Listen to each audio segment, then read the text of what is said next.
All right, all right, all right. I'm back, people. Before we get started, I gotta make sure y'all can hear me. Is the stream okay? Can y'all hear me? I need y'all to press a 1 in the chat if y'all can hear me. Press a 2 if you can't. I gotta see if I'm struggle streaming or not. It's been a week, people. Let go. What's cracking? What's going on, y'all? We doing this a little bit earlier today because I got a lot of stuff going on, y'all. I got a lot of stuff going on. I've been gone for a week. I'll explain in a few moments here. I'll explain it here in a second. I've been out of town, baby. I was in New York. Shout out to all my New Yorkers who mad at me that I ain't holler at them when I was in town this week. You know, we gonna talk about it in a second here, you know, but we back in the building here, you know. I apologize I couldn't live stream when I was in New York. It was too damn busy, guys. I had too much going on, and you know, when the plantation job calls, you know, we gotta do what we gotta do. We got bills to pay, you know what I mean? So, you know, hey, Tier Orlando, I'm gonna get to you in a second, Tier Orlando. I'm gonna get the Tier Orlando in a second, man. Tier Orlando's a fool, guys. Tier Orlando is a straight up fool. But check it out. Before we get started today, guys, I want y'all to know a few things. Are the passport bros back up again? Oh yeah. We'll have a video to discuss that. You know what I mean? No less than 150K. What's up with y'all dusty Negroes here? 150K, y'all. Y'all can't make no less, fellas, than $70 an hour. Uh-oh. We want to talk about that, fellas. $70 an hour is not enough. Salary over 150. Now, less than that. Now, we gonna get into it. Yeah, we'll talk about it in a second, yo. Step Daddy season. Is it Step Daddy season? We'll talk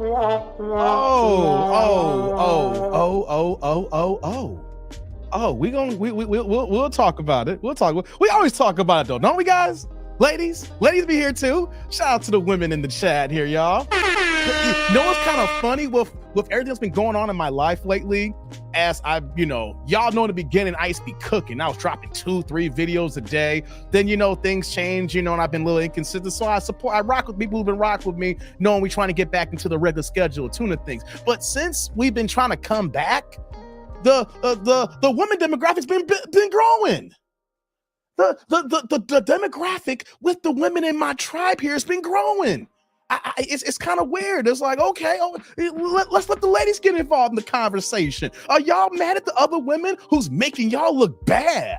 There's a gang of good black women out here. I'm with the black diaspora. I rock with mines, right? And I know there's a gang of black women out there that is looking at all these janky ass women saying, y'all just messing it up for the rest of us. I want my black king. I want my Manding Negro. You know, but then it's like, y'all thoughts. What did Fanon say earlier, T-Line? Y'all skanks is messing up the game. You know, so we're gonna talk about it in a second, y'all. Let me see who's in the chat, man. I see Pooh Man here. Pooh Man, give the B-Day boy a sub. It's your birthday, Pooh Man? Happy birthday, Pooh Man. Hey guys, I didn't know. I know you mentioned it, Pooh Man, but you know I've been out of pocket though. So you know what, guys? Let's wish Pooh Man a happy birthday. Shout out to you, brother. Happy B-Day, brother. Yeah, another day around the sun, man. It's always a good thing when you know the day around the sun, man. Shout out to Pooh Man. Hey, before I get started here, before I go down the chat here, right? Need y'all to press the like button. All right. Please help me with the algorithm. I say it, you know, and then y'all can help me out. But if y'all in here and y'all watching, press the damn like button, all right? And also, since I've been gone for a week, I need the help. Super Chat Friday. Okay, y'all, so you know what we got going on here. Super chat, super thanks, super stickers. Y'all see the $sign there. It's a monetized channel. I'm an independent content creator, right? I only make money with the work I put in. So if you like what I'm doing here, show y'all support. And I get it, it's Friday. Some of y'all ain't got no money. Some of y'all broke as hell. Some of y'all be drunk as hell too, throwing up. But still, though, hit your boy up. But if y'all just that broke and y'all ain't got that dough, hit the damn like button.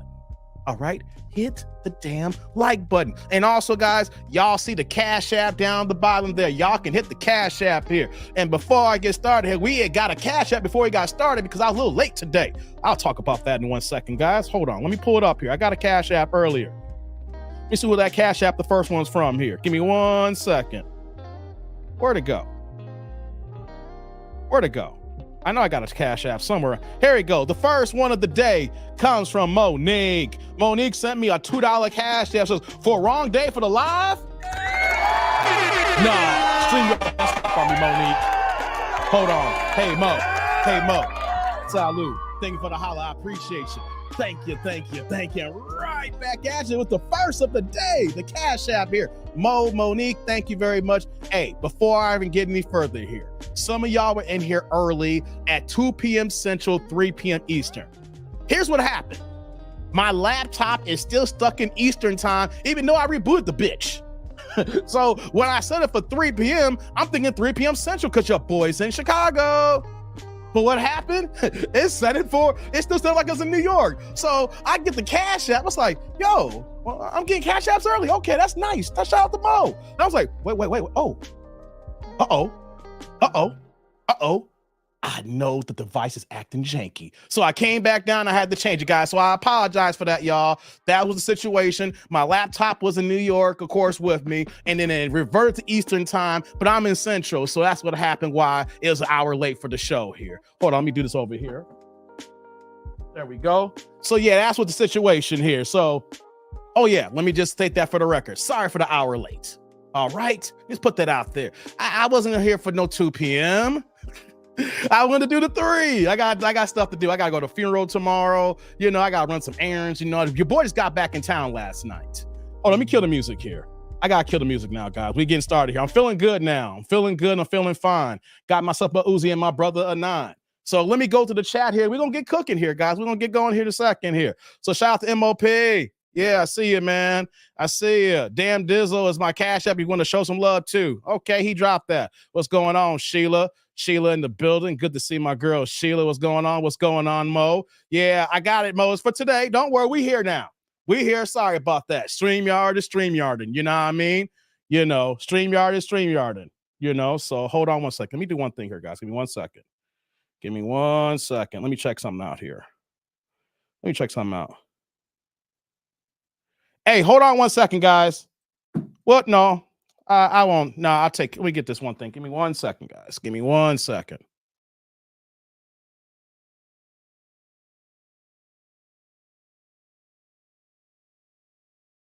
Okay. So let's go down this chat here. We're gonna get cooking here in a second. Let's do this here. It's for today, Mo. We here in the building. MOP. It's for today, of course. Yeah, I'm getting caught up on all the chats of y'all. I'm gonna get down to the bottom here in a second here. What's going on, Pooh, man? Marco, I'm here, man. I'm here. Don't worry about it. I'm here. What's going on, Divine? Good to see you. What's going on, Clifton? Good to see you. Yeah. No sound because it didn't start right away. There's not gonna be no sound until the stream goes live, brother. Yeah, it's all good though. We here now. Let me get caught up here. Yes, I did change the time. Yeah, okay. We're about to get caught up now. All right. Shout out to T Orlando in the building. Good to see T in here. Who else we got here, guys? Getting started. What's going on, Quinn? Oh, Jurgen. What's going on, Jurgen? What's going on with you, man? Thank you, Pooh, man. I'm back. Yeah, I'm back. Quinn said, just say no, but a woman's perspective, just say mo. Hey, come on, man. hey, man. Hey, come on, man. Let's go. All right, I see a few ones here. Y'all can hear me. Hey, I know. He's like, man, T Orlando, he a fool, man. He a fool, man. What's going on, Cold Fusion? You missed me. That's what's up. I'm glad y'all missed me. Yeah, the smoothest operator says 150K. That's it. I know, right? That's all. Only $150? Hey, come on. We can do better than that, right? Am I right? T Orlando. I'm gonna talk to you in a second, man. I know you gotta go. I'm gonna get to you in pause. I'm gonna get to you in a second. Hey, man. T Orlando with the showcase his conquest. Hey, Dave, what do you think? I bet you, hey, T Orlando, I bet you this is what it went down when earlier we was in Fanon's chat. Yo, we was in Fanon's chat and he emailed me. I bet you after you sent me the email, you was probably waiting for my response like, Hey, Dave, what you think? Yo, Dave. Dave. Hey, man. Hey. All right, yo. Let me stop. I'm gonna talk about Tier Land in a second, guys. Let's see who else in the building. Let's see. We're messing up the game. Divine says a lot of trolling going on these YouTube streets. Yeah, man, it's always trolling going on, man. What's going on, Diego? What's up, Dave? Just waiting for my girl to cash her check so I can get my allowance. Drizzle. Hey, man, you got allowance, baby? Hey, how much she setting you up for, man? Hey, what kind of arrangement, Diego, does your lady got you on? Are you on a monthly arrangement? Are you on a PPM, pay per meet? Hey, man. Yo, it's drizzle season for the fellas, man. It's like, yo, I'm waiting for the shorty to come through. Hey, shorty, it's the drizzle. Hey, man, I hear you, man. I hear you. Let's see here. Shout out to my girl Sheila with the first super of the day. Guys, I love it when you make the chat turn colors. It's the first time I've seen the chat turn colors for me in over a week. My girl Sheila, original day one in the building, saying drizzles, faux shizzles. My girl Sheila's in the building, man. Shout out to Sheila. Hey, Sheila. Hey, girl. Salute. Thank you for the holler. I appreciate you. Thank you. Right back at you with the first super of the day. Y'all can follow suit, guys, right? Y'all don't got to be no stranger. Y'all ain't got to go ahead and keep the change in y'all pocket. Help your boy out, man. I'm over here trying to work hard for you for the next 3 hours or so, guys. 3-4 hours maybe. We're going to see what we can do here, man. I'm going to go. I'm back to work now, guys. So when I'm on the job, help your boy out, okay? Keep the plates passing. All right, we in the church of TD&D. Oh man, you know what though, guys? I'm glad to be back, but I feel a little rusty too. I can feel it in my dialogue. I feel when I'm talking right now. I'm just a little rusty. We're gonna get into it though. We're gonna get it going here. I'm gonna get to the bottom of the chat. We're gonna get cooking here. So thank you, Sheila. I appreciate you. Wrench Gang's in the house here. You know. Let's see here. Pooh Man says, Sheila, soft guy error made it to the Fox News. The sprinkle didn't do that. Hey, man, y'all killing me. And right behind you, Sheila, it's my other girl. Shout out to CF. CF coming in with the $1.99 $2 holla, making the chat turn blue as well. Guys, keep the blue plates, purple plates, red plates, orange plates, yellow plates, whatever you got. Keep the plates passing. I'm going to talk to y'all like a church, like a pastor in church. I know there's a God somewhere. Turn around for me, ladies. I know there's a God that sits up high and look down low. Yeah, because I come to preach the name of David. Oh, but I don't know what got me there. Y'all know that came from. Post in the chat. That came from a movie. Y'all know the movie, right? Pop culture season, right? But Cold Fusion here with the $1.99 $2 holla. We don't care about the penny. We give you the upgrade saying sprinkle. What's going on, CF? CF's in the building. Get it. Party started here with Sheila. Hey, CF. Salute. Thank you for the holla. I appreciate you. Thank you. Right back at you with the second super of the night, guys, or afternoon, depending on where you at here. Thank you, CF. Thank you. See, when y'all drop the few supers, it gets the engines revving. I know you're out there. I know y'all alive. So I know it's time to get this party started. Thank you, CF. I appreciate you for that holla. Thank you. Blackest Night in the building saying salute to the people's Dave. Salute to you, Blackest. You the blackest one here. Shout out to you, brother. Clifton here a few moments later. What's going on, Clifton? EJ in the building. The Skip Master is here. Salute to the Skip Master, EJ. We George got some together, EJ. Yeah, what's going on with you, man? Who else we got here? We got Ty Pro. What's going on, Ty? Good to see you. Let's see who else in the house here. Tierland says, I'm a gentleman. Tierland, you ain't no damn gentleman. Stop playing. You ain't no damn gentleman. You a savage. You a savage, brother. Stop playing with me, man.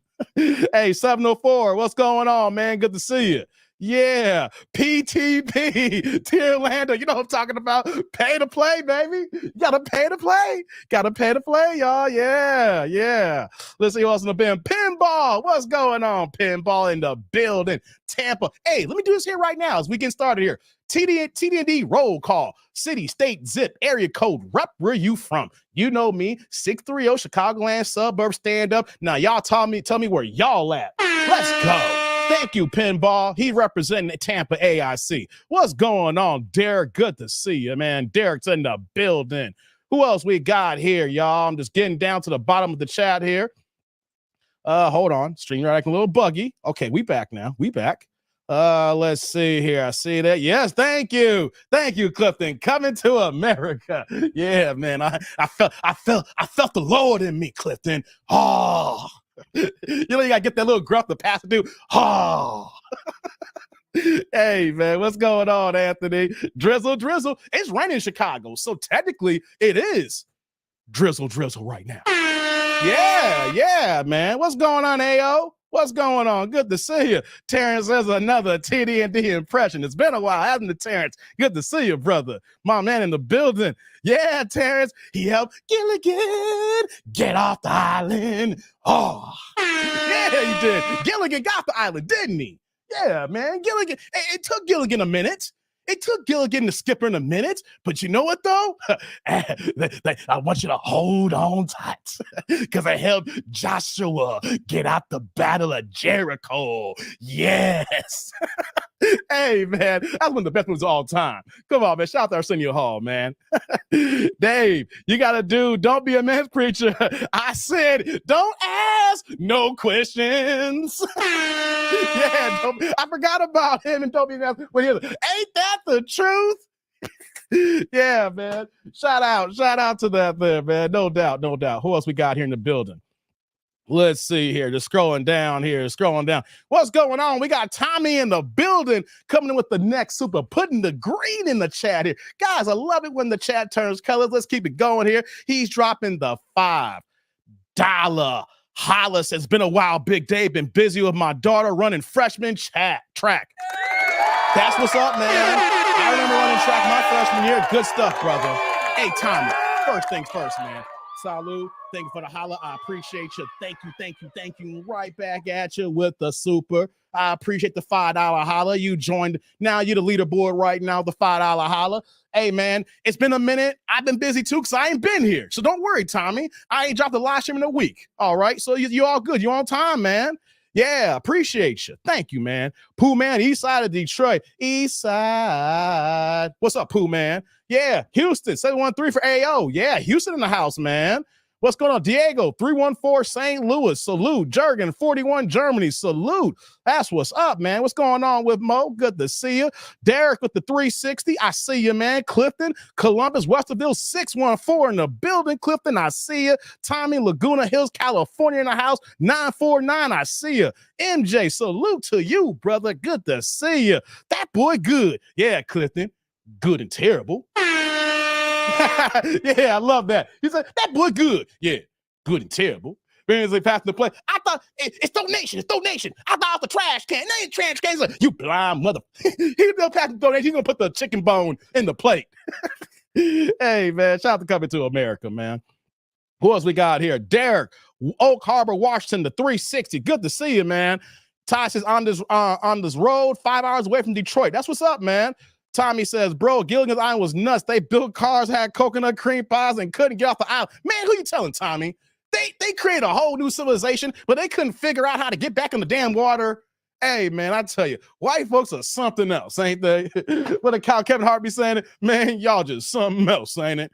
Hey, man, what's going on? Frank in the building. What's going on, Frank? Salute to DNH crew. Escaped the plant just early because I had an emergency and my Amazon package was delivered. It be that way. It's like, hey, boss, I got an emergency. I got to get home.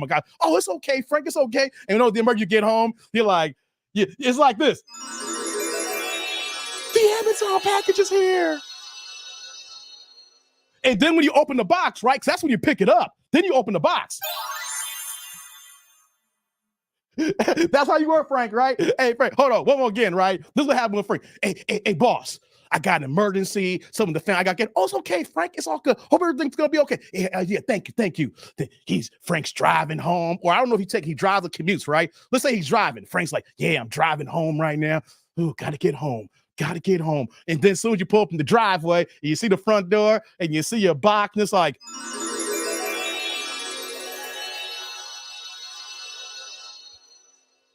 and then Frank brings the box into the house, right? He gets the box and opens it up. And when he opens it up, what happens? Yeah, Frank. I know, Frank. I know about Amazon. Yeah, Frank. I see you, man. I see you. Who else in the building, man? Let's see here. Scrolling down. Hood adjacent, New Haven, Connecticut. Yeah, that's what's up, man. Pasadena 941. That's what's up, EJ. Yeah. Drew's in the air right now, fam. I see you, man. Oops, sorry. Just checking something out here. What the hell happened over here? Sorry, guys. There we go. All right, Drew, you in the air, you coming back home. I just left your town, man. The weather sucked the entire time in New York. I'll talk about that in a second. Yeah. Let's see here. Why did they pack so many clothes for a 3-hour tour? Yeah, man, a 3-hour tour. You should just have a carry-on backpack with just your personal essentials, like your wallet, some money. If you smoke cigarettes, you got to put your lighter in there. Because, it was the 60s. So, they had the tobacco, and they backwoods or whatever they're going. You pack your meds in there. That's all it was. You're going to pack all that for a 3-hour tour. Right. Come on, man. Stop playing with me, man. Stop playing with me. Yeah. Let's see here. Yeah, let's see here. Scrolling down. What's going on, Joseph? 80s cartoon effects. Hey, man, we got to do a little some of the effects, man. We got to do a little something around here. Y'all like the effects every now and then. Dave, did you the Theo's Award show? It's crazy. I missed it, man. I was getting ready for work, going out of town, man. I saw it on my timeline. I had too many things to do, man. Shout out to Theo, man. Theo, my brother, man. He killing it. Sound to him. Sound like the magic rainbow up in this itch. Hey, man, it be that way sometimes, man. Bro said he escaped the plantation, Django Unchained. Right. Excuse me, guys. Sorry about that. Let's see here. Said, all I know is every woman on the island will be pregnant, even Miss. Hey, who you telling, Tommy? Man, Ginger would have got that D. As soon as we know that we weren't getting off the before that, I already knew we weren't getting off. Ginger was getting that D. Okay, stop playing with me here. I'm gonna be like, yo, Ginger's gonna, I don't know how many dudes you're gonna see, but I'm the best looking dude on this island right now. So you know what though? I'm claiming your ass right now. I'm claiming on that ass right now. We can pick a corner on this island here where that you can go ahead and get a permanent knee stain, okay? Forget knee pads, Ginger. Forget the knee pads. We're going to find a place in this island. You get the sand, and you're going to go ahead and sculpt it out. We can mold your body. Get your knees into it. Get on your knees, butt naked, please. Okay? For real, who we talking about, man? Weather was nice. Beach was awesome. No monkeys in sight. That's what's up, man. There was a whole bunch of monkeys in New York. Let's see here. Oh, for real, Derek, bro, you close. Yeah, Ginger. Yeah, come on, man. You know what we talking about here. Yeah. Don't need no private corner. They can watch this tier. Man, tier line on. Hey, y'all, we can do that'll be our own movie scene. We'll have our own triple X shows like, oh, Dave about to get down with Ginger right now. You know what that means? It's the triple X hour. Like, yo, when it get time to, how we gonna watch porn on what we're deserted? Dave's gonna be our porn. Dave Hub. That's what it'll be. It's Dave Hub. Like, yo, what do y'all want to see today? How y'all want me to do Ginger? All right. Ginger's very flexible. Hey, Ginger. All right. We're going to get the legs right here, right? We're going to get the legs right here. And then we're going to do this here, right? And we're going to get it going, okay? We got to put on a show for the people. We stuck on this island and people need something to watch, okay? We got to give them a show. We got to give the people what they want, Ginger. It's not about me and you no more. It's not about me and you no more. I know you're going to enjoy this. I know you're going to like it. But it's not about me and you. It's about everybody, the rest of us here. We got to help each other. We got to stick together. Let me stop, man. Let me stop. Hey, man. Yeah, the Triple X Hour. Don't sleep on Marianne. Oh, I'm not talking about Marianne. I was gonna get to that, Cliff, and don't worry. Yo, we can. Hey, Marianne, we got to do the threesome here too as well. We gotta expand the parties. Okay, we need a little girl on girl, boy, boy. You know, girl, boy. I mean, you know, no two dudes. You know what I'm saying? The dudes could be in the corner. Y'all can go over there. I don't get down with that. We don't cross swords. I'm letting you know. That dude does not cross swords, okay? That is an occupational hazard that I refuse to get my black ass in right now. Okay, so yeah, that's what's up, man. Hey, what's going on, Rod? Rod just slipped in the building here, man. What's going on? Good to see you, Rod. Too many, Marianne. Too many. To me, Marianne is hotter than Ginger. Hey, Anthony, they both getting it. Anthony, don't worry. They both getting it. And then after a year, hey, after you've been on that island for a while, don't worry about it. Check it out. They get knocked up. Okay, we're going to repopulate the island. All right, don't worry about it. Hey, remember that movie, that Beach Gilligan is around? They're going to get bite by a shark. Yeah, man, no doubt. Marianne had those short shorts and had the short tie. Yeah, I know, man. But you know, though, Clifton, she would be wearing no clothes if I was on the island. Nah, girl, it's too nice on this island, girl. You see the weather, you see the sun here. Why you got them short shorts on for? Let the booty breathe. Let it breathe. Okay, we don't need those short shorts. We don't need that here. Ain't no one around but six of us here. We don't need that. Let it breathe. Not a menage. Hey, what's going on, Omar? Wasn't Marianne a movie star? I can't remember. Wasn't she? Hey, she'd been my movie star. I'll make her the star. I will make her a star. Hey, man. Oh, it's Ginger. Okay, either way, they both going to be a star. You know? Dave, you don't want a cordon bleu? Hey, man, come on, man. Come on, dog. Come on, Tierlando. You see how it changed that fast? Come on, Tierlando. Come on, man. Come on, man. Anthony, Ginger, we got to see the carpet match the drapes. Hey, when you stuck on the island, it could be mismatched drapes. I don't care. The person was something else. Yeah. Ginger the redhead. Yeah. Okay, guys. Yo, real fast. Let's get into it here, right? Shout out to everybody that's here right now. Shout out to the Anish crew. Shout out to the Ninja Watchers, you know. Shout out to the replay gang going on here. You know, we were missing in action for a week, you know, but I was in New York. I flew to New York on Sunday. I came back last night. I got to tell y'all, I got a pet peeve. This is TDT, right? That dude's dogs for a few seconds.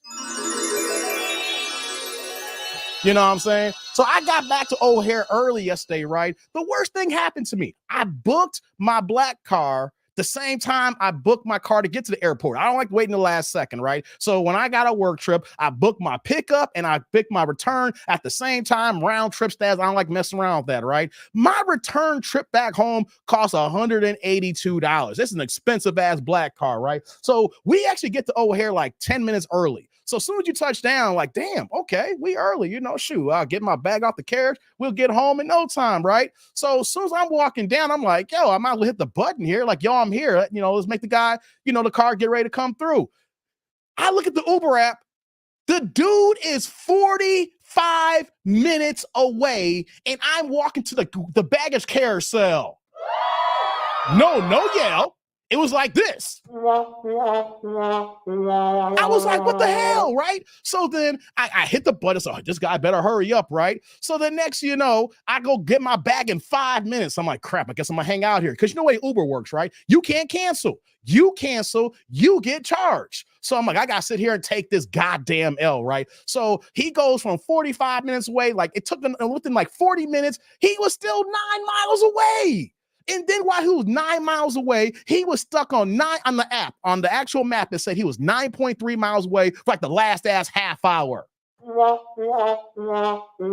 Hey man, I was texting the dude. I said, hey man, I just got my bag. What's going on here? Is there a problem? The app is not updating. I'm calling him. The dude ain't answering. I'm calling. The dude ain't answering. One more time. I'm calling. The dude is not answering. So I'm texting, and next, you know, my phone is dying now, and it's like at 30%. I'm like, oh crap, it's 9 miles away still, and my phone's at 30%. And I had a good ass seating spot, so I go ahead and find an outlet at the airport, plug it in. I say, all right, cool. I get the charge up, right? And so I'm sitting there for 15 minutes. I'm trying to ask for Uber support. Like, what the hell can I do here? Uber does not offer you any support if they're that goddamn late. So then I sent the dude a text like, yo, I've been here for 2 hours. What the hell is going on? I can't cancel you. What the hell? As soon as I said that, he canceled on me. 2 hours of waiting at the airport. Then he cancels. So I ordered another car. that's the crazy thing. I ordered another car. That dude showed up within 5 minutes, man. I'm like, goddamn, I'm seeing all these taxis passing away, able to get a car. So now I'm coming home in the heart of goddamn rush hour from O'Hare at like 6 o'clock p.m. I got in at 4 p.m. to go ahead, and that's early rush hour, but it's not that bad. If you ever been on 294 at 6 p.m., guys, that is goddamn hell. Okay, I want to be able to give the guy no stars or 1 star, but the app ain't letting me give no negative reviews, right? So, man, I'm glad to be back here, but man, you should have canceled his app. Hey, Tierland, if I canceled, I've been charged $182. See, once it's at that point, Tierland, on the app, I try to cancel. You know, Uber said, if you cancel now, you'll be billed $182 for the cancellation. I'm not paying for that. I mean, my job pays for it, but if I cancel and get another car, that means I got to come out of pocket. So, I was screwed, man. I was screwed, but I got in late. What's going on, Kareem? What's going on? Good to see you, man. Time is Uber drivers be making detours on purpose. I watched one drive extra 2 miles out of the way. It's wild, man. So, yeah, that's what happened to me yesterday, man. I thought I was going to get in early. A part of me thinking I got in before 4. I was like, if I can get in the house, you know, I can get in by 5:30, you know, I'll grab something to eat. Maybe I'll do like a late night 8 p.m. stream just to get back into the groove of things. Man, dog, I didn't get into the house like close to 8 o'clock, man. I was like, damn that, Gina, we're going to have to pull this on a Friday. You know, so shout out to Uber who got some incompetent drivers. Like, what the hell? Like, these drivers should have like the plane app that actually, you know, tracks the planes. And you would have saw that we left early. And then you should be making your way towards the airport when you know that it's close to 4 o'clock. His ass was, O'Hare. If you guys know about Chicago where O'Hare is at, and if you're locally, this guy was not even in Bensenville. He wasn't even in Itasca. He was like freaking in like Lombard. See, look, he was like in Lombard somewhere. I was like, oh, come on, man. Come on. Dave, y'all, I-90 is the worst. You know, Eric, you drive, EJ. Yeah, man. Man, come on, man. Y'all know 6 p.m. rush hour is the worst. So that's what happened to me.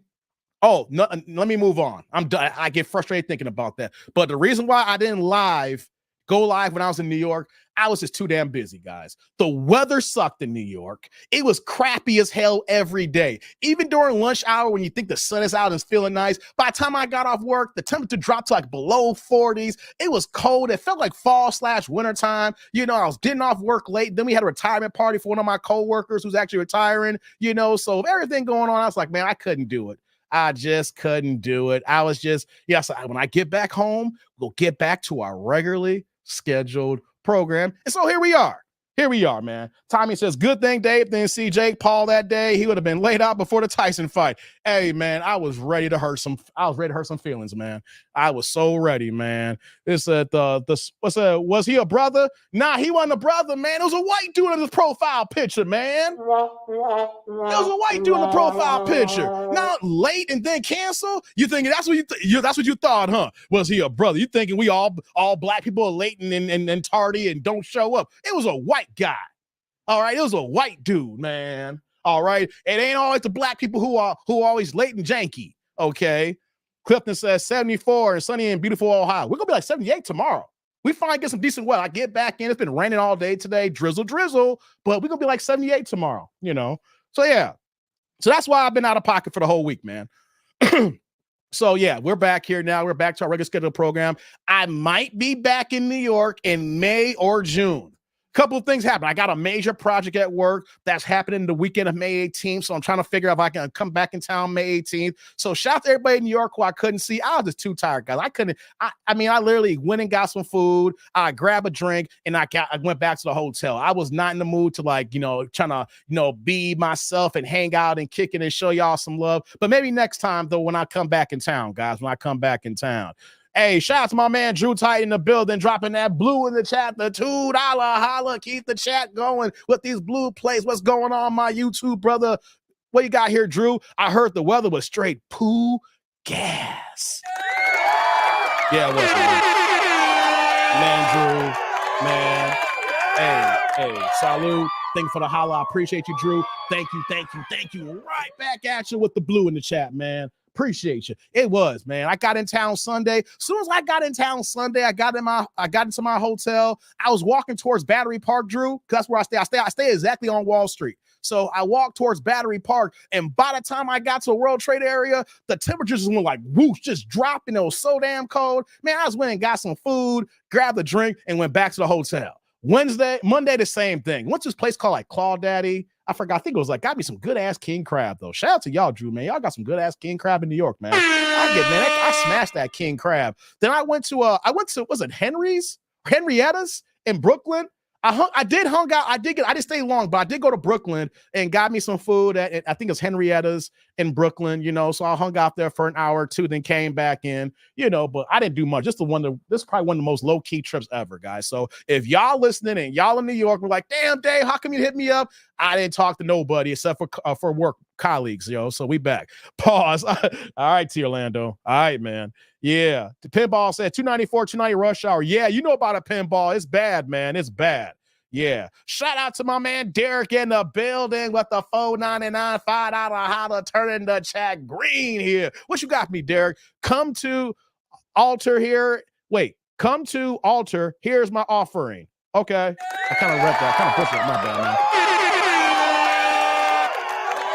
Here's your offering. My bad, Derek.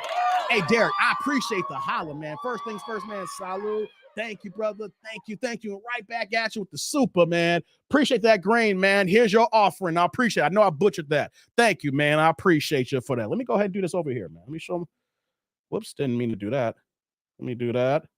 Let me see if I can do this over here, too. Got a couple of them here. Give me 1 second here. Bam. Got to show my love. Bam. Bam. All right, guys. Yeah. Y'all talking about the weather and humidity in Houston. All right. So, yeah, that's what's going on here. So we back here right now. Look like we're going back to Vegas next week, y'all. Look like we're going back to Vegas. Hey, we back on the road again. We road warring the guys. Look like we're going to be in Vegas next week. That dude will be in Vegas. All right. So if y'all in Vegas next week, holla at y'all boy. Okay. We're going to be in Vegas. Okay. Shout out to everybody. I'm just talking about that now. We're going to be in Vegas. So let me do this here. Let me check that. All right, guys. So, guys, we back at it now. I know y'all miss me. Been inconsistent with the travel, but we back in the building now. I think it's about time we get the show started.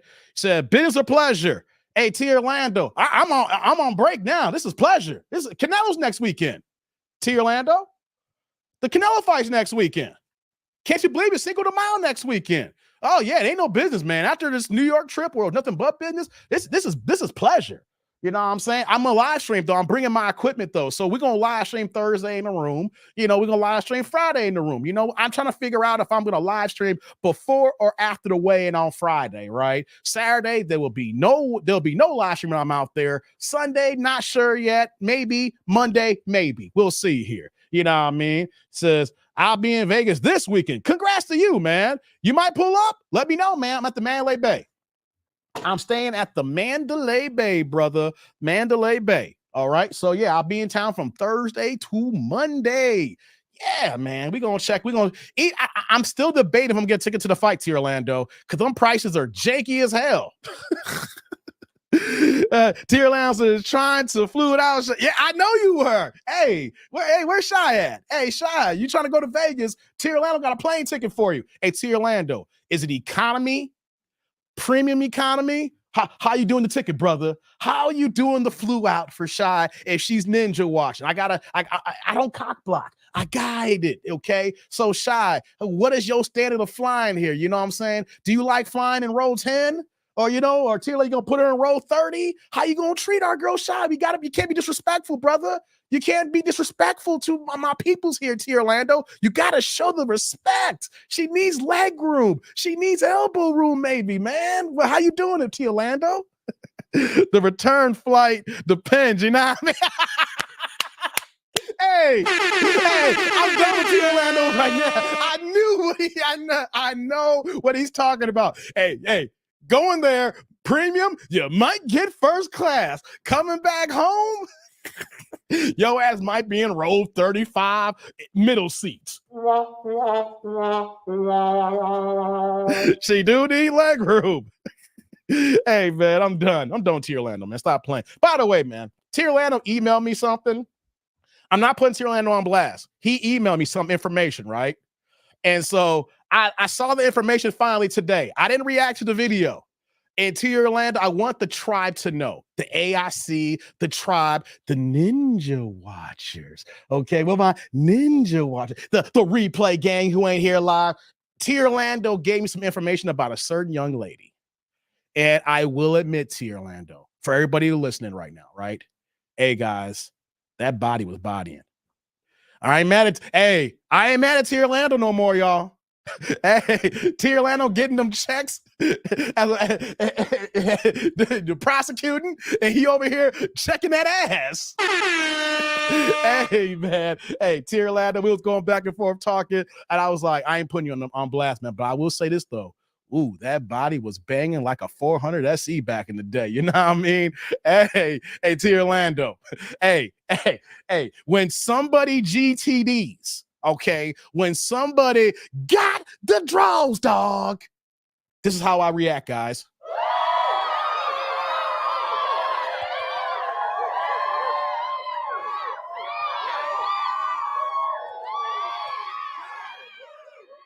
You got to get the golf clap. Have you guys done the golf clap? You know, you're not doing the old school slow clap in the 80s. You know how you do the slow clap? Like, then it gets faster. Then everybody jumps in like, woo! Like in 16 Candles and Lucas. You don't do the slow clap for that one, right? T. Orlando gets the golf clap. Congratulations, T. Orlando. Congratulations. You GTD'd. You got the draws. Got the draw. Congratulations. And all y'all guys out there getting the draws, congratulations. Ain't no hating or holleration going on. If you guys are GTD in the right way, GTD the right way. Get the draws, dog. Get the draws. Salute, Daniel. Daniel's been a minute, man. Hey, what's going on? Daniel's in the house. It's been a minute, Daniel. How's my guy doing, man? Pause. How's he doing? Oh, my bad, T. Orlando. Allegedly. My bad. Allegedly. Okay. I forgot. I got to put that in there.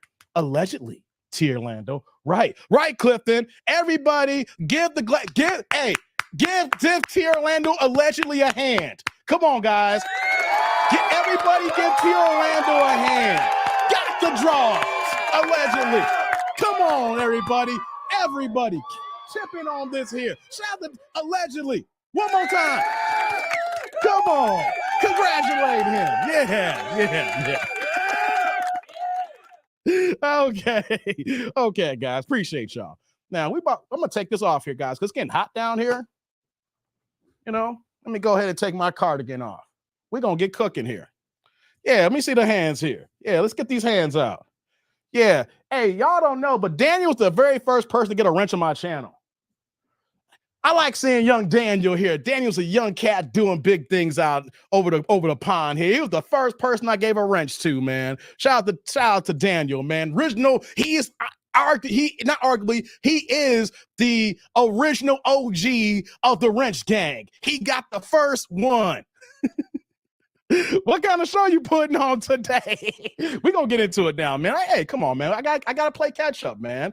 Gotta play catch up today. You know what I'm saying? So let's do this here, guys. Let's get cooking here. So you guys know how you can get down with me, man. Cash App ticker. I'm going to take that off the screen here now. You guys know the Cash App's in the description box below, and the supers is also available too as well. So let's get into it. Let's get rocking and rolling, rock. I got a couple of shows lined up for the next couple of days, so I'm glad to have these days off so I can plan a few shows here, right? So let's get it going here, right? We're going to do this first video. We're going to get into this first video. We're going to get into the Passport Bros. Yeah, we're going to bring the passport. We're going to talk about the man who put, I'm not saying he's the original Passport Bro. He's not. He's, but he's the one that put the Passport Bros on the map to a degree, with his content. Austin Hollerman. Shout out to Austin. Yeah, he in the building here. You know what I'm saying? We're going to do a video on him. He actually pulled up on Kendra. Austin actually pulled up on Kendra's show. Right? And I did not watch this. Y'all, I forgot who emailed me the video. So like, yo, Dave, check this out. I was like, oh, snap. So then when I got back in town, I'm like, let me take out a few things here. So Austin was on Kendra. And I'm kind of curious how the interaction went between Kendra and Austin. Because, we know how Austin Howland moves, and we know how Kendra moves, you know? So I say, let's get it. Let's get this party started now. Let's not let the festivities wait any more longer here. Let's get the cooking. Guys, if y'all ready for the show to start, press 1. I need some ones. I need, no, y'all can't be stingy on the ones today. If I ask y'all for ones or twos, I need ones or twos, okay? Y'all can't be unless y'all driving, unless y'all part of the, the Ninja Watchers who can't go ahead and do that. I get it. But some of y'all ain't driving. Some of y'all in front of y'all screens right now, just chilling. So I need the ones. I need to know y'all out there. I need to know y'all listening. I need to know, man, come on. I need the ones in here to start the show. If there's no ones, then we're gonna delay a little bit here. There we go. There's the ones there. All right. Kendra gained a ton of weight, says Sheila. Hey, that's what happens, That's what happens when you get to a certain age, you start eating good. You start eating good, you ain't getting enough exercise. Kind of exercise I'm talking about, y'all. Because if you get on the regular, we're gonna keep them LBs off, guys. Ladies, y'all know what I'm talking about. Hey, if you getting on the regular from your dude, you ain't gonna gain no weight because your man is giving you that work, okay? Burning calorie status, all right? So, I'm just saying. Yeah, likes up in the building too. So let's get this first video going on with Austin. We're going to go, this is the thumbnail one, but we're going straight into it. Then we'll go on there. As you guys know, super chat, super thanks, super stickers. No skipping on the first video because it's the thumbnail. After that, if y'all trying to skip, it's a $20 skip. You got to go ahead and state the reason why you're skipping. It's a $20 holla, and then we move on to the next, guys, if y'all ain't feeling it. So let's go ahead and get this party going here. EJ says, probably a few of us, Dave. I sent you that video plus a few dash cams. Yeah, EJ, you did blow me up. I didn't respond back. You sent me some emails. Derek sent me some emails. Dom sent me some emails. Oh, man, my emails is flooded right now. I still got like at least 34 unread emails. Minimum, I got about 34 unread emails. So shout out to y'all, man. She's like, I have to stay active, otherwise lupus will eat me alive. I understand that, Sheila. Yeah, I understand that. So, let's pull it up here now. Oh, no, let's do it like this here. There we go. We got Kendra. We back. Hey, guys, I got some other shows. Just to let you know before we start this first video, I got some other shows planned out for this week here. It ain't gonna be just some Kendra reactions. I got a few things I want to talk about. Since it's today, the first day, I just want to give with the people what they want, but we got some things lined up. Okay, so y'all just make sure y'all subscribe. If y'all not getting notifications, unsubscribe, then subscribe again, and then hit the bell notification because notifications ain't going out. So yeah, so let's get this party started. Rod said, I seen this one earlier. Okay, let's get it going here. Since you've seen it, Rod, don't spoil it because I ain't seen it. I ain't react to this yet. No, I'm blind reacting. Y'all send me the emails, then I say, what's good? What's happening? All right. What's going on, OZ?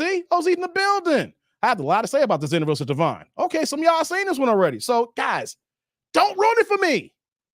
Some of y'all seen this. I haven't. Don't ruin this for me. Don't you fuckers ruin it for me. Or do I got to go censor Dave here? Don't y'all ruin this for me. I've been cursing already. Hope I haven't been demonetized yet. But for y'all out there, don't ruin it for people who ain't seen it. Don't be over here and be like, oh, this is what's going to happen next. Y'all, okay? Don't do that. I'll go in on y'all. Okay? So, okay, I'll keep my comments to the minimum. Rod, you can comment. Just don't spoil it. Rod, I like your commentary. You be going in. Pause. I just don't want you to be a spoiler, okay? Because if you mother spoil it, I'm going to clip your okay? Pause, okay? That's for anybody here. I don't care if you got a wrench. I'll put your ass on timeout for about 2 or 3 minutes, okay? No one is exempt from being timed the mother out, all right? So let's go here. I want to see Dave's reaction. All right, what's going on, George? Yeah, drizzle, y'all. Drizzle.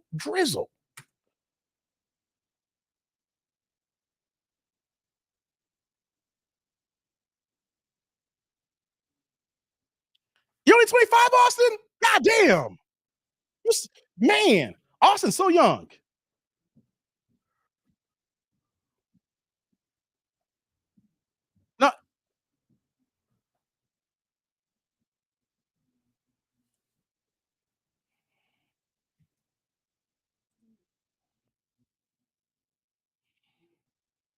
No sound? Y'all can't hear it? Hold on. Hold on, guys. Y'all can't hear it? I don't know what's going on. Hold on. Let me do it again.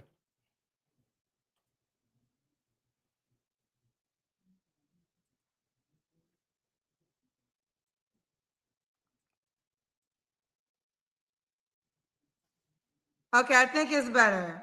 Okay. All right. Let's do it. Austin. Okay, you look good. Can y'all hear now? How old are you, Austin? I'll be 25 in 2 weeks. 25 in 2 weeks. So you're a Taurus. When's your birthday? Let me pause now. Can y'all hear now? Before I go any further, could y'all hear that now? Can y'all hear me? You can hear now. Okay. Just want to make sure. Give me a 1 for the sound of the video. Daniel says yes. Rod says yes. All right. All right. Let's do this again. Luckily, we didn't get too far. It been messed up. If I was getting into it like. And it's like, well, we can't hear you, Dave. I'm like, oh, okay. Okay. So y'all can hear now. Good. Let's do it again. When's your birthday? May 16th. That's not 2 weeks. My birthday's 2 weeks. That's 3 weeks. 2.5. Okay, you have Gina Jackson's birthday. Yes, I do. I know. I'm May 7th. I know all Gina. I love Gina Jackson. All right, let's do it.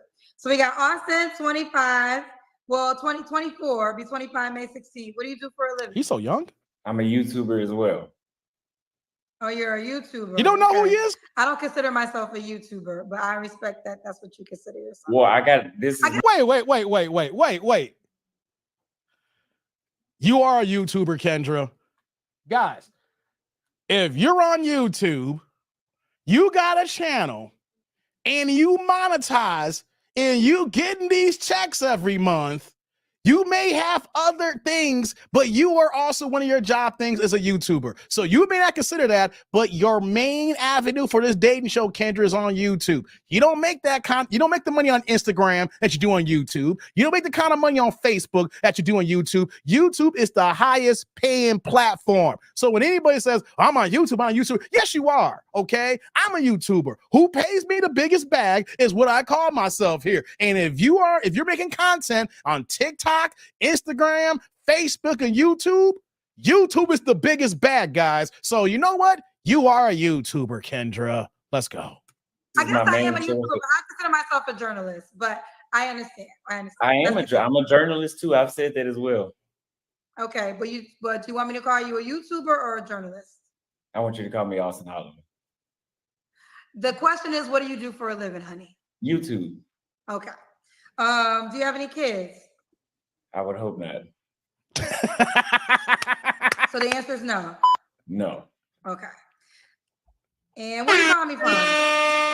Dallas. Dallas. All right, let's get into it. We got Austin. Flags up in the building. Well, almost 25, May 16th. He's a YouTuber, no kids, lives in Dallas. What kind of woman are you looking for? Let's get into it, y'all. I'm looking for black women that have respect for black men. Oh. So you think black women don't have respect for black men? Check this out. I've been all around the world, and I'm going to tell you, Afro-Latinas and Africans got y'all beat. And how do they have us beat? On every front. Then why not just date them and be happy? I live in Latin America. I'm just here to get my paperwork so I can stay going from y'all.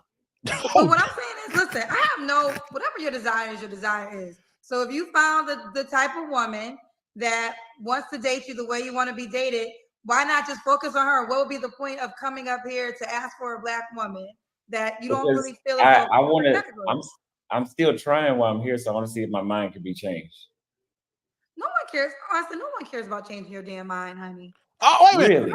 We're not going to work that. Whoa, hold on, guys. Kendra's taking it personal right now. She's taking it personal right now. How is he says, I'm hoping I know y'all saying it's true. He's like, I'm hoping I change my mind. No one cares about you changing your mind. See, it's already off to a bad start right now. She a little upset right now. She a little perturbed. She a little bit upset. Hey man, yeah, I feel the troll is heavy right now, guys. The trolling is heavy. Yeah, she is triggered. Let's go. We just got started and she's already getting upset. Yo, man, like if you're a journalist, then you should be able to hear what he's saying and not go off that fast off the handles here. You're not a journalist if you can get triggered that early. Okay, you and your feelings about personal stuff right now because you probably want a man like Austin, Kendra, and then you probably heard the same thing too. All right, let's go. Let this rock.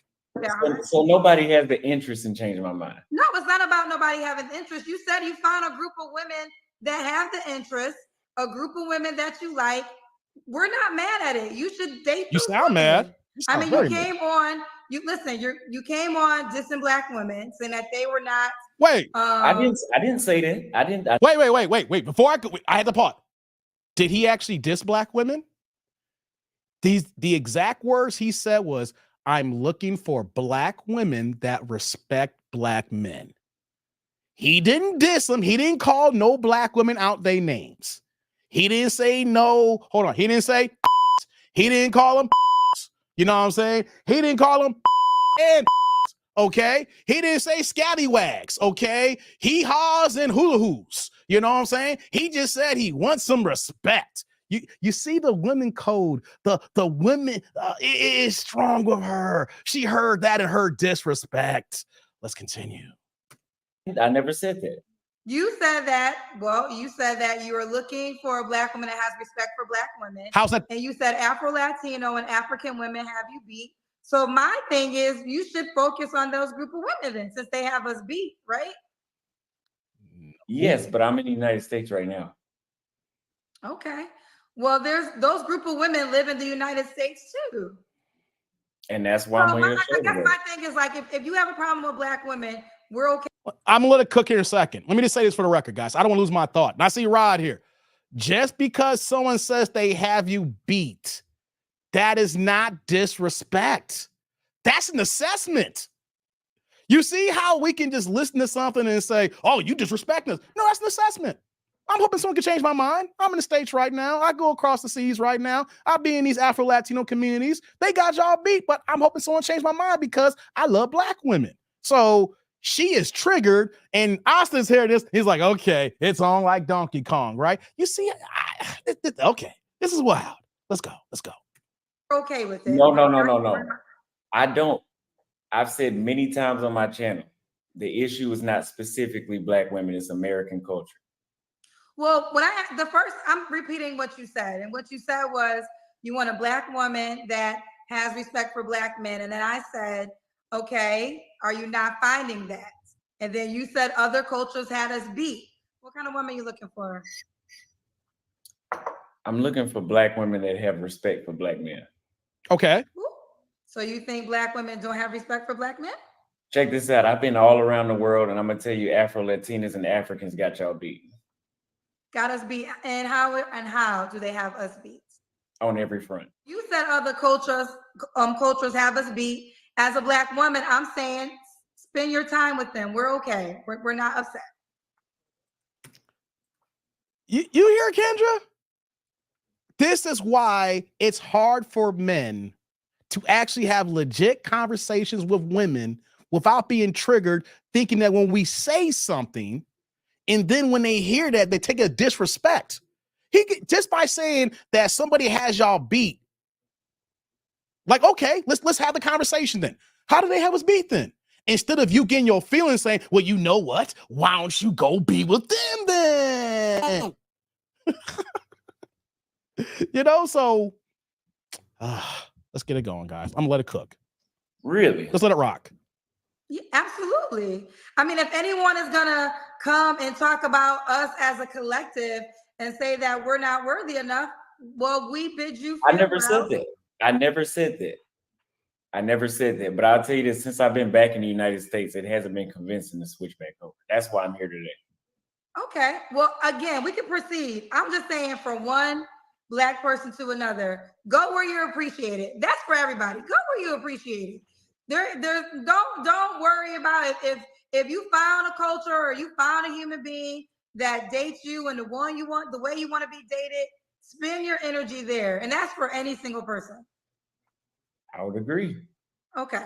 So Austin, 25, you super okay. So the question is, what kind of woman are you looking for? So you said a black woman that doesn't disrespect black men. Anything else? That's the base of it. Well, do you want to give examples in which ways that you have find black women are So disrespectful? by that, I'm saying she should be respectable when she talks to the man. She should be respectable with the man's time, his wants, and she should be considerate of his needs as well. Because it's always not one-sided. I hear in the United States it's always one-sided. Well, I can ask you one more question just about the other ethnicities that you said have us beat. Have you dated them? That's a good point, here, Orlando. I've been pausing here. We're seeing the conversation going back and forth here. Women on Kendra's show all the time disrespect black men. And she don't check those women when they say, I'm not looking for no one under 100,000, or that's too broke for me, or he can't be this height here. No short kings. We hear women disrespect black men all the time, but Kendra don't say, well, you know what though? If you tired of these black men like this here, why don't you go where you're respected, or go what you want, or go where you're appreciated? She never does that to black women. That's why I'm having an issue with this here. She being triggered. She allows women to say anything under the sun. No abuses men. All black men are this and that here, but I still want a black man who does this and that here. And know what she'll go? Oop, boop, boop. Oh yeah, look at her. But when Austin says, I'm just looking for someone respectful of black men, you know, I've been around and it look like y'all got y'all beat, but while I'm back in the States doing paperwork, I'm trying to find something that can convince me here because I'm a black man. I like black women. I'm paraphrasing here. And you see how she goes off the deep end and says, well, go where you wanted her. Go where you're respected. You know what I'm saying? Whoops. Sorry for that button there. So let's get back to the video. But reason why I'm pointing this out, because all these videos here, black women disrespect black men all the time, and she never stops them and say, well, why are you still dating looking for black men? But when he says it here, when a man comes up here, the energy shifts. It dynamically changes here. And that's why it's hard for men to have conversations with women all the time, because y'all getting y'all emotions and feelings and matters like this here. And the next you know, we're in our cool, you upset now. Let's continue. Did them? Yes, I have. So what happened? Why are you not with them anymore? Oh, I'm traveling, so I can't commit, but I've experienced. So why did those relationships end? Just because you were traveling? I got plenty on standby. They haven't ended yet. Oh, standby. Oh, they're on standby. This is like a plane. They're waiting to board. Yeah, I'm gonna have some black kids, that's for sure. Okay. Well, let's keep going. So, disrespectful. Hold on, let me pause that here. I know I'm pausing a lot here, but you heard he said, I am definitely going to have some black kids. See, that's the point that Kendra missed when she tried to get at him. Well, go where you're appreciated. And at the end of the day, black men do want black kids. I guess y'all super in a second. Don't worry, guys. I know y'all dropped me in super. Let's cook. Anything else? And you got to the deal breakers. This is supposed to be the part of what you want. What do you mean? Like the question is, because in the deal breakers, you could say, I don't want a disrespectful woman. This question is, what kind of woman are you looking for? So I guess the good qualities that you desire should be your answers. Like I said, how she talks to the man, his respectful of his time. Please hit the gym. Please hit the gym, and the pH needs to be balanced as well. Hit the gym, pH is balanced. I have a lot of questions for you. I will get to your questions, don't worry. Anything else before we go to your deal breakers? No, go ahead. Okay, let me read some of these questions. They're begging me to read these questions. Marika, I can't pronounce your name, said he paid $100 to argue and to get some Red Pill followers. I didn't pay nothing. I didn't ask nobody to pay nothing. You paid, somebody sent me $100 to pick you. Yeah, I didn't send it. I didn't ask them to send it. Oh, so somebody else sent it? Yeah, that wasn't my name. Okay, he said that wasn't his name. Courtney said he's live now using you. You're live now?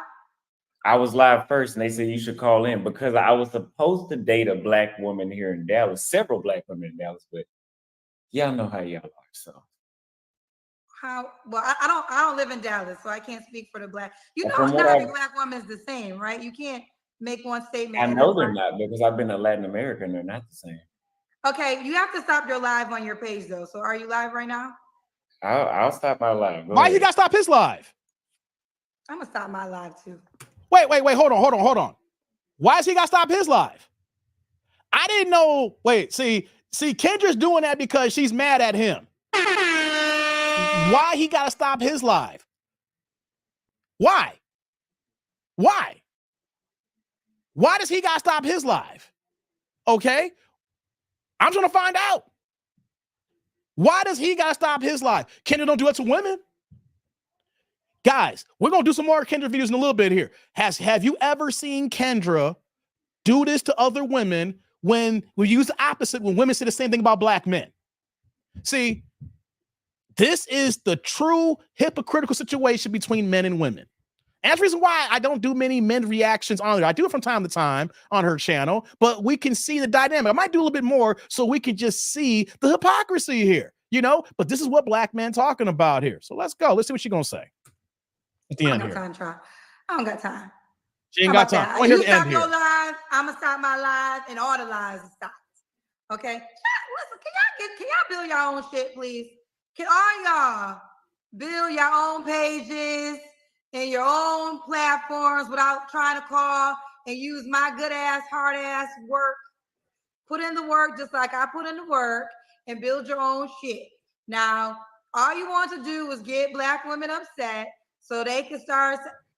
Black women, y'all should really take the advice. I don't care. If you want to date a white woman, go ahead. I don't care. Y'all hear this? Latin women, I don't care. Asian women, I don't care. Go and date them. Don't spend your time worrying about us. We don't, what you say, we don't work out. We talk back. We want you to make a lot of money. Okay. So you don't want us. We don't want you. It sounds like an equal category.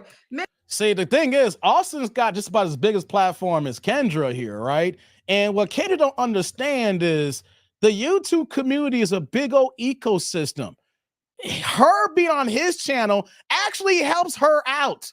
She's being exposed to a whole different demographic across the globe the way he moves here. So if I was to do a live stream here and someone I drop the link and someone says, yo, Dave, I'm streaming on my channel too, I'm not going to be upset about that because depending on how big your channel is, people are going to be exposed to me that they had not seen before. And the same thing when you come on my channel, people are going to be exposed to you. It's a give and take here. So you're talking about your hard work here and everything like that. Hey, Kendra, yes, you do put in the hours, right? But the thing is, the hard work works all the way around these reaction videos. It's a love-hate relationship. People can react to me. I've had people steal my content too as well. I'm a small YouTuber, right? But the game in YouTube is everybody talks about everybody. And you mad because someone on the channel was streaming there as well?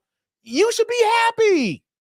I'm not, the thing that I have a problem with if people just steal content, doesn't add any information, just go ahead and put up like nothing's been done here. The hard work is he is on the channel, so he's also giving commentary as well as her. That's a give and take, but she is so goddamn triggered because he says, hey, I want someone respectful. Let's hear what the Shay's going to say before we move on. Let's hear the rest of this. Many, many years ago, and I'll never forget this. And it's so old because it was the Oprah Winfrey Show. And Steve Harvey was on the Oprah Winfrey Show, and I think he was up there for the tour for his book, Act Like a Lady, Think Like a Man. And a woman in the audience said, you know, she was talking about when she sees black men with white women and how it bothered her. Harvey said, ladies, the black men that y'all see with white women, y'all don't want those men anyways. And I never forgot it. And then I kid you not, every time I meet a black man that dates a woman that's not black, we don't want him anyways. We don't want him. Listen, let me say this. I actually love Kanye West. Okay, that's enough. That's enough. Oh God. Oh God. Oh God. I was trying to give it a chance here, right? We only tap into Kendra's channel, Kendra, for your janky ass women who say they looking for black men, but then talk the shit that they're talking. When Kendra talks, god damn, My ears are bleeding. I'm not hearing anything that is entertaining. I'm not hearing anything that is insightful or thoughtful that's going to bring anything to my life. We only tap in for the guests, Kendra. Oh my God. Y'all ready? Y'all ready for the next video? Let me go ahead and get these other supers, man. I see my supers are acting kind of janky here. Hold on. Give me 1 second. Let me go back up. I got to find these supers here, guys. I don't want to miss it. That's why I missed them here. Give me 1 second. I got to find these supers here. Okay, hold on. Hold up. Where y'all at? Where my supers at? StreamYard acting real janky here today, guys. There we go. I think I found it. Shout out to my man Devon with the $5 holla. Turn the chat green here. What you got for me, brother? Saying Kendra has to keep that same energy when the women that come on her show divesting and throwing us under the bus. I don't see Kendra giving pushback. I'm just saying, Devon. She a hypocrite, man. Hey, Devon. Hey, brother. Salute. Thank you for the holla. I appreciate you. Thank you, thank you, thank you. Right back at you with the super. Hey, man, hypocritical. She hypocritical. Let me double check something out here, man. I got to double check. I know I got another one after this here. I ain't trying to miss no supers because I say all the time, I shut out all my supers and be like, Dave, don't be like Don. You talked about Don for all these years, and Don will be recognizing supers, so I got to recognize the supers. All right. Appreciate that there, Divine. Yeah, she don't get pushback to the women. We're going to see it in a second here. We're going to see it here tonight, guys. We're going to see it here tonight. You know what I mean? Dang it, it's not even doing anything like that. What the hell? StreamYard's acting really funky. And shout out to Kareem. Kareem right back with the $1.99, $2 holla says, but she didn't have a problem going on KS platform. Hey, good point, Kareem. Good point, Kareem. Hey, Kareem, hold on. Hey, brother, salute. Thank you for the holla. I appreciate you. Thank you, thank you, thank you. Right back at you with the super as well. That's right. She may not have been streaming there, but she went on Kevin Samuel's show for a reason. At that time, when she went on Kevin Samuel's show, we did a live reaction. We did it a couple of times, to break it down. Kevin Samuels is getting over 20,000 people a live stream, guys. If y'all don't remember Kevin Samuels when he was alive, on a random Tuesday night at 10 p.m., he would have 26,000 in a live stream. Then he will go on IG and have another 10,000 people the next day. Then he'll be on live stream on a Thursday night on YouTube and have between 30,000 people on a live stream. And Kendra brought her ass up there for a whole hour-long discussion. And you had no problem going on somebody else who's a big dog at the time platform to put your face out there to have this conversation about dating, relationships, black men and black women. But another YouTuber comes on here and then you get upset saying, stop using me? Do y'all hear that? Wait, do y'all hear that, guys? Yo, she was on Kevin Samuel's show for almost an hour. And that's why a lot of people know about Kendra at that time. People know about her in Chicago as a radio disc jockey, but she really got a big pump up when she got on Kevin Samuel's show. A lot of people who follow Kevin Samuels, the millions and millions. But now that you got a decent sized platform and someone who also has a big platform decides to come up here, now you're saying, I don't want you on my platform? Oh, it's good for the goose, but not good for the gander? Hey, what's going on, Trust? What's going on? Hey, I see you, Derek, coming in. No, we ain't doing no sports talk like that. Yeah, so, man, let me get this other one. We're going to move on. Let's see here. Shout out to MOP. Oh, yeah, he did the members chat. 19 months. Damn, we've been here that long, huh? 19 months. She almost put me to sleep. F her and Moist. Hey, man. Hey, man. Hey, man. Hey, MOP. She put you to sleep.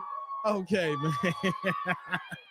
Hey, thank you for that, man. Hey, y'all ready for the next video? Let's press one. We're on to the next now. We're going, guys, let's look at these next videos to show the hypocrisy with Kendra. If y'all ready to get back on here, press a one in the chat. Let's get these ones going so we can get to the next joint here. Lord have mercy. Lord have mercy. That was wild. You know, the sister code, the sister womanhood is strong today. It is strong. You gonna get mad that a YouTuber comes on your platform saying, stop using me, but you arguably use the biggest YouTuber in the black sphere at the time. There was nobody bigger in the black community than Kevin Samuels, and you did the exact same thing. You went on his platform, and you didn't want to go there just to talk about relationships. You used him to get yourself exposure. That's what everybody does when you go onto a big dog channel when you show your face. You may say I'm not up there for exposure. I do it too. I don't blast it out there, but the exposure that comes with it. So yeah. So what are you saying here, Clifton? Clifton says, ladies, a black man with substance and options will exercise their right to walk away. If you come with attitude, masculinity, black women are chasing away the black men they claim to want. Facts, man. What's going on, Arvin? Facts, man. You know what I'm saying? And it's kind of ironic, once again, we get to the next video here, that a man can say, look, I'm just breaking this down and I'm paraphrasing. Just because I'm a guy and I'm logical. He basically saying he could have been trolling. He's like, look, I'm looking for a black woman. It's disrespectful. Well, why don't you go for someone that wants you then? Well, I like black women, so I just want to give it a chance here. I'm not giving up. I want to give y'all a chance. I love black women. I love black booty. I love black lips. I love black skin. Not like the dude in Don't Be a Menace. I hate the back of Forrest Whitaker's neck. Ooh, I hate that black ass Wesley Snipes. Ooh, I hate my gums because they black. Oh, I hate that black ass Whoopi Goldberg. Oh, you know, that didn't happen. Eric says, that is why the youth can't take advice from older women. There you go. There you go. Older women are notorious for not helping the younger generation of younger women. I've been saying that for a long time, EJ. Older women do not respect and hate younger women because they know the older women who are single knows that the younger women are there to replace them or take what they think that's theirs. They're not opening and inviting. You don't see older black men like me saying, hey, look at young Daniel chat. Fuck Daniel, okay? Fuck that little young nigga. You know what I'm saying? He's trying to take what's mine. No. I big up my younger brothers. Like, yo, man, we want to help and build these young brothers so they become middle-aged and become older brothers. And the next you know, they become experience and wisdom to pass it on to the next generation. Black women be like, fuck that bitch. Fuck her. Right, Pooh Man, Bernie Mac. Thank you. You caught that. Bernie Mac. Yes. I missed it. What happened? I can't do that, Trust. You're going to have to roll back, man. Replay gang, dog. I can't do recaps. The fact her African man didn't marry her says a lot. Africans usually want to be married by now. Hey, man, she what, 45 coming up? 45, 46 and gain a ton of weight? I don't care about your money. You know what I'm saying? People don't care about the money when you get to a certain age, ladies. You need to lock down a man before guys see you as invisible. And then you're going to be like Lala Anthony, you got to date 22-year-olds, which you don't want. I love my younger sisters. That's siblings, Shauna. That's blood. That's different. Shauna, do you love them bitches down the street? What about the girls in your job? You check out them bitches? Shauna, see that young girl at your job and she got that little outfit on. And you know what you probably say, Shauna? That bitch. She thinks she all that. Got her ass all out. Her.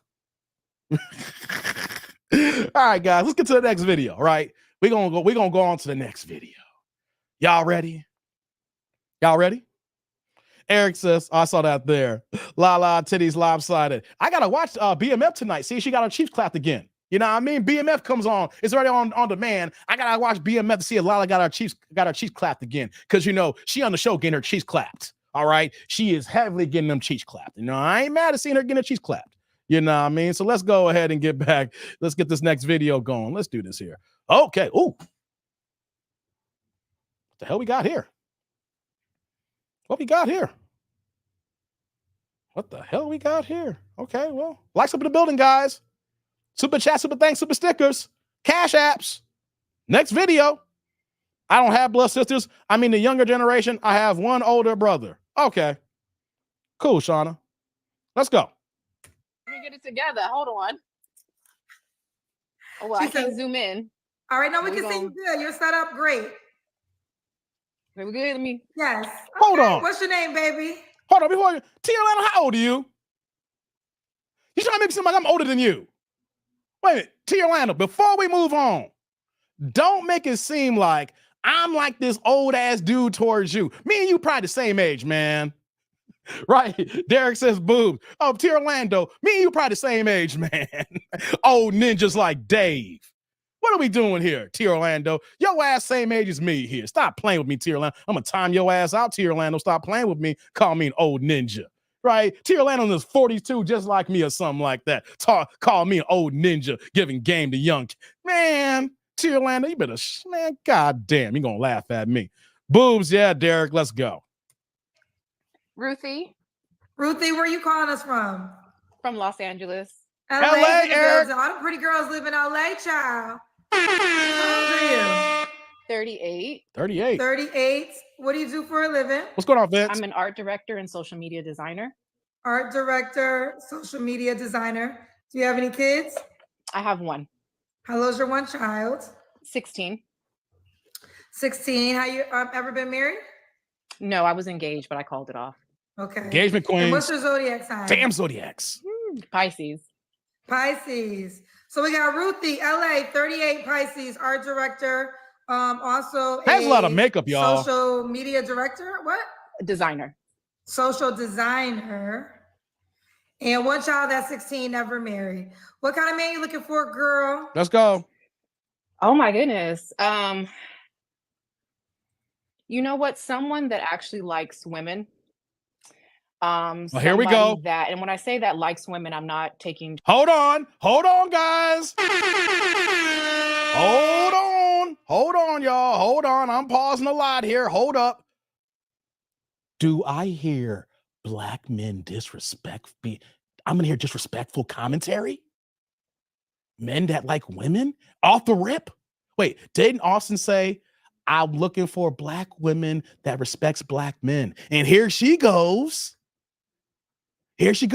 Guys, let's see if Kendra is triggered by her initial statement and what she says going forward now. You see how we correlating this here from Austin's video to this video here?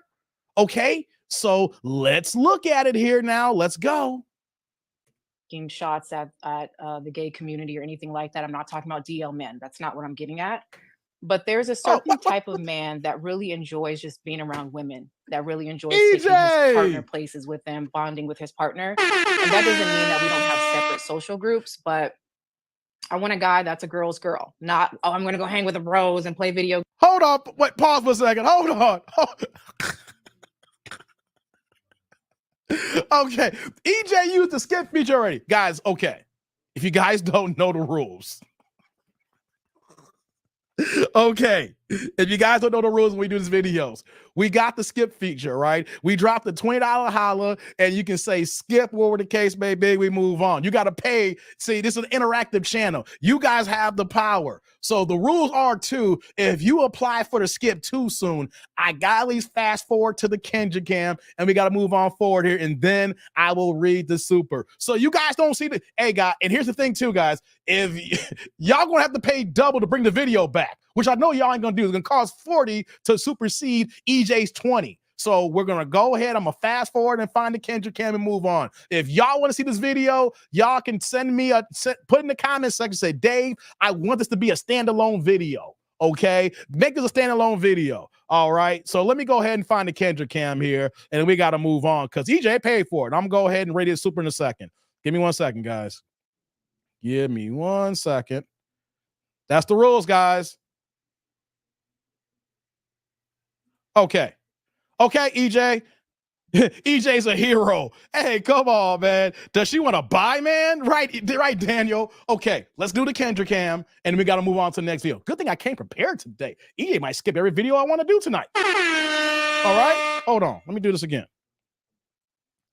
We got to see what she's working with, guys. That's the rules. All right, and then I'll read EJ's comment. Yeah, I got on sweatpants. That's fine. I got sweatpants on and Crocs, baby. You know what I'm saying? You look smart. You look good. What y'all think? Hold on. Yeah, I got on sweatpants. That's fine. I got sweatpants on and Crocs, baby. You know what I'm saying? You look smart. You look good. What do y'all think here, right? What y'all think? She want to simp? Yeah. I'm taking a major. Oh, no wonder EJ skipped it. Guys, EJ is from Cali. She's from Cali. So EJ is paying for the L to go away. EJ, you think you slick. You mother. EJ says, hey, y'all need to take a line from EJ. He's not going to sit here and endure the L. He's going to pay for the L to go away. EJ's like, nah, Dave, I ain't taking the L. I'm paying this off my screen. You are a slickster. EJ, you mother. EJ, you slick ass mother. Hey, man. Hey, EJ, you a wild son of a. Hey, let's see the rest of this can before I move on. I wasn't ready. You look good, girl. Comfortable and cute. When was your All right, guys. Okay. Let me read the super now. It ain't much. Wait a minute. How many skips that is here? Hold on.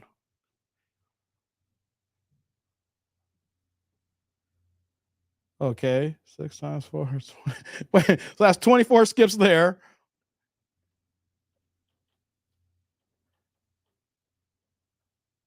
That's like 45 skips, EJ.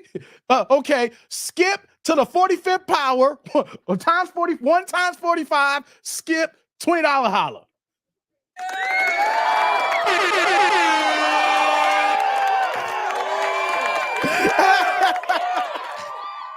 Okay, EJ. Okay, hey brother EJ, for the skip master. Salute. Thank you for the holla. I appreciate you. Thank you. And right back at you with the super. Hey, man. EJ went super skip. Hey, EJ, you wildin', dog. What's going on, Steven? Yo, day first off, dude would have said Kendra that he was an all-natural woman who's fine, fit, and friendly. She would have been hated anyway, but homegirl, yeah, I know, man. I know. I hear you, Steven. Did you get my comment? I responded back to your comment, Steven. Did you get it? I also talked about earlier in the beginning stream. If you missed it, you got to go back to the beginning and scrub replay gang for you. Why do we need to hook up in New York? No, pause. You know? Okay, guys, let's move on, guys. EJ said no. EJ said no. I will say this, guys, we barely got into the video. So if you guys want to be a standalone video, send me an email, say, hey, Dave, the one that EJ skipped, the first video he skipped, make that a separate VOD, okay? And then we'll go ahead and not do a regular reaction to it. Okay, appreciate you, EJ. Appreciate you. What y'all saying here? Let's see here. Y'all, Shauna, and going back and forth. Okay, yeah, with T Orlando. Okay, guys, check it out. Next video. Press one if y'all ready. Next video, guys. Press one if y'all ready. Damn, I missed it. Clocking out from work. Just the first video, Anthony. You didn't miss much. We still cooking. We still cooking.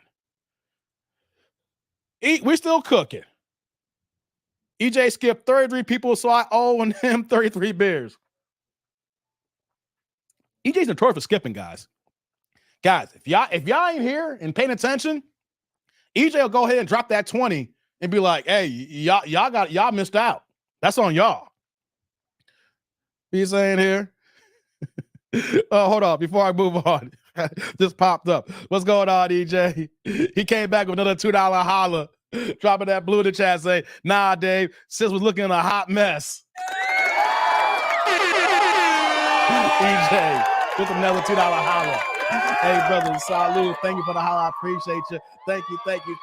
Right back at you with the super. Nah, EJ, you didn't want to sit there for the full endurance of an LAL. I see the way you move, EJ. You ain't slick.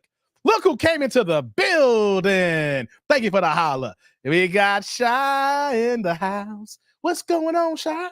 What's going on with you, girl?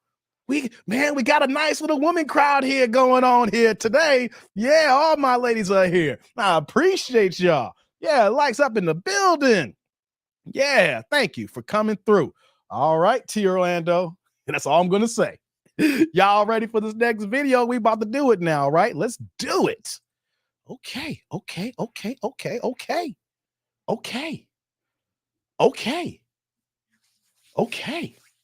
Next video. I think y'all ready? I think I'm ready. Yeah. The chat, y'all ready? Let's go. Happy Friday. What's going on, Mo? Let's go. Can I shout out to the cousins ready tonight? Y'all got ring lights. Yeah, I am loving Oh, this. hey, I Derek. love that. The Where you at, Derek? preparation that you Where you knew at, was gonna Derek? pick. What's your name, girl? There's My Derek. name is Isis. Say it again. Isis. Isis. Yeah. Where are you calling me from? I'm in the middle of the ocean right now, but I'm on a cruise ship. I'm like, Well, where do you? Okay, you're on a cruise. Where do you live? yeah. What? I live in Nah, we're gonna let it ride to Okay, Orlando. Florida. How old are you? I'm 24. Okay, 24. what you on a cruise for?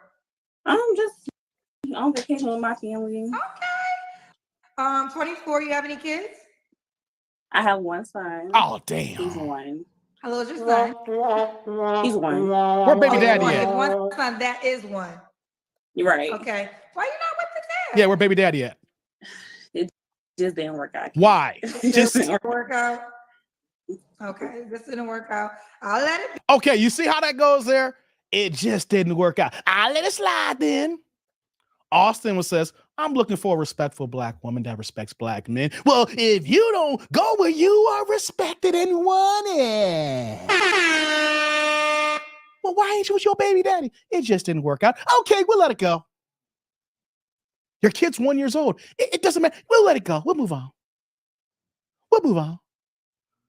See that, guys? You see the hypocrisy here? You got a 1 year old. You're only 24 years old. You're young as hell. That kid is young as hell. You should be trying to work it out with your baby daddy unless there's DV involved or your life's in jeopardy. If it ain't those two things, right? Or he's being over disrespecting the cheating that you worried about bringing diseases home. If you don't got those situations where he's just wild on the streets and you worry about catching something back home, or he is actually putting hands on you, 1 year old, figure it out. Y'all so quick to walk away. Man, that kid needs his daddy too. Let's go. B, what do you do for a living? I'm a truck driver. Truck driver. Oh no. Hold on.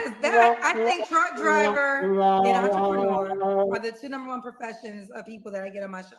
So Isis, Orlando, Florida, 24. What's your zodiac sign? Damn zodiacs. I'm a Leo. A Leo, one son, that's one.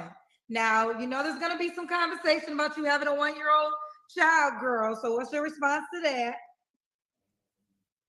I mean, you know, it just don't work out sometimes. I'm ready to get back out there today, and if the dad can go do it, the mom should be able to too. Dang.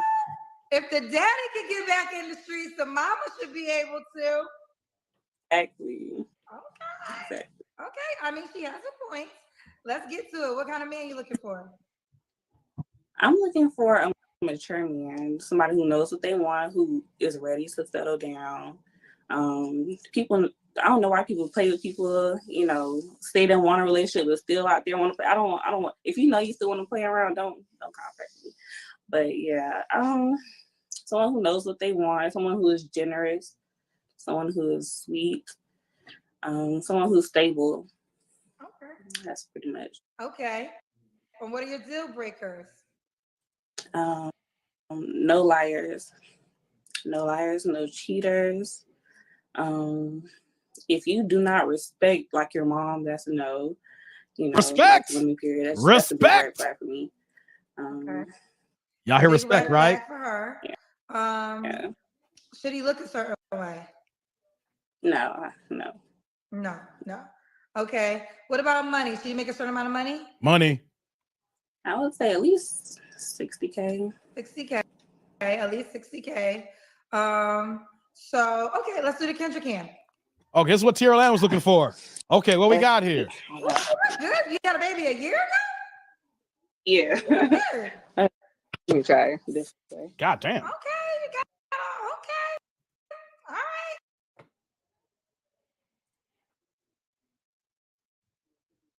What do y'all think, y'all? Is it this?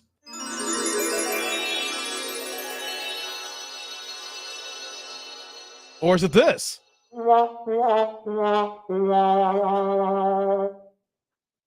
Y'all let me know. You got a body, girl. Let's look at the front here. She got a little pouch here, but got a little camel toe action. You know, got a little camel action here. Look at Daniel. Daniel's like, God damn. Cream's like, yeah, Jay's like, are you? Oh. Hey, y'all killing me here. Are you? Oh. Hey, man, y'all killing me. Hey, might deflect back, Dave. Hey, come on, man. Hey, come on, man. Hey, yo, what do you say over here? Hold on. That kid is doomed. Hey, come on, man. Yeah, straight D action. Look at Daniel. Hey, Daniel going with the raw diggity. Hey, Daniel's like, no condom. Hey, man, I'm done with y'all. Yes, man, y'all see that moose knuckle. RUO, recreational use only. Recreational use only, T. Orlando. It's for the rec season. Hey, man, stop playing with me here. Hey, man, hey, let's go. Girl. So Isis, you want the guy to be in Orlando, Florida? I would prefer Florida. It doesn't have to be Orlando, but Florida. Okay. Florida, okay. She's a truck driver, 24. What's the age range you would date? We'll go 22 to 32. 22 to 32. 22 to 32. Do you want more This kids? is you, Daniel. No, unless I get married, maybe one more, then I will make an exception. But Say one more time. I don't want. So what? If I were to get married and my husband wanted, I hear you, child, Vince. then I would give him one. Oh. I don't want. Okay. Other than that, no. All right. When was your last relationship? My child's father, so a year ago. A year ago. You don't have to answer, but I'm gonna ask. When's the last time you was intimate with someone? She's clapped. I'm gonna decline to answer that one. Okay. This Wi-Fi on Because she's getting her cheeks clapped on the cruise ship. That's why she declined. She said the last relationship was the baby daddy a year ago. Well, when you get your ooh, cheeks clapped, I'm declining because it just happened. That's why she got the booty shorts on. She had some dude named Dexter come through the room. Says, what is a beautiful thick girl like you doing in the cruise ship alone by yourself? Dexter got that ass, allegedly. Let's continue, y'all. Let's continue. on this cruise is very good. 3 flaws you have to work on. I would say probably giving too much too soon. That's one flaw.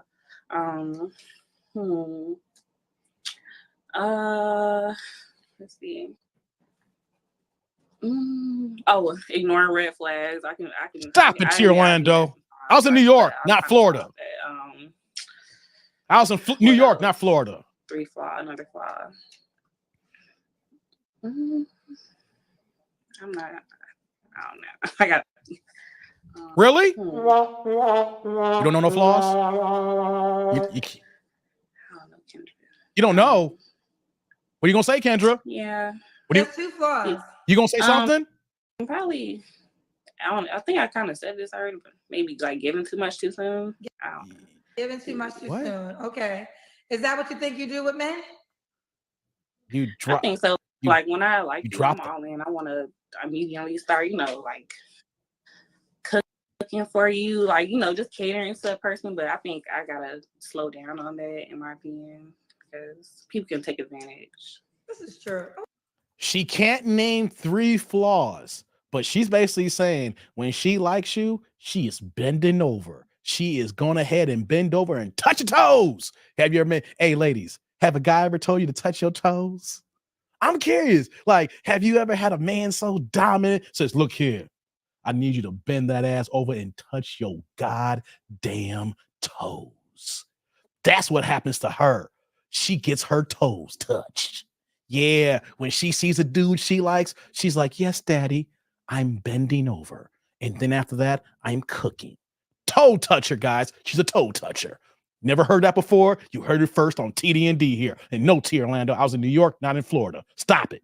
You're going to get timed out. Stop it. Okay. And why would a guy be lucky to be with you? Because I'm a sweetheart. I'm faithful. I'm loyal. Yep. All right. She's sweetheart. She's faithful. And she's loyal. We got Isis, Orlando, Florida, 24, Leo. 1 son, that's 1. Truck driver will date 22 to 32. Make at least 60K. There's no men on the cruise? We finna find out. Oh, you just started the cruise? Yes. One thing I will say, see, cruises are different. I think most single men on a cruise are either, I think they're gay. I don't think most straight, well, I don't know. I could be wrong. What the fuck? I would assume, I don't think straight men are like, let's go on a cruise. Like, what the fuck is she talking about? You hear the projection here. Only gay men go on cruises? Y'all hear this bullshit here? Let's hear more of the hypocritical stuff that Kendra did. Is a reason why I went straight to the thumbnail video with Austin, and then now we're going on here. What the hell? Look, what the hell? Hey, before I move on here, I want to get the shout out to Team Peterson with the to the member chat. Been here for 9 months. What's going on, TP? Salute TD and AIC. Kendra loves the floozers. Shout out to Team Peterson in the building, man. Shout out to TP. Orlando's like, not gay, trolling for these type of women. Man, this is wild. Let's continue, man. We're going to hear the crazy dick nanigans that Kendra's going to say here. I guess I'm gay then, because I like going on cruises, man. I'm about to go planning the Virgin cruise. You know, Virgin, they got this brand new boat. Man, it's off the chain, man. But I guess I'm gay as much as I love the booty. Girl booty, that is. Not no dude butt. Pause. Like, I think the men on the cruise are either in a relationship with someone, or they're gay men, or maybe it could be like you, a family situation, and I'm there with my family. So then it could be a single guy in that manner. But I don't think a group of facts, Clifton, straight men. I could be wrong. Y'all could correct me if I'm wrong. But I don't think a group of exactly, like, Shauna. They be the gay themed cruises, right? Unless it's one of those like single. I'm gonna do a single cruise. But unless it's like that's the intention, like this is a single cruise, so that's why we're here. But I've done a couple of cruises, guys. Single men just go on cruises. I could be wrong though. Y'all can tell me if I'm wrong. But see if there are any single men out there. I am, but I've done it when I was single though, Mo. Like a guy there with his family. I have, but I've done it when I was single. All right, well, let's do it. How can a guy reach out to you again? He can either follow me on Instagram. That's BOOOMB__bomb with 3 O's, or on Facebook, Isis Debris is the ABRE. Isis. I hear you, T. Orlando. All right, baby girl, you keep me posted how it goes. I will. Thank you so much. You're welcome. Bye, boo. Ladies, good. Let's move on. Go to the next. I'm gonna give a quick assessment here. I want to pull that back up what Rod said here. Let me get that comment back up. Likes up in the building, guys. I just want to pull this back up. Right, Rod. That is a terrible ass assessment. And fellas, this is why you should never, ever take advice from women like this here regarding dating. All right? Because if you heard this kind of statement, and T. Orlando said it best here in a second ago, if you heard that kind of assessment right now, you know what I'll do if I was a single man, guys? I'd be taking my black ass on these cruises. Because if you're going to assume, if women like her is going to assume that gay men go on cruises, and Shauna said it best, the gay men that go on cruises is the gay themed cruises. They have those all over the place. They made a movie about it with Cuba Gooding Jr. called Boat Trip that came out back in 2002. You seen that movie, Boat Trip? You know, anything like that? So if women are telling other women, unless a guy's in a relationship, only gay men go on cruises, guys, if you are a single straight man and these women are in these janky pockets are talking like this here, take your ass on a cruise here, figure out what's the big boat that has the most activities and the excursions that you want to do in the islands and the time of the year with the right weather, and go single or go with a partner in crime at least, so you're not dolo, have a wingman or something to go there, and then you go ahead and just slay for the week. Just slay for the week and just slay for the week. Okay? Because the women are in these circles and their little bubble is saying, it's only gay men here. And then when you get on a cruise, it's like, hey, ladies, I'm not gay. I am straight.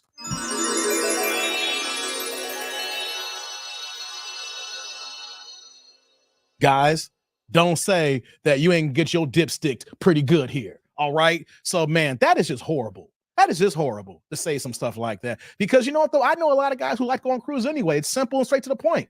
You know what I mean? That means a whole bunch of different things here. But You get your food taken care of. You get to get in the water, you know. I mean, you get yourself a nice little balcony suite. If you pay a few extra bucks, you know, you get a big bowl of different activities. They got clubs on it. They got bars, drink all night, things of that nature. Hey, man, shoot, take this commentary and be like, I'm about to go ahead. It's like shooting fish in a barrel, guys. Shooting fish in a barrel. Rod said, just spend the $300 and go on a Carnival cruise. You can bang all the ratchets you want and send them home. Nah, Rod, we don't do $300, man. That gets you an interior room. Hey, I'm gonna school y'all real fast before I go to the next video. Give me 2 minutes, Rod. Damn that $300. That $300 give you a small, rinky-ass interior room. I've done a couple of cruises, right? If you guys really want to do a cruise right, interior is the cheapest way, right? Nah. Y'all middle-aged like me. Most of my guys have a few dollars to go on vacation. Damn the interior room. Damn the ocean view room. The ocean view room is basically an interior room with a small little cutout that you can have a little window there. Spend a few extra bucks, maybe depending on the Carnival, maybe it's $500 or $600 for the week, and you get yourself a balcony suite. That way you have a little outside, you get the weather and everything like that, so you got space. Because if you go for an interior ocean view room, some bad boy's like 102 square feet, basically. So you ain't gonna have no space to move in room like that. $500 on a Carnival cruise, go ahead and get you a balcony suite. And then like what Rod said here now, then take the second set. Then you can bang all the ratchets you want and send them home. All right, Rod? Just take your first line and put balcony suite, okay? With the Rod's Dave, that's for the people who fly chicks out and have them sitting in raggedy hotels. No, okay. No, I'll talk about if you want to have a good time, right? If you're doing that, man, don't take the cruise in. You ain't gonna have a good time in the interior room, right? But I hear you, man. Hey, Devon, what's going on, Devon? Any lonely women on a cruise is looking to hunch? Hey, man, they all are.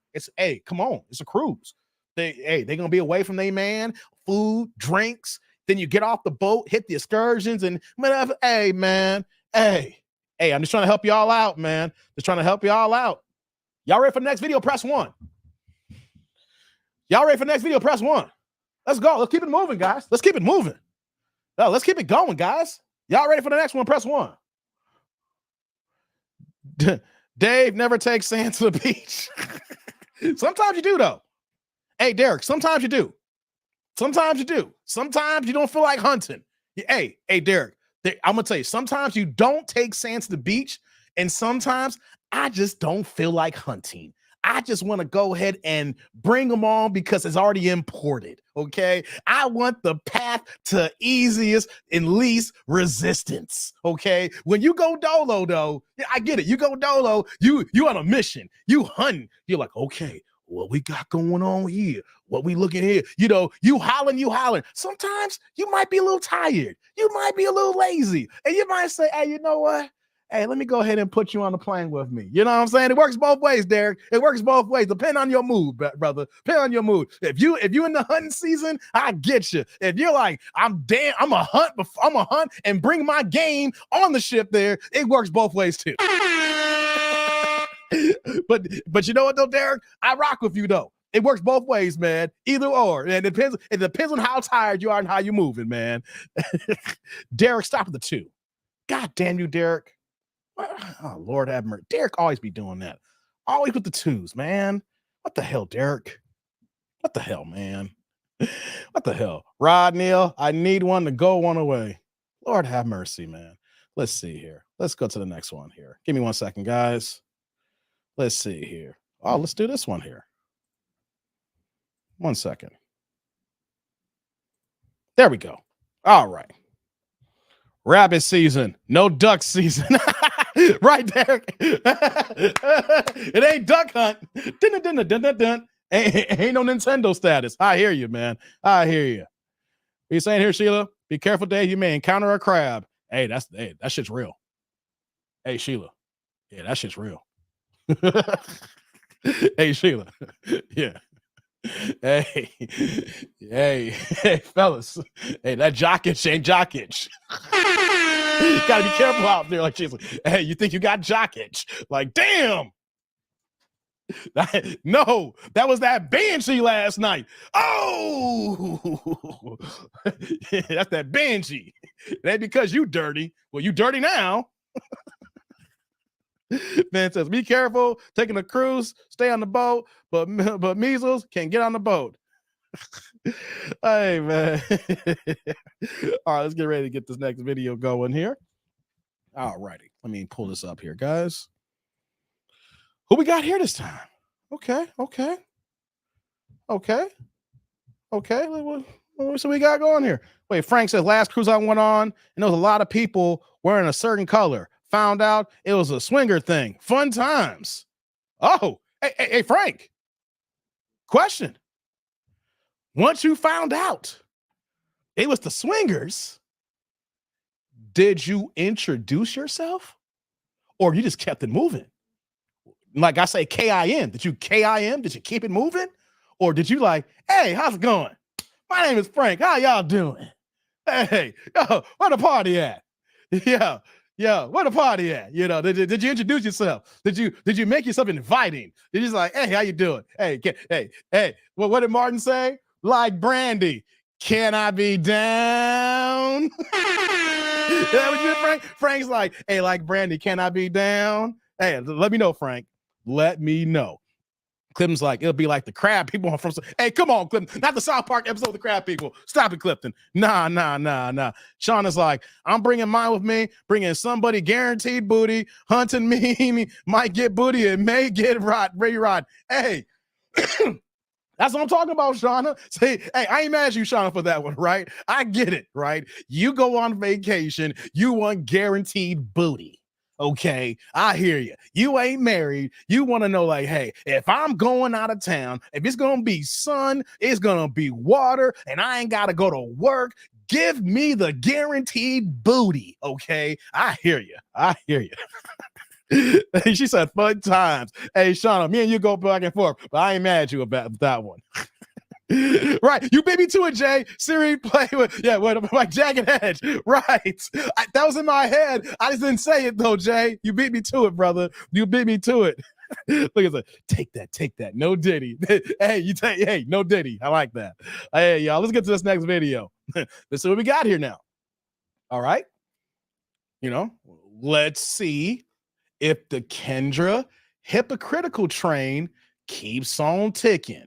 All right, we're seeing, you saw the first video. If you missed it, replay gangs in your future. You saw how she got triggered, and the next few women, she don't act like that, okay? That's why people grill Kendra, because you don't keep it 100. And how the hell are you going to call yourself a journalist moving like that?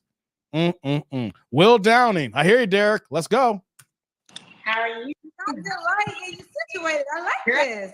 Yeah, I said I was gonna be on here tonight. That's so funny. What's your name, baby? Alexis. Mm-hmm. How old are you? How old are you? 27. 27. 27. Where you calling us from? New Orleans. New Orleans. Where you at, Quick? Where you at, Do you have Quick? any kids? Yes, I have one son. He's 4. Okay, why you not with the daddy? Yeah, where baby daddy at?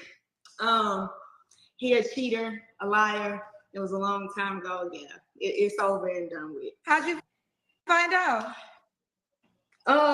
When I went to his house while I was pregnant, I had just left maybe a few hours ago. Came back because I forgot something.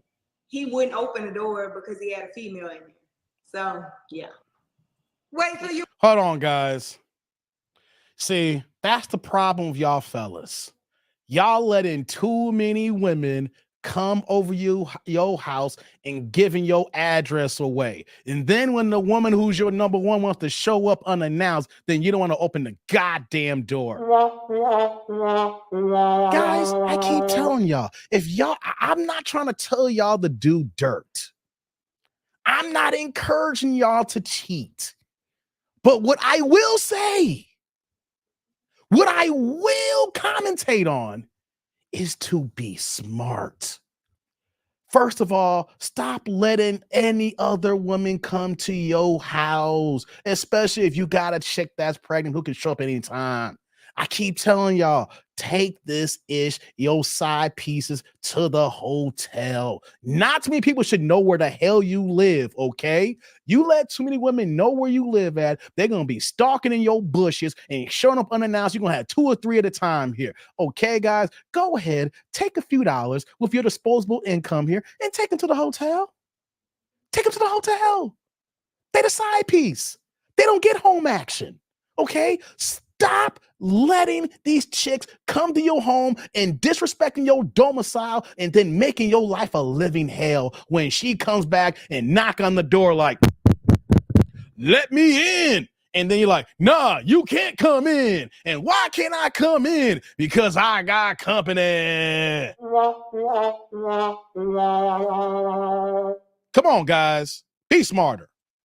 You were at his house and you left and another female. Yes. So I was at his house the night before. I had stayed the night or whatever. And then I came back and I was like, you gonna open up? He holding the door open like I'm about to bust through. Yeah. Oh, he didn't know you were coming Thanks back. to Orlando. No, he didn't know.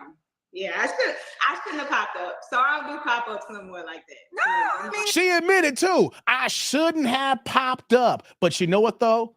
She's pregnant. In the back of her mind, she's gonna say, we ain't married, but that's my man because that's my baby daddy. Women know they ain't supposed to pop up, but you know what though? They pop up anyway. And some of y'all dudes got nice cribs. Y'all got nice beds. Y'all even got the sleep number beds. I bet you T. Orlando got the sleep number bed that you can get the remote control and then adjust your feet and adjust your head and it rises up and goes down. You know what I'm saying? Like that. Guys, some of y'all got some nice homes, nice cars. And you know what happens? These women are broke as hell. Me and T. Orlando had a conversation earlier today. These women are broke as hell. And then when you invite them over your house, they're going to be like, wow, his house is better than my janky apartment and my 3 roommates. I can see myself walking around butt naked around this house Monday through Sunday. These women will fall in love with your crib before they fall in love with y'all janky asses here. Stop giving y'all addresses away, okay? Not everybody deserves home sleepovers. Some of them just deserve the Hyatts, okay? Now let's continue. I mean, was it your boyfriend? We were working on it. So when I found out I was pregnant or whatever, we weren't together. But we was like, okay, you know, we have a child, so let's try it out. So I'm thinking we actually trying. No, we wasn't trying, obviously. Okay. Well, I don't think you should say you regret going to the house because, listen, I guess you had to find out, right? Right. But here's the thing, though. They weren't in a committed relationship. Good point here, and she said it there. It was somebody you was kicking it with, but it wasn't official, and y'all trying to make it work here. Yeah, that's your bad if it's not your man. But fellas, still the same thing here. You got a woman knocked up, like my man said here. Don't open the door. Act like you'll sleep, okay? Act like I didn't hear you coming through. Everything happened for me. All right, moving along.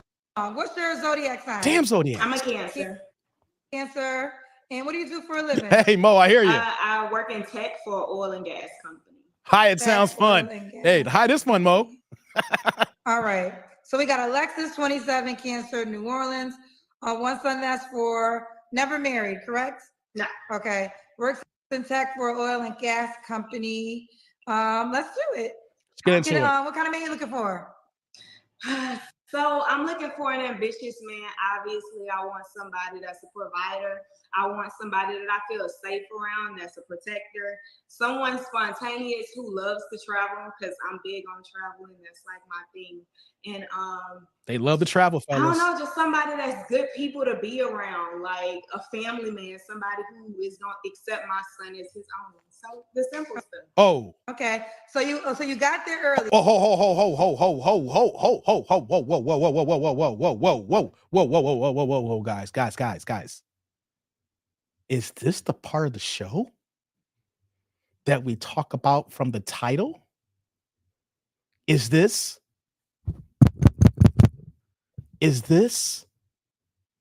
stepdaddy season?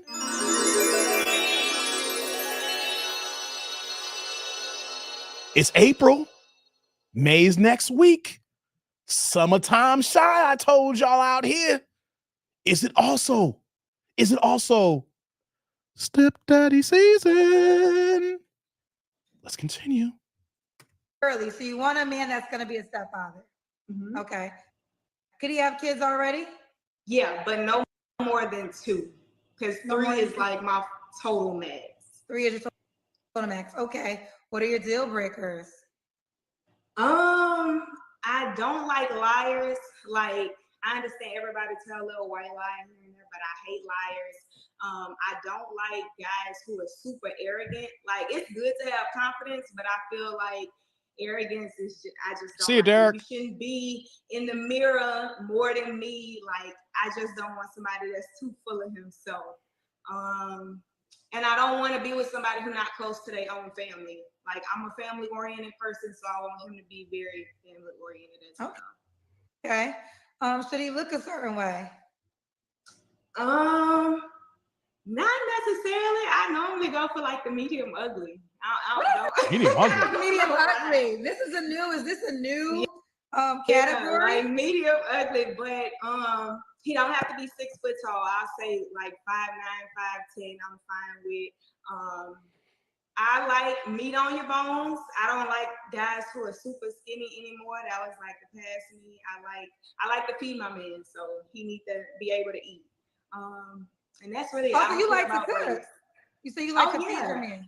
I'm from Louisiana. We get down in the kitchen. Where you at, Quick? Actually, everybody Where you at, from Quick? Louisiana can cook. That's the truth. This is Quick's L. Now, is it like your mamas teach her how to cook there? So my mom cooked a lot. She don't cook as much anymore. So I guess that's kind of like how I started, because she had knee problems. So I kind of took over with Thanksgiving and Christmas dinner. And then I have a son, so he got to eat. Okay, fair enough. Now, should he make a certain amount of money? Money, y'all. I'm gonna be realistic. I'm gonna say 75, 80K. I feel like I'm okay with that. He's okay with 75, 80K. All right, let's do the Kendra Cam. Let's see what she's working with, y'all. What we got?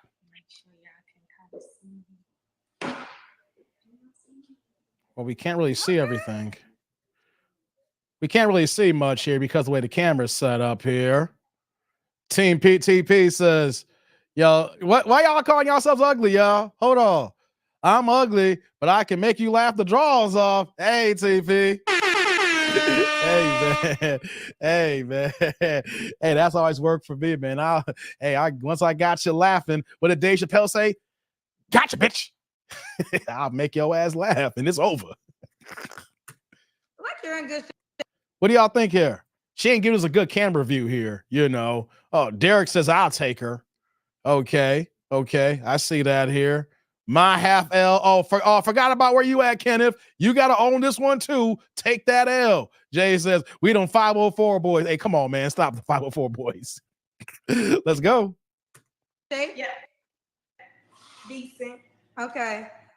Alexis, 27, Cancer, New Orleans. One son that is 40. You said you do want more kids? Yeah. Okay. When was your last relationship? A little over a year ago. A little over a year ago. You don't have to answer, but I'm gonna ask. When's the last time you was intimate with someone? Buns Glaze. Last month. Last month. Oh, recent. Okay. Is that guy? I'm sure this. Yeah. What's wrong with Buns Glaze, dude? Right? No, it was somebody that I was dating, and he ended up he stole money from me. So. What? That has said a man she dated has stole money from you. So how did he steal money from you? Yeah. A month ago? Yeah. So that's why we kind of stopped talking, because I guess I'm too nice sometimes. So I basically left work one day because he needed to get a suit from somewhere. He couldn't pick it up because he was still at work. So I was like, it's cool. Like, I'll go and pick the suit up for you, blah, blah, blah. So I go pick the suit up, and basically some days went past. He came over. What's up, Rodri? Was good. So I was in New York, brother. I was like, hey, don't forget to send me the money back for the suit that I picked up. Okay. What? So because I thought he stole money out your purse. No, he owes you. Oh, money. No. He owes you He money. just didn't give me money back that when I paid for something for him. He was like, so tell me. Okay, so that's different than stole. Stole is like right. One in your purse. Not saying this isn't bad either. But stole is yeah, well, I'll let Kendra cook in a second here, but yeah, stealing money. But how is it that So many women complain about black men, but they are clearly picking the Pookies. They're picking the Ray Rays. They're checking out these Dusty Darryls who are over here taking y'all money or running a scam on y'all where that you out a few dollars more than what you supposed to be here, right? It's kind of ironic that y'all talk about all the black men here, but y'all choosing the worst of the worst and then lumping that across all of us here. Just because someone took you for your cookies, someone took you for your money, does that mean all black men are bad? You just got a bad choice of picking men, right? Your baby daddy, well, you were not in a relationship with, right? You were not in a relationship with him, and you let him knock you up, and then you show up unannounced and he got another woman here. That's on you. You did not ask for a commitment. Let him go raw dogging them cheeks and got you pregnant here. He wasn't cheating because you said that he was cheating, but you weren't committing. Try to make it work, okay? Unless you guys have a conversation that we are together, he didn't cheat. So your baby daddy, who was no good, that's on you because you let someone clap who you didn't have a commitment with. And then the dude a month ago over here with the money situation here, it sounds like you don't have a good sense in character and choosing people in general. How's that on us, guys? How's that on us? It's on you guys here. Is like he hasn't given you money back. Okay, so start from the top again. What happened? So I went to Men's Warehouse and I purchased his suit for him. So because good point here, Orlando. He was still at work. I could leave, he couldn't. So basically, some time went past, and I was like, "Don't forget to give me the money back for the suit." How much? Do you mind share how much it cost? Like $200 some. So okay. That's a good amount. Yeah, it's a good amount. Don't be playing with me. You just dating somebody. Okay. But yeah, so I asked for it back. I'll get y'all supers in a second. Like, oh well, I'll give you some of it back, but it's gonna be a deducted version because I paid for some things for us this weekend. Wait, what happened? He said because he paid for some stuff this weekend for us. So we went to go get drinks. And I believe he paid for me to get my car washed. So yeah, the math just not mathing. Like they didn't deduct. Hold on, Tilo got a point here. Before the weekend, you may not like the way he's moving here, and I get it. But before the weekend, I'm kind of curious. How long were you two talking? And then how much does this man come out of pocket before the $200 bill came? Of course, a car wash is like 10, 20 bucks. Let's do 20 bucks, right? 180, right? And drinks.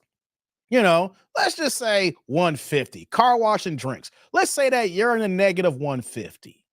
I'm kind of curious how much he paid out prior to that then. Was it complete dust? He never did anything? You were giving up the cheeks? Hey, city boys are up, says Kareem. Does nothing at the warehouse. Sprinkle lady will call that a dusty. That is a cheap suit.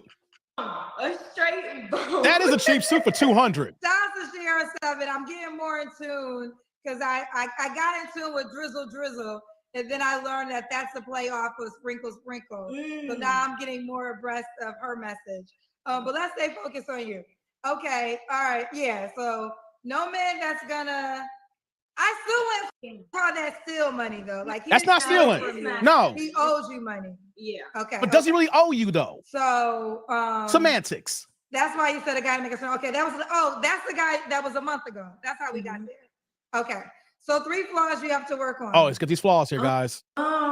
Being feminine. I feel like sometimes I'm too aggressive. So that's one. And it's just because like I'm super independent and it didn't come from me. Get her out of here. Like, my success didn't Let's go. Being soft and being like quiet and yeah. Oh, you ain't quiet? Didn't come from that. So I have a hard time like expressing myself without being aggressive when I feel a certain way. So that's one flaw. Another flaw I feel like is come on. I'm gonna say you should know this. That's still aggression. How I talk to people. I'm super transparent. Like that's just, you aggressive? You mean? And that's just how I feel. And the last thing is understanding. I feel like I can be more understanding in situations. Right, Orlando. Not to just because I wouldn't react a certain way or I don't. I guess understand how they get in that situation. So yeah, those are my 3 flaws. I gotta say this here.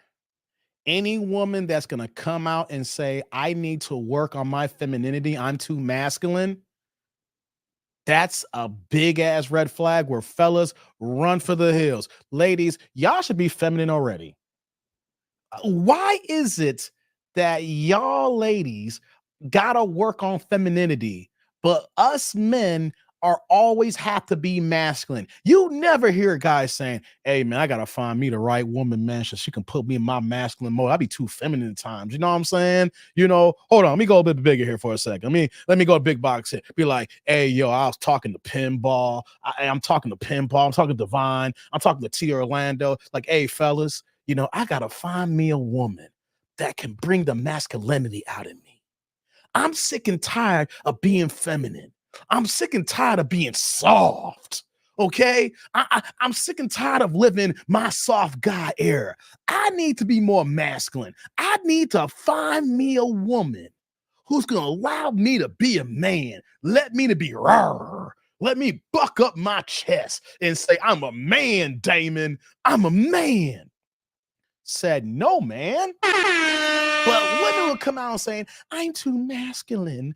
I need to work on my femininity. Don't you know that's the biggest ass turnoff that is? That means we're gonna be fighting with you all the time. You always gonna be thinking you independent and you always in your bag and doing everything on your own. And the next you know, you want to be all rough and stuff with your Afro puffs. Hey, come on, man. Stop playing with me. That's the problem when we see with these women here. So, Pinball, I've never sent you an email. Be like, yo, Pinball, man, I got a problem right now. I know you watch me on YouTube. I just got a problem. I got this problem of being too goddamn feminine. Ooh, this soft guy era is too much right now. I need me a woman that makes me be. Seriously?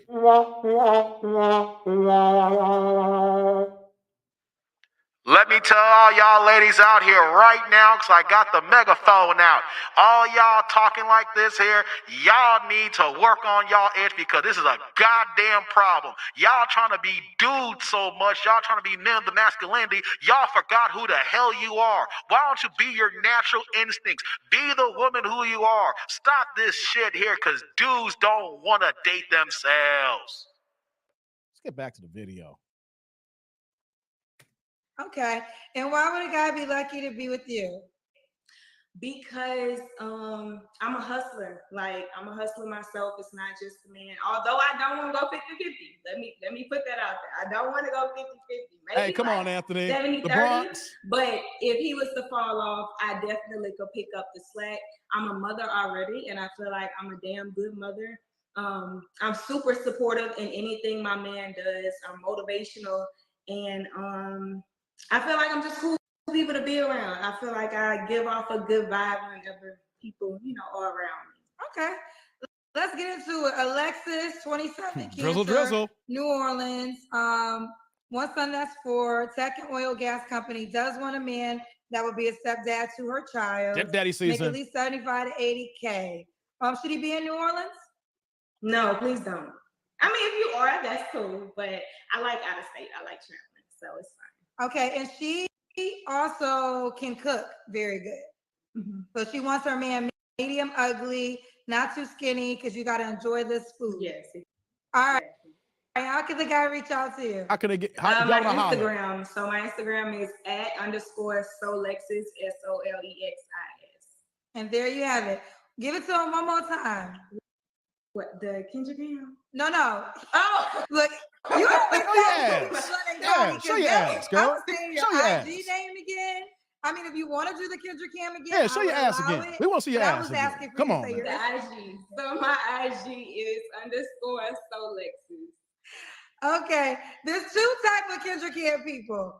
There's the one that's, oh, Kendra, I didn't know he was going to pick me. I want you to know I just came from the gym. My mother died yesterday, so I ain't get my hair done. Oh, Kendra, I want you to know before I do the Kendra Cam, I'm working on losing weight. That's one Kendra Cam.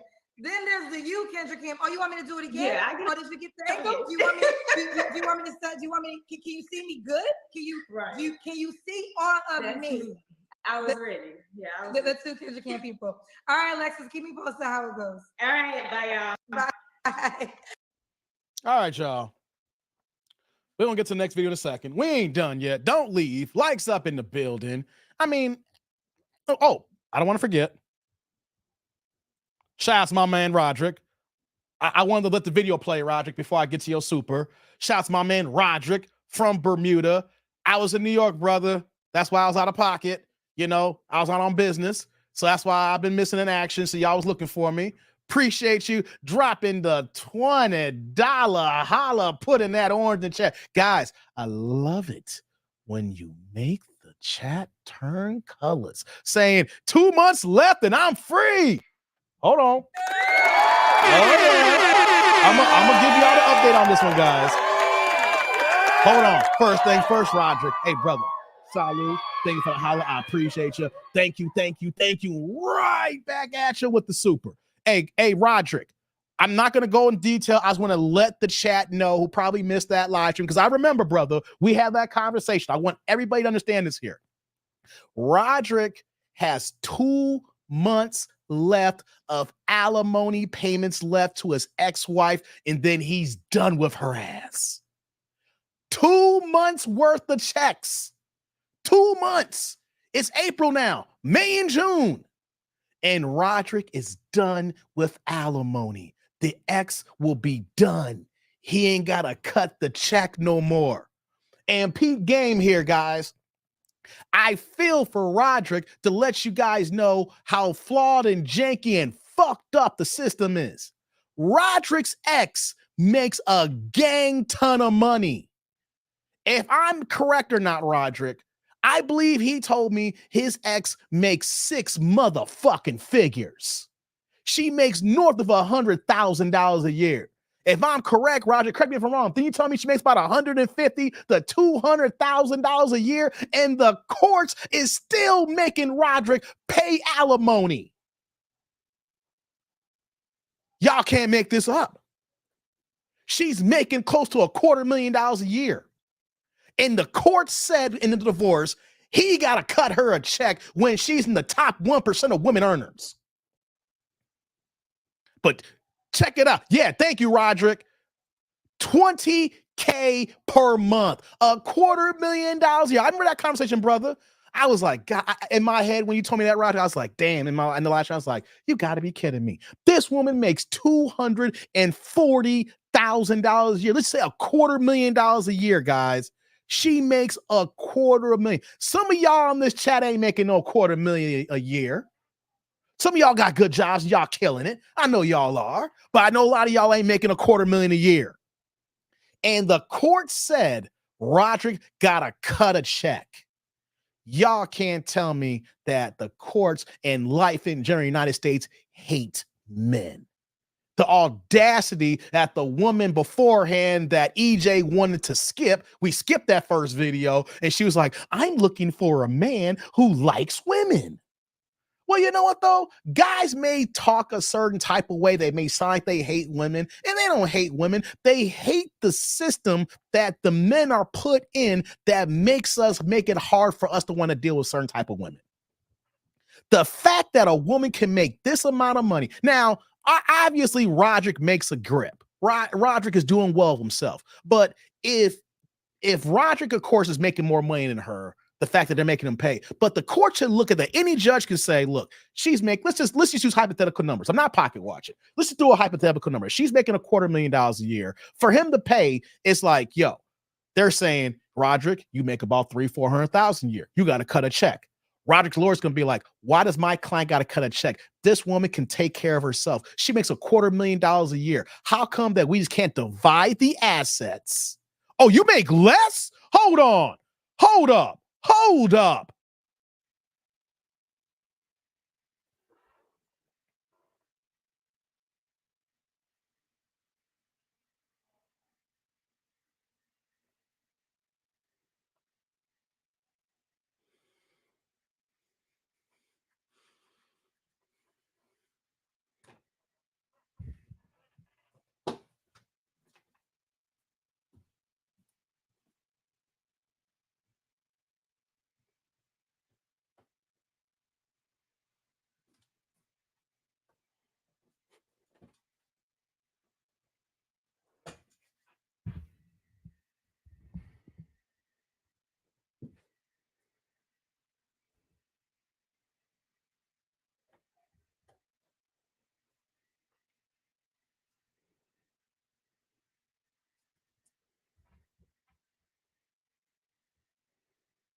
That's that, y'all. That's that bullshit, y'all. I was about to be nice, thinking that Rodri price and did not pocket watching that he making about $300-400 a year. This is what we're talking about here, y'all. I'm gonna get to the next video in a second. This is what we're talking about here. Obviously, Rodri has a good job. They're making him pay this cut. Rodri makes less money. She's dropping $20K a month. And the court said, Rodri, cut the bill. Cut the check. CTC. Cut the check. But you know what, though? Rodri got 2 months left. Brother, 2 months. And Rodri, when it's over, whenever it's the next live stream, after you cut that check, I need you to show up here so we can go ahead and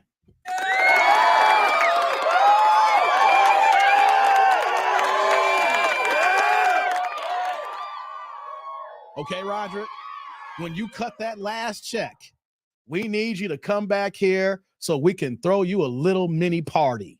Okay. Shout out to my man, Rodri. He's been supporting me for a hot second here. All right. Shout out to Rodri. This is what we're talking about here. Some of y'all people going to be like, I don't believe it. This is not the first time I've heard this, and it won't be the last. Some of y'all ladies won't believe it. There's no way that a man makes less money and the courts make him pay alimony. Yes, they do, and yes, they will. He is not the first, and he will not be the last. The courts hate men. We still got outdated laws that goes back to women when they couldn't goddamn vote. But they want men to pay the same price as back then when women didn't have the same opportunities back then. You will be here. Hey, like Michael Jackson in the Jackson 5. I'll be there. I'll be there. Just look over your shoulder, honey. I got you, Rodri. Man. Dave, let's have a virtual party for Rodri in 2 months. That's what I was saying, CF. We're gonna have a live stream. We're gonna call it the Alimony free party. All right. Hey, Rodri, do me a favor. When you cut that last check, send me an email. I will make sure the title of the live stream is Alimony free live stream. Y'all gonna be here for this, right? Yo, when you cut the check, or you're about to cut the check, send me an email. Say, Dave, it's done. Finito. Finish. And you know what I'm going to do? The live stream title will be Rodri's free. Whatever we're going to come up with. We're going to do that. Court system free, whatever it is. Cut the check, nah. Whatever we're going to do here, right? Oh, here we go. Okay, hold on. June 27th of 2024. Okay. This is going to be June 27th. Let me look at something here. Hold on, guys. We will get to the next video in a second, guys. Let me look at something here. Let me look at the schedule. Give me 1 second. Thank you for rocking with me here. Hold on. Where my calendar at? Hold on. Okay. So hold up. Wait. Where's June at? Okay. June 27th is on a Thursday. So you know what that means, Rodri? July 1st. Okay, I want to make it a nice even number so everybody will remember. Will be Monday, June 27th. I normally don't do Thursday live streams. So let's do this here, Rodri. Since I know that I'm making a note here, I need you just to send me an email just to confirm. There's no jankiness going on. Say, Dave, I cut the check. I'm in the clear. July 1st will be the Alimony free live stream. Shout out to Rodri. Okay? Y'all hear it here. Everybody who's live watching, everybody who's ninja watching, and all the people on the replay gang, we already got a pre-planned July 1st live stream, and we're calling it Alimony free. Rodri is free. Okay? Mark your calendars. July 1. Okay? Rodri will be free from the shackles. Oh my God. That's right, CF. Love it. Thank you. Man. Yeah, Rodri will party like it's 1999. That's what's up. What's going on, Keith? Try punching, not send the topic. Child support is a racket. Hell yeah, man. Hell yeah. The system is ass backwards, B. You got that right, man. A woman can make more money than the man, and they're still going to make us cut a check. We still, because Roderick is gainfully employed and makes good money. But know what they said? They look at the fact that she makes more money. They look at the fact that Roderick has a good job and is making money too. And they're like, well, he makes money, so he's got to go help her to get back on her feet. But Judge, she makes $250,000 a year. So what? Help her anyway. July 1st, y'all. July 1st. Hey, Roderick, I got your back, brother. We going to dedicate the live to you. Alimony free live stream, July 1st. Mark your calendars. Make sure you email me when you cut the check, and I'll make sure that I'll announce it after that. The next live stream, yo, we got to get a celebration to my man Rodri. Because, ladies, y'all got to know this. We get played. Guys get played. And you wonder why guys act a certain type of way. You wonder why guys want to have an attitude. And then like that one woman that EJ skipped would say, I want to find me a man who actually likes women. You know what, though? How you think guys feel that once you break up with us and then you put us in the court system, next you know we're in a goddamn trick bag cutting checks when y'all living high in the hog. She's fucking somebody else and you still got to cut a check and she's making more money. And you're going to wonder why guys act a certain type of way. Lord have mercy. Yeah. All right, man. July 1st, marking my calendar. Thank you, Anthony. Yeah. Thank you, Derek. Salute to Roderick. Roderick is free singing. Thank you, Shauna. Yeah. Thomas says, women want equality except when it benefits them. Thank you, Thomas. That's the problem that we got. We're going to have that conversation here. Here's what we're going to do here, Roderick. It's up to you.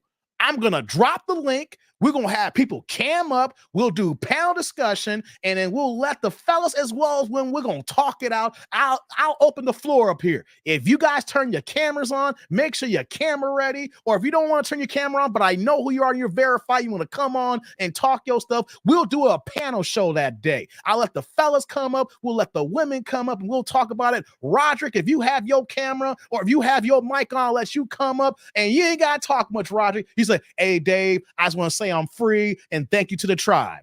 Okay? Yeah. But we got to understand this here. This is messed up.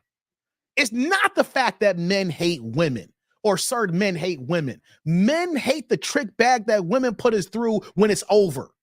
When the relationship's over, how come I can't go my way and you go your way? How come you got to get in my pockets like they murked Malcolm X? Get your hand out my pocket.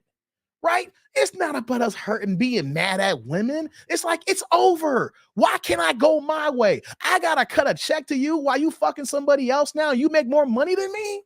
And you're going to wonder why a guy's going to talk a certain type of way, move a certain type of way. Oh, he hates women. No, we hate the way y'all move when it's over. When the relationship is over, we hate the way y'all move. Y'all more petty than us here, and y'all want to make it a point to stick the blade and just turn it, and then turn it and dig, and then turn it some more and dig some more. You can't go your own way. You can't just say it's over. Let's just go ahead. How come it can't be as simple as we both making money? Let's divide the assets. We got to sell the house if we got a house. If we got any investment accounts that's, or bank accounts in both our names, we got to split those assets. If there's anything that we both bought, we can either make a joint decision. So you can have this and I can have this, or we'll have a goddamn estate sale and just sell everything off and split the proceeds 50-50. If you are making money and you getting a check, and if I'm making money, I'm getting a check because we're both good at what we do. We were successful in our careers and making a check here. How come that we can't divide what we made here, cut the checks, and then keep it moving? Not when it's over, I gotta keep cutting the check. I gotta keep paying you. Ladies, we don't hate y'all. We hate the way you move when the relationship is over. That's the thing. We don't hate women. We hate the way y'all move when it's over. Derek says, why get married? My advice, don't get married. See that, ladies? You see what's going on here now? You got guys like T. Orlando A brother like T. Orlando about 40 years ago would have been married with 5 kids by now.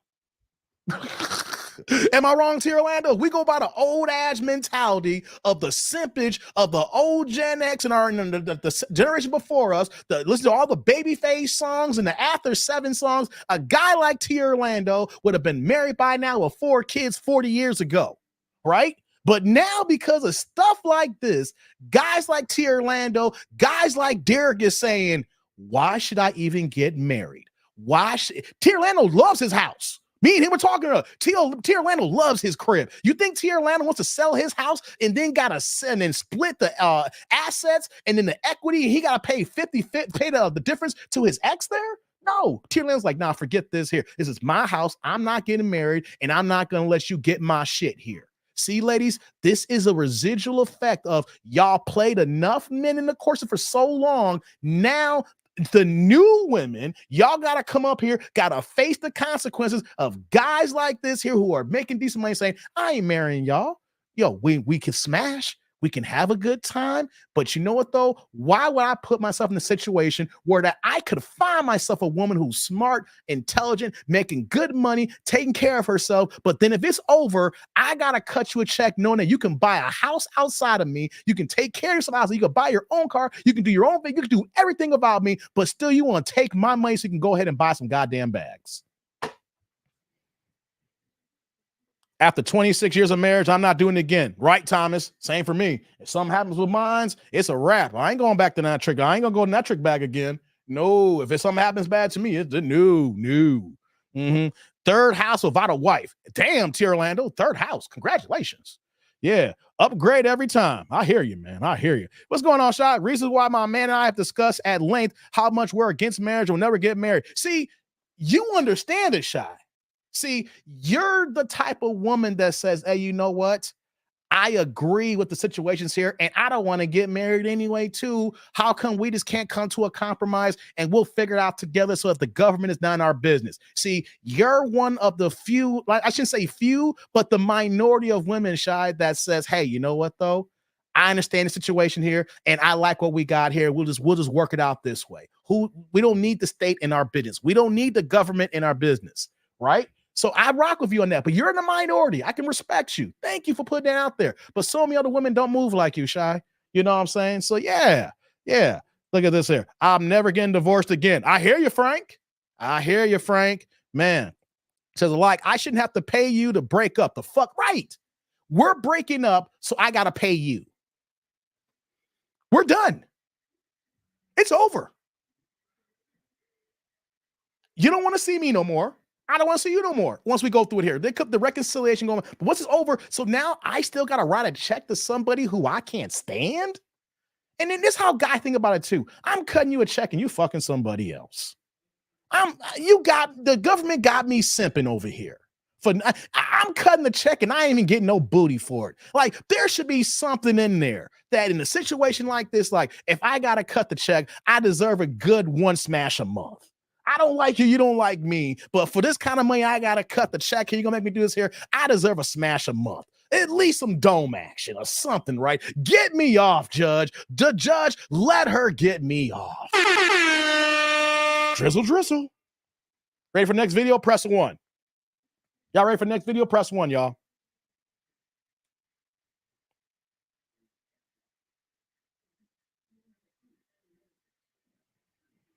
Double check. I ain't got no cash apps coming in, guys.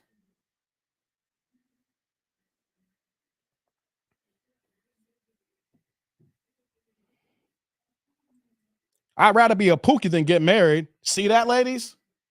This is what's going on with this court system here. You got dudes saying Derek's a good guy. And Derek's like, I'd rather be pookie than get married. You see what's going on here? See that? We need to get back to jumping the broom. It's about respect and not paperwork. Thank you, Keith. Got some ones here. Dave, that's why I ended it to answer your question earlier. I hear you, T. Orlando. Hey, you didn't have to give. I mean, I appreciate the information. I understand why you broke it off. Me and you talked. Shoot, that fast and in the way she talking like that? Nah. Hey, T. Orlando, know what we call that around these parts here? Stage 5 clinger. T. Orlando had a stage 5 clinger. He got out before it got too bad. Stage 5 clinger, man. Good job for you. What's good, Peter? Hope New York was good to you. It was decent. Weather sucked. I did eat some good ass king crab. I'll tell you that much. King crab is often popping. You know what I mean? Yeah. Not gonna do it, says Derek. Cool. We got enough ones here. We're gonna get this started here. Yeah, facts, man. You had a stage 5 clinger, dog. I don't care if that body is body, and I don't care what that mouth do, right? After you bust that nut and you hear all that stuff come out of her mouth, after you busting her mouth, be like, yo, you talking too damn much. You supposed to have a mouthful here. How you gonna be talking this extra stuff here, right? Stage 5 clinger, man. She shouldn't be talking the way she was talking. It's like another year or two down the line minimum. She talking that fast here, Lando. You did the best thing possible. Man, like Nino Brown, cancel her. I'll go buy another one. That's how guys become jerks. Hey, Divine, that is a fact. We're about to get to this next video here. I don't want to go on another diatribe here. Let me pull this next video up. Divine, that is a fact here. It is situations like Rodri here that turn men into assholes. Women want to find out, why you an asshole? Why? Because of situations like this. You want to know why a guy's an asshole? Find out his background of a woman that didn't deserve what she got. Right? Come on, man. Come on. This is how men become assholes, guys. That's how men become assholes. When the system plays us like that, when it don't even need to be that serious. Let's just divide the shit 50-50, sell off. She gonna say, this is his shit. He get to keep his shit. This is my shit. I get to keep my shit. The house, let's go ahead and sell and divide the equity, right? Or I want to keep the house and I'll buy you out. I'll pay your half of the equity. If she making that kind of money, making $20,000 a month, she can buy you out of the equity here. I want to keep the house. I'll buy you out, right? We can negotiate that. Okay, cool. You can have the house then. You can go ahead and have it and refinance it then. This is my car. You got your car. These are my clothes, your clothes here. The furniture, hey, you know what? I don't even want the furniture. Just cut me a check for the depreciated value. I'll keep it moving. Yeah. Judge might charge you more asking to get some. Hey, man, you already cutting the check. What? I can't even get that. Hey, Shauna, he ain't getting nothing for the check right now. He should deserve a little something be broken off. Rodri ain't getting no peace, no action. She ain't been over and touching her toes. You know what I'm saying? He's already cutting the check for nothing. It should be like, Judge, if you're gonna make my client pay for this here, we are requesting one booty cheek clapping a month. One booty cheek clapping a month. And if she does not provide this here, she's in contempt of court and we don't got to pay no more. Hey, let's get on here. Hey, shout out to Almond Eyes. What's going on, Almond Eyes? She's coming in with the $2 holla with the blue in the chat saying, hey, y'all, happy Friday. Hey, Almond Eyes, welcome to this next video. Hey, thank you. Thank you. Bring the blue in the chat. Hey, first thing first, girl. Salud. Thank you for the holla. I appreciate you. Thank you. Right back at you with the super.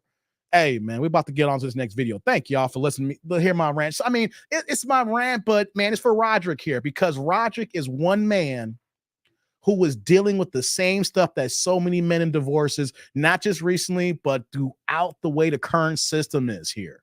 That men are getting played when it doesn't need to happen. The system is turning men into assholes. The system is turning men into jerks. The system is making men say, fuck marriage. The system is saying, hey, fuck y'all women because all you're going to do is make me a miserable man. Okay? That's what we're talking about here. That's how we're moving here. Hey, T. Orlando, what are you saying here? You're going to say pussy payments. Hey, yeah, roll over pussy payments. Right. Rodri's saying, I don't even want that old thing. I'm just saying in the beginning, though, if you got to cut a check, at least give me some head. Tickle my balls or something, just give me a little cuppage. Make me smile for the check. All right, smile for me, please. Let a woman pay and then they cry bloody heaven. Facts. All right, guys, let's get on to the next video here. I got Shauna cracking up over here. All right, y'all, let's go on to the next video. Oh, no, that's not it. Nope. Hold on. Oh, yeah, here we go. Let's get to the next one here. Here we go. All right, there we go. All right, Georgia Dome. Hey, I want that Lake Michigan. I need that split splash here, Orlando. Pause. I need that Lake Michigan. I need that wet. All right. If I'm gonna cut this check, I need that wet. All right. Let's go here. Let's see what she's talking about, y'all. We back on it. Shout out to Rodri in the building. Let's get back in. Shout out to everybody that's been here. Likes up in the building here. Hey, guys, time is flying by fast here. We're getting the 3-hour mark almost here.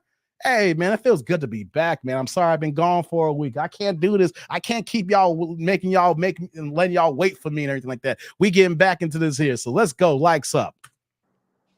Hello. Hi, Shay. Where you? Shay. Hello. She got a body. Hi, Shay. Where you calling us from? Ooh, I like that green. You like that? I love that color. I love color clothes. Like I love she bodying bright color clothes. You gotta go big box. I love that dress. Your name is Shay? Yes, Shay. I'm from Jacksonville, Florida. Jacksonville, Florida. How old are you? 29. 29. What you do for a living? I am. I work security, so I'm a security officer, online personal trainer, and a bodybuilder. And a bodybuilder? Yes, ma'am. So I've been getting the bodybuilder people lately. I just had a bodybuilder lady on my show last week. Nice. Okay. Bodybuilder. Thank you, Alimony. You around the men. Now we're gonna proceed, but what's up with the bodybuilder men you around?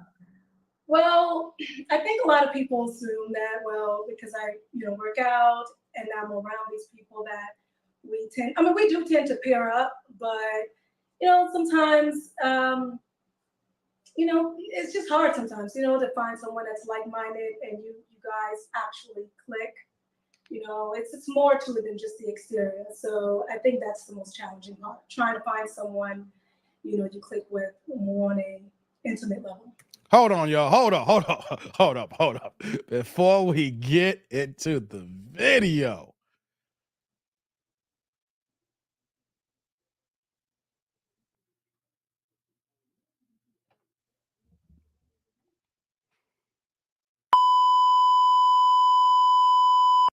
God. Yo. And check it out. You know me, guys. There is no waist trainer on that body. She ain't got no waist trainer on. God damn. I mean, she right to Orlando.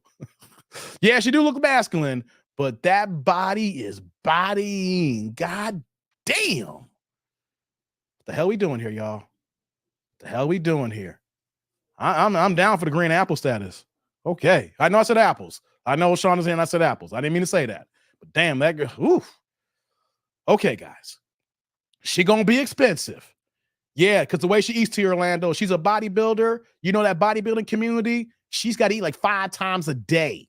Okay. You're gonna have to pay for this here. All right. That food bill alone is going to put y'all in the trick bag, guys. So when y'all see a body like this, and you're like, damn, I got to holler. Look at that chest. Look at that. Look at it. She holding. Guys, she eats 6 meals a day. Remember that as we get into the video here. A woman like this who takes care of her body and she's part of the bodybuilding community, she eats 7 meals a day, right? And don't let before a competition, like that, and she's eating 9 meals a day. You gonna have to pay. You may not be able to eat all 8 meals that day. She gonna eat them. All right. Just remember that. Y'all gonna go in these DMs to Orlando holla. You gonna have to pay for breakfast for that oatmeal at 8 a.m. And then by 10 a.m. she's eating another snack. And then she's eating lunch at 12:30. And then she got another joint at 2:30. And then when she gets home and eat dinner at 6 p.m. And then she got a light snack before she go to sleep at 8 p.m. Whoops. So yeah. Let's go. You want to feed her that protein. Stop it, Orlando. All right, let's proceed. What's your zodiac sign, Shay? Damn zodiac. I'm a Libra, I believe. A Libra? Yes, Libra. October. Do you have any children? No children. No kids, y'all. No kids. All right, so we got Shay, Jacksonville, Florida, 29, Libra, security, bodybuilder. What was the third job? Online trainer. Online trainer. And no kids. All right, honey. What kind of man are you looking for, girl? Let's get into it. Okay, well, I am looking for someone physically. I would like for him to be in shape. He doesn't have to be a bodybuilder, but he must, maintain a nice, healthy lifestyle, just like myself. Someone that is a provider, protector, someone that's emotionally, just available, and someone that's looking for a traditional gender roles. So I'm a Haitian, so I was born in Haiti. So I do cherish those traditional values where the man is the provider, protector of the home, and the woman take care of the home, children, family, etc. Okay. What are your deal breakers? Deal breakers. Okay, so he cannot smoke, so I don't smoke, so he cannot be a smoker. Another deal breaker, he has to be in shape of some sort, right? So that I saw that coming. I saw that coming a mile away. Got to be in shape. Similarities. And another deal breaker for me, someone that's just not available. So if he's looking for polygamy or anything of that sort, I'm not interested. So someone that's, again, looking to have family, children, those things. Okay. Could he have kids already? No, I prefer someone with no children. Okay, no kids. Should he be in Jacksonville, Florida? Preferably, but I am open to Florida, just, Florida. I don't mind Georgia, but someone in Florida. Okay. Now, should he look a certain way? You did say you want to be in shape. Hey, T. Orlando, she just called your name.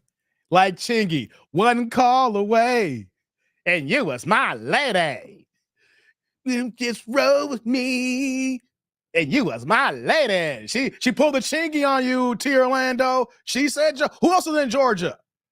Guys, who else in Georgia wants to holler? She said Georgia, okay? All right? One call away, like Chingy, okay? She out here trying to be Chingy with y'all over here, okay? She one call away of y'all in Georgia, man, and she was my lady. Shout out to Chingy, y'all. Y'all know Chingy was hot back in the day before he got them lies spread on him with that Sydney Star situation, lying on his ass. Another situation where a woman did that crap and lost his career. Hey, man, she meant South Georgia. Hey, man, I don't know, man. I don't know. She said Georgia. She said Georgia. Y'all make it work. Y'all the South. Y'all make it work. That plane ride can't be that long. Yes. So, yeah, he must be in shape because that I value. He must, I don't have a height necessarily. Well, I probably do. I'm not gonna lie. Okay, maybe 5'10" and taller, maybe. You want a 6 foot dude. Stop playing. Someone I can look up to. Okay, how tall are you? How tall are you? I'm 5'4". You're 5'4"? Are you 5'4"? Yes. Okay. Now, you mentioned earlier you got to be a provider and a protector. Yeah. How much money should he make in order to date you? Okay, so this is only because Here we go, y'all. Economy, and again, I value the traditional ways. So that I think a man needs to be stable well beyond just himself. So maybe 100K. And again, it's because, I want to make sure he can take care of himself, children, family, that dynamic. But okay. Yeah. So. Okay. 100K. You make 100K or more, I'm assuming. No, she don't. No.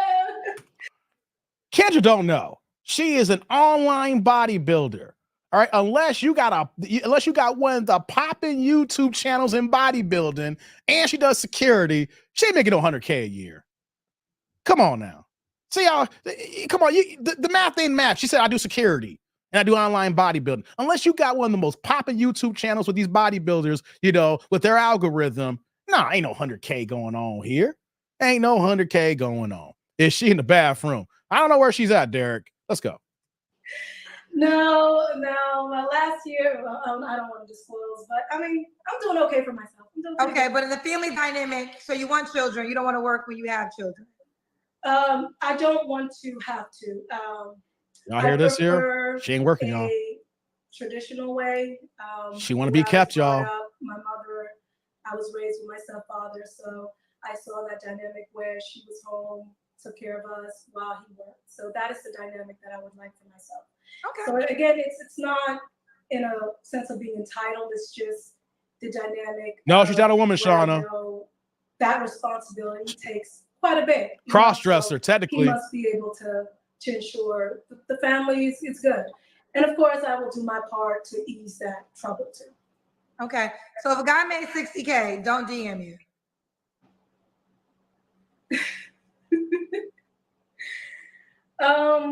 See, this is the hypocritical stance that we got with Kendra. You see this here? How it sounds casual, but it goes against what happened with Austin Hollerman. So the guy that makes 60K said, don't holler at her. Like, so the men who make average salaries or above average salaries, oh, we don't want that. No, don't talk to them. But when Austin says, hey, I just want black women who respects black men. Well, why don't you go to who you were respected to? Well, ladies, why are you going after the high dollar amount men and then want to diss the men who are doing pretty soon but doesn't make that dollar amount, and you don't even make that dollar amount here? You see how it's casual in the keen and how it moves away, but as soon as you got a guy here that speaks the same way how these women are speaking, but he was being respectful here, oh, it's a problem. You saw how she got triggered. She would act like no goddamn journalist, but when we go to women here, hey, it's all fun and then it's the magic of make-believe. Have you noticed every single video, guys? I've been pointing that out here. I'll get y'all supers after the video. Let's continue. No, I'm not interested in potential. I think potential is great when you're at a certain age. So I do think if you're like coming out of college. Hold on. I had no idea that 60K was potential, tribe. Cats making 60K is on that potential tip.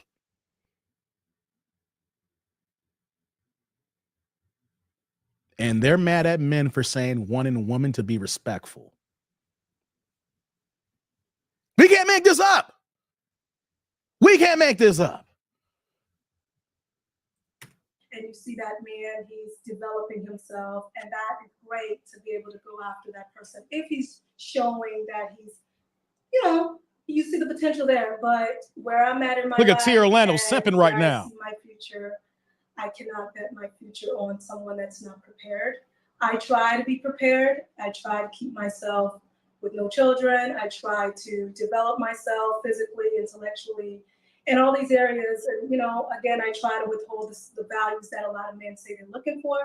So at the very least, he must also come prepared. So that's why that won't work for me. Okay. All right, let's do it. Let's do the Kendra Cam. Okay. Right. Okay, here we go, guys. Here we go. Let's see what we got here. She only 5'4", 5'5", guys. Remember that. All right, you look good, girl. I mean. Okay. They try. They try. What do y'all think? I'm gonna do a play-by-play here for y'all. What do y'all think? What do y'all think? What do y'all think? Stop the press. Your body is everything. Hold up. Hold up. Hold up. No waist trainer, guys. No waist trainer. We ain't dealing with her face when the lights are off, Divine. Down. Look at y'all. Look at y'all. Look at y'all. Look at y'all. Okay, Anthony's men. Okay. Yeah, that's true, TP. But you don't see that when the lights are off, though. She a great side piece. That's hey. Okay. Everything. You think about that. Pass. Derek, she eats more than you. Derek, I'm gonna tell you something right now. You got it mixed up. This chick eats more than you. I'm giving a bugger. She eats more than you, dog. You look amazing.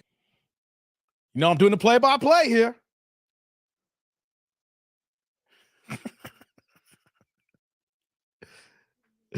I couldn't pick it out of a police lineup. Stop it, Roderick. Stop it. I knew T. Lee was going to say it. T. Lee, I knew you were going to say that, brother. I knew you was going to say that. I knew it. Thank you. All right, Shay, you said the guy cannot have kids, or did you? I can't remember. I prefer him not to have kids. I am aware that a lot of the men that are stable and they're ready, they may have children because of the age. So I am aware of that, but I do prefer someone with no children. Okay, I want to ask you a question. Not saying this is what it has to be, but just for the sake of the conversation, I know you want to live a certain lifestyle. So you told me you don't make 100K yet. So let's just say if a man, she won't. Like I brought up the 60K guy. I'm assuming you make more than 50K. So you don't got to tell us the amount. But yeah, if you make more than 50K, more with, but yeah, definitely more, but under 100. Over. Okay, well, let's just say 90. Let's just say you make 90, and if a guy makes 60, she don't make 90. You see her face? Together, that's over 100K. Well, yes, but here's the thing. The reason why that won't work, and I'm not saying it doesn't work, but I don't necessarily subscribe to the 50-50. And that's what I see that as. Again, I would prefer the dynamic, the dynamic where the man is providing and I take care of the home.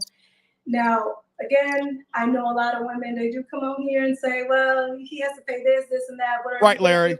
Well, for me, again, I was raised and brought up a certain way. And that means if the man is providing, protecting, you are to make sure the home is stable, taken care of. And that is what I bring. And so that's why it won't work, because that won't be the see it to Orlando that I prefer. It would be, different. Fair enough. I'm happy you're willing to have the dialogue about it. You look good. Let me put this out here before I forget my thought process here. She doesn't want to do the 50-50. I hear this a lot. Women don't want to do the 50-50. So of course, if you're making 60,000, of course, when you're working and he's working and she's working, and they put a resource together, they're gonna be okay. But she said that if she eventually gets pregnant and have kids, she doesn't want to work anymore. And here's the thing that I want to ask. If you don't want to do 50-50, you want the traditional situation, you want the provider male, what are you offering to this man to say you don't need to work anymore outside of you giving that man sex and giving that man babies? You see, that is the question that needs to be asked to these women here. And if they understand what men want, the type of man that you're looking for here, that if you come in here and then he's going to take care of you and going to build a family and establish, what do you bring to that man to say, hey, I got you? And it can't be just sex. Okay. So that's something that women need to understand. Are you offering to be everything else to fill in the needs of that man? Maybe you need to be his assistant. You need to help out around the house. Of course, being a full-time mother, you get pregnant. Whatever that man does in his career and his business, or whatever he got going on, because you want a man who's able to take care of you, what do you offer to say, hey, I don't want to work no more. This is how I'm going to fill in the gaps in your life to make your life easier, because you're making my life easier for not working. Y'all need to answer that question for yourself. And if y'all can't give a good answer, then you do not deserve this man. And the man who is going to come around, all he's going to do is just fuck the shit out of you and then throw you to the curb. You have no kids. I mean, I think you have a high probability of getting what you desire. So let's keep going. When was your last relationship? My last relationship was 2018. 2019, 5 years ago. Okay. You don't have to answer, but I'm going to ask. When's the last time you was intimate with someone? When's place? Wish to disclose. Because it just happened this week. Three flaws you have to work on. 3 flaws. Okay. One of them, she got a dude already. That fucks her, guys.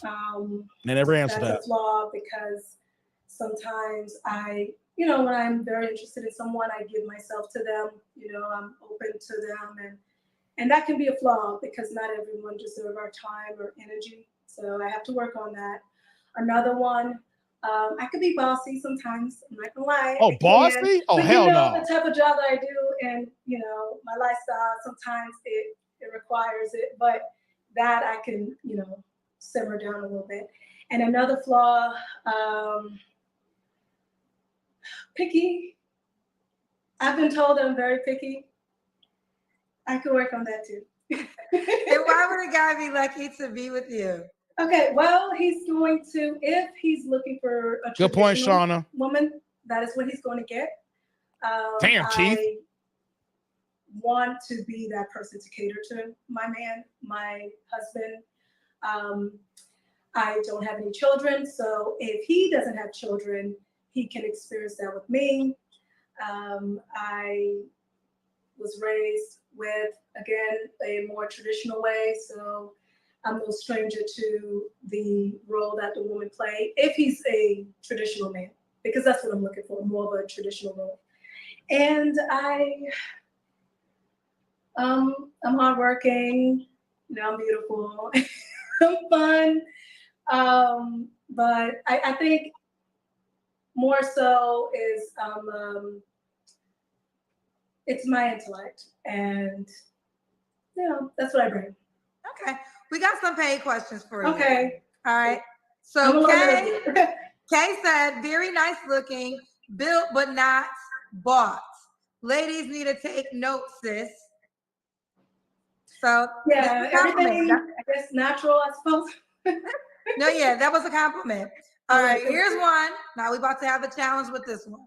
Pookie said 70% of adults are overweight or obese, and 15% make men make 100K or more. She doesn't even realize that she just eliminated almost 90% of men. When will you ladies learn? I'm gonna let you respond, but I want to respond first. Oh Lord, let me hear what Kendra gonna say. I understand what you're saying, and yes, the man that she described is the most described man on my show. But she also is a very good exception to every rule. She's young, she's well fit, more fit than the average woman, well spoken, naturally beautiful. I feel as though the man that she describes a lot of times tell me they want a woman just like her. So granted, every woman on my show probably. I'm pausing that here. The problem that you're going to say, Kendra, she's going to finish up here. The issue is, I want the chat to tell me, yes, you got a physically fit body, but are we the type of man that she is looking for? Do we sense someone that's going to be 100% feminine and is going to rock with the man that what he wants? It's going to be his show. And what I'm saying here, ladies, some of y'all may not like to hear this, but if you want to be kept, you don't want to work. When the first kid comes, you want to be able to stay at home and take care of it and don't have to worry about going back to work. If you want the man to take care of everything in the traditional sense, do y'all sense any femininity here? Seems cool, seems nice, but 100%, because what did she said earlier? I am kind of bossy. You see, the looks is not everything. It's how you move, your energy, your personality, the way you interact as well. The beauty is there that's going to bring guys to the table. But if you're going to tell us off the rip that you're bossy, name a man who is going to have all these statistics is going to deal with a bossy woman who ain't working. You're paying her bills now. She's living with you. You are taking care of her. Name me a man that makes high six figures, is doing well, is going to deal with a bossy ass woman, chat. Y'all let me know. I get y'all supers at the end of the video. I want to say probably, because listen, I always want to say that. I don't like to say absolute and nothing. But she fits all the categories that the men who can't afford her say they desire, Pookie. So she's not part of the 1% either. You can respond if you would like to. Well, I think you've already, you said it all. We want to hear you say it. There's a saying, water reaches its level. So I do think that everyone has, and I think this is the hard truth, that because there's more women than men, there's always going to be a few women without. And I do think that is why, as a woman, if you're looking to get a certain, let's say, high value or high producing man, you need to be what he's looking for. So, and that means he's looking for someone that he can take around his colleagues, someone that's going to represent him well, someone that is, very well-mannered, well-spoken, look, the presentation. In other words, someone that is the female representation of him. And that is what I strive to be every day. And so I do think I come across those men. I'm around those men. It's just, even within that dynamic, you still have to go deeper. And so to answer his question, hey, I think I represent pretty well for those gentlemen that are looking for. Y'all still didn't even answer the question. And he got the numbers off. She wants a black man. That's why you're on Kendra's show. 10%, it's actually 7% of black men make 100,000 or more. If you want to include every demographic, you want to add white, black, Puerto Rican, Mexican, Chinese, Asian men in the country, yeah, you're gonna look at around 12%, 13% in other statistics that bring that up. But she's on Kendra, so she's looking for a black man. So the fact that she's saying no 60,000, so no 50-50. Men that make over 100,000, and you got, matter of fact, that the men who make over 100,000, that's 7%. Some of them are gay, some of them are trans, some of them are bi, some of them are married, and then you got to go down to the dwindling part where those guys are single here. She has eliminated at least 95% of the men. Let's add another point here too. The average man is 5'9". She said 5'10", 5'11", and above here. When you say numbers like that, you really want a 6 feet, brother, right? So we already know that you've eliminated 95% of the male population. You even said yourself, tribe, didn't she not say, I'm picky?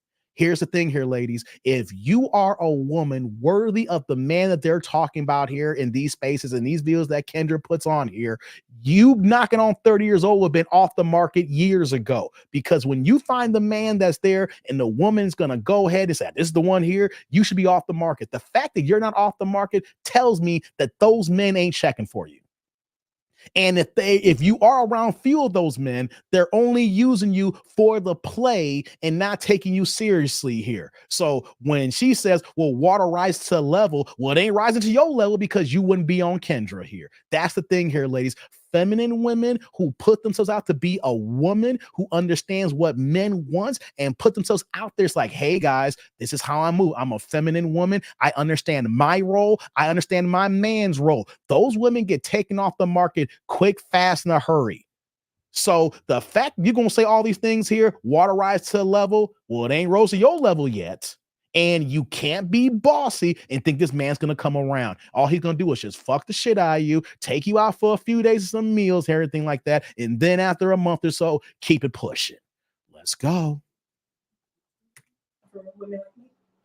Yes. One thing I just would ask, you said you're around those men. So do you date them? Well, yeah, I don't just go seeking them, but when you carry yourself a certain way, you attract them. That is what I mean. So I do get those men hit me up or in passing. But again, you still have to go with them deeper and figure out what it is you want, because a lot of those men, they know who they are. So they know they have options. For the most part, they're not just with one woman, right? So for the most part, they're aware of their values and their work. And so to find someone that says, okay, I want going on, upward man, good to see you. Or at the very least, I want someone to start a family with. That is what I'm looking for. Now, okay, I will ask you this. Thanks, Larry. Since you picked up on something. So let's say, he has all the money requirements, but doesn't want to be monogamous. It seems like that's kind of what you're going through. Is that something, and let's say a guy who didn't make the same amount of money, but wanted to be monogamous, which man do you choose? Oh, okay, so oh gosh, I'm sorry. That's a good. You did, Shauna. You did call it. I've been in that situation where, again, those men have access to all the women, beautiful women of all ages, sizes, etc. For me, I will go with the person that is able to provide me what it is I'm looking for. So even with the man with the money, just because he has money doesn't necessarily mean that he is a quote unquote high value in a sense of what it means to be a man that is well-rounded, that has the finances, the physical output, what you're looking for, the intellectual. So there's other layers he must have. So even if he has the money, it's not, oh, he has the money, okay, no, it doesn't work like that. Not for me. I will still vet and go through that process. So if a man has slightly less, but he's still able to take care of a family with children. Yeah, we did that earlier. It's not going to be too much on him, then I will go with that man. Got that right, Clifton. Endless amount of resources, and that's all he has is his resources. Okay, fair enough. All right, Shay, I'm not sure if I asked. What's the age range you would date? Age range, okay, so I made an exception for 35 because I used to be 40. So I'll go 35 to about early 40s. I don't know exactly what cut off for the 40s, but somewhere around there, preferably closer to the late 30s. Okay, late 30s, early 40s range. Yes. All right, let's do it. Shay, Jacksonville, Florida, 29, Libra, security, bodybuilder, also online trainer. She has no kids. She'll date 35 to mid 40s. Make at least 100K is her desire. How can the guy reach out to you, love? Okay, it's the name pinned at the bottom, Shay Lorges. So that's Instagram, Shay_Lorges_. Some people are able to find me just by typing up Shay Lorges. Or Facebook. I'm very active on Facebook as well. And that's so give them your Facebook page. We got another question for you, but give them your Facebook page. It's pinned. It's Shay Lorges, SHAYLORGUST. Okay. So King Javert said, you want a provider and a protector, but are you a nurturer? Are you caring? Do you gaslight? Depending on your answer, I'll ask for your ring size and we'll discuss later.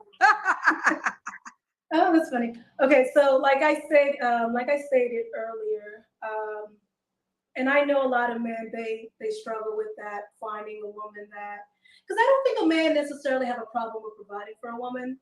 I just feel like he doesn't want to be taken advantage of, or is this just because of my resources you're here? So I understand that, and I also understand that that's not what I want to put out there to the person, just because I said he needs to be a provider. For me, yes, I am very nurturing. As I stated before, I was raised in a traditional home with Haitian parents, and I was raised to take care of the home, make sure everything is kept. So this is upbringing. So my upbringing, the examples that I saw growing up has molded me, prepared me for where I'm at now. And so I think, and that's important for a lot of women to, understand. Again, I don't think a man will have a problem. You just have to be his best option in that regard. Be the best option. All right, let's do it, Shay girl. Shay, Jacksonville, okay. Florida, 29, Libra, 29. Security, bodybuilder, online training. No kids. All right. And then Shay, that name at the bottom is your Facebook page, right? Yes. Shay Lorges. All right, boo. Okay. You keep posting how it goes, mama. I will. Thank you so much. Have a good night. Bye, baby. Okay, guys. Let me get to y'all supers. Y'all seen a few. That was a little bit longer video. I see a lot of comments here. We're going to discuss a few things before we move on here, guys. I saw y'all what y'all saying here, so don't worry. Shout out to my man T. Lee in the building with the $2 holla. Turn the chat blue, guys. I love it when you turn the chat color, saying her being single is a red flag. My man T. Lee in the building. What's going on, man? T. Lee's like, I see red flags. Salud. Thank you for the holla. I appreciate you. Thank you. Right back at you with the blue super. Thank you, brother. I appreciate you, man. Thank you very much. Thank you. And I'm going to go from smallest to largest here. They're not in order here, guys. So shout out to my man Divine Photos at back as well with the $2 holla, turning the chat blue. Keep the plates passing, guys. Pass the plates like they used to say, saying other races go off of potential, but black women don't. Shake my head. Exactly, man. It's crazy. Hey, Divine. Hey, brother. Salute. Thank you for the holla. I appreciate you. Thank you. Right back at you with the super. That blue plate. Thank you, brother. I appreciate you, man. Thank you very much here. Let's see here. We're getting caught up here. There's several supers here, guys. Let's see here. Shout out to Divine Photos again. Dropping the $5 holla. You coming in strong, brother. Pause. What we got for me here with this green in the chat? Being 29 years old and want to stay home is crazy to me because everyone works. A one-person income is not going to cut it anymore. Lazy mindset. My man Divine, man, going in the chat here, man. I hear you, brother. Hey, brother. Hey, man, salute. Thank you for the holler with the green plates. I appreciate you. Thank you. And right back at you. Coming out there with the supers, man. I appreciate you, brother. Supporting hard in the chat, man. Thank you, man. Love all this here. You know, shout out to my man Mark here in the building with the $5 holla as well, matching here as well. Dropping that green to plate. What you got for me, man? Literally, the only situation where people want to pay full price instead of half price. Men never really pay 50, pay 100% instead of 50-50. Hey, y'all going in. My man Mark in the building. Hey, Mark, brother. First thing first, salute. Thank you for the holla. I appreciate you. Thank you. And right back at you with the super. Thank you, man. I appreciate you, man. Y'all going ham in the chat. I saw someone in the chat here, and so I want to go ahead and address this here. I see there's a person named Angry BW Podcast, and I saw a comment, and I want to talk about this. I'm going to address it. It says, she will definitely find a husband. She is a sweet girl. Well, you know what, Angry BW?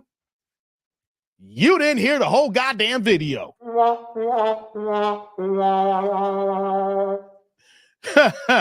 want to address this here right now. You've been putting a whole bunch in the chat here, and we need to address this here. Can she find a man and a husband? Yes. Will she? The jury is out. Why am I saying that? She admitted. Shauna called it out before the video started. She looked like she's picky.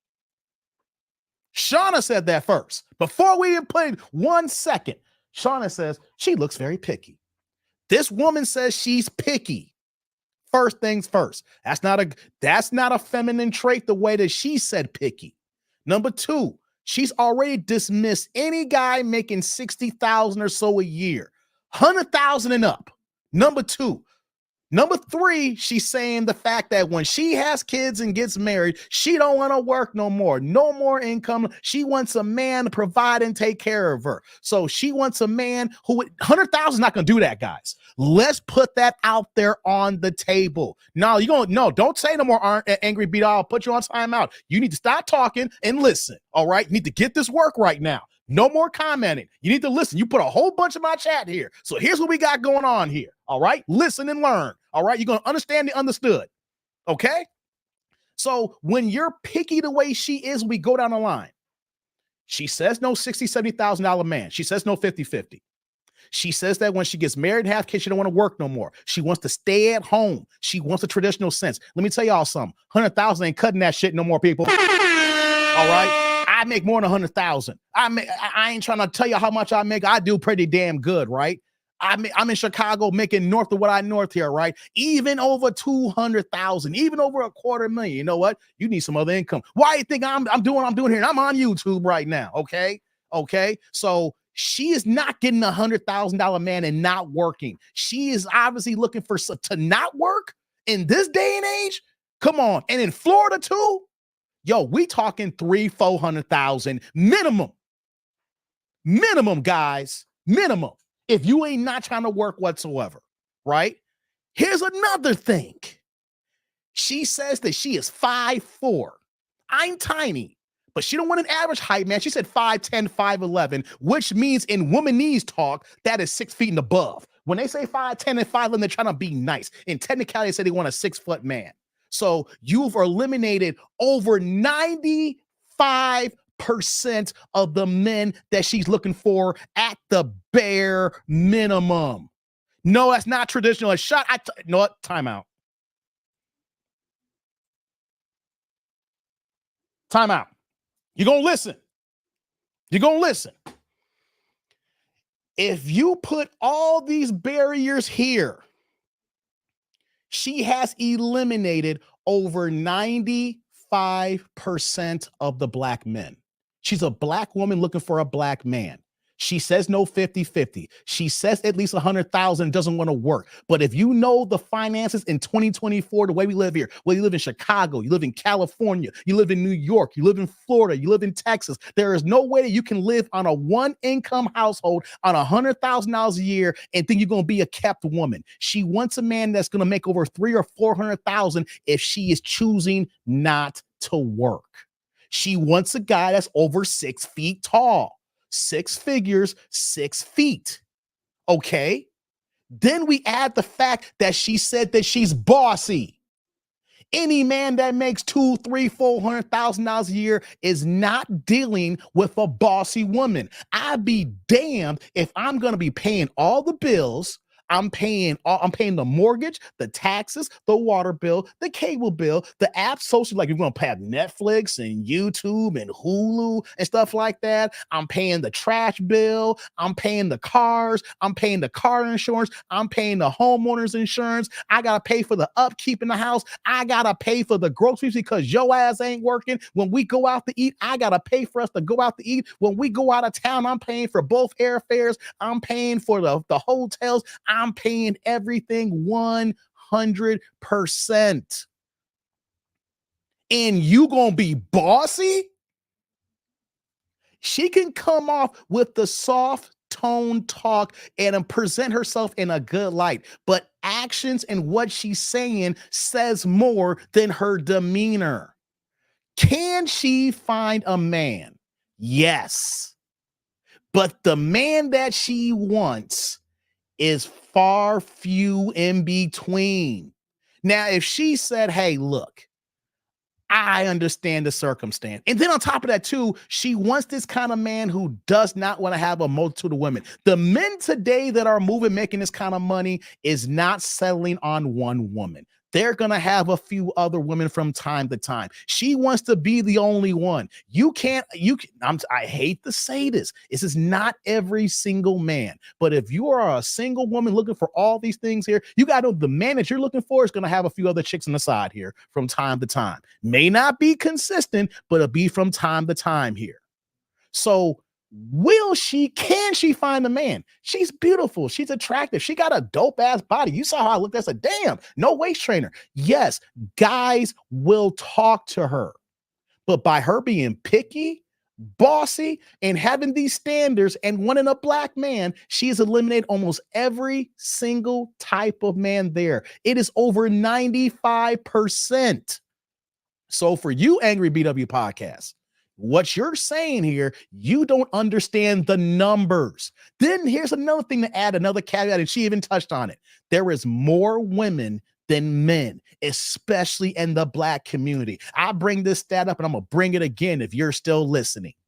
Back in 2013, there was 1.8 million more black women than black men of marrying age. You go to 2021 and it's 2.1 million of adult marrying age. There is 2.1 million more black women than black men. So the numbers are shared too as well. You throw all those in place here, and then you throw all these standards here. She is competing for the same type of man that all these women are competing for.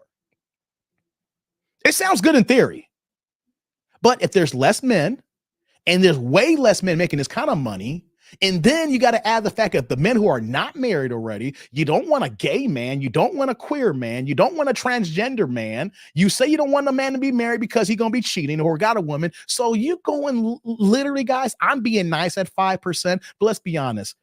There's literally only 3% of the type of men that she's looking for. 3%. If we're being lucky. So I'm not trying to be mean. I'm not trying to be rude, but the numbers are the numbers and the math is not mathing. And here's another thing that women don't understand. She is 29 years old, about to be 30. Okay. If she was really who she was about with that kind of body, and if she was telling the truth, a man with those stats, especially in Florida, would have took her off the market a long time ago. So you know what that means too? The man who does have these stats, she's been picky and probably walked away from them too as well because she's looking for the total package.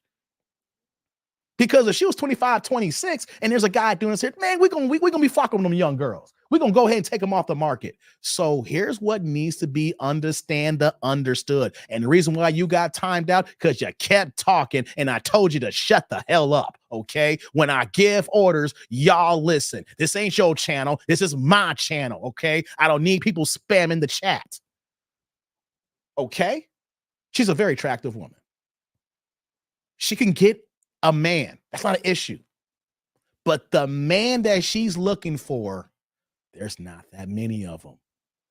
That means that she needs to venture out of Florida. Remember, she said earlier, you may have missed that.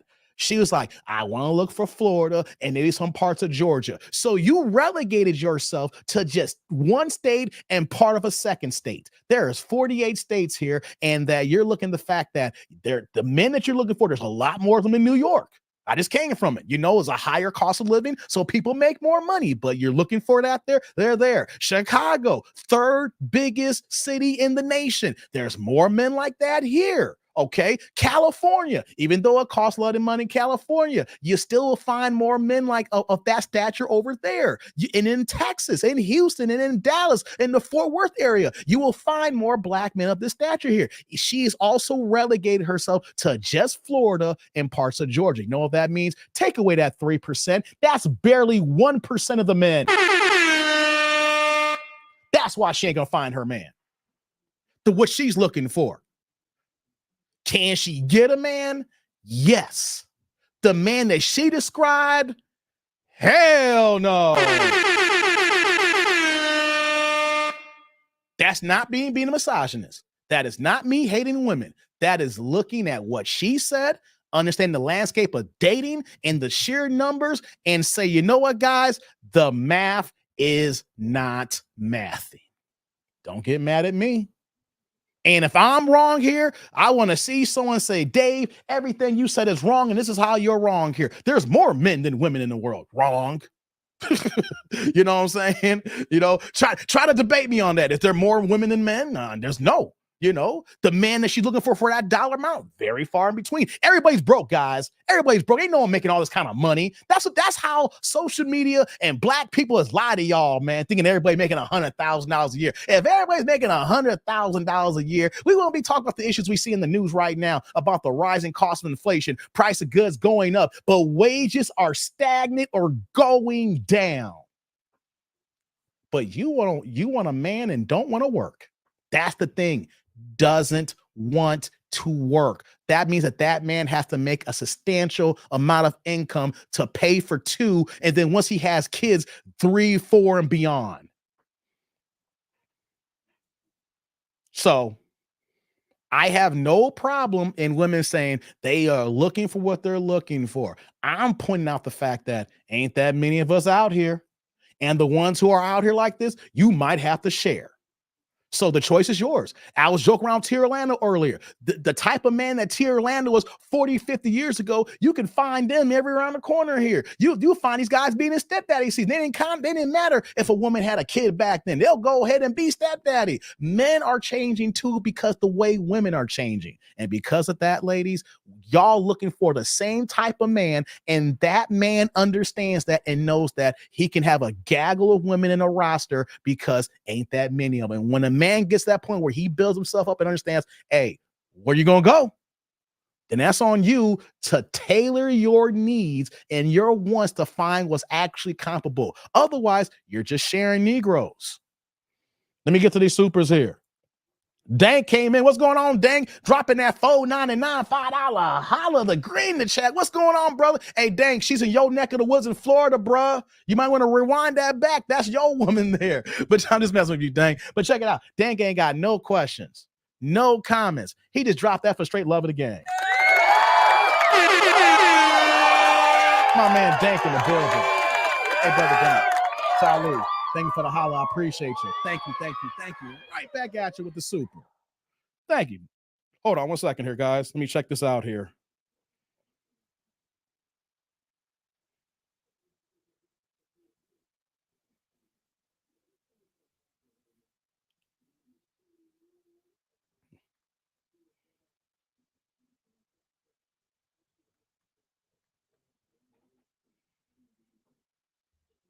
Okay, guys. Sorry about that.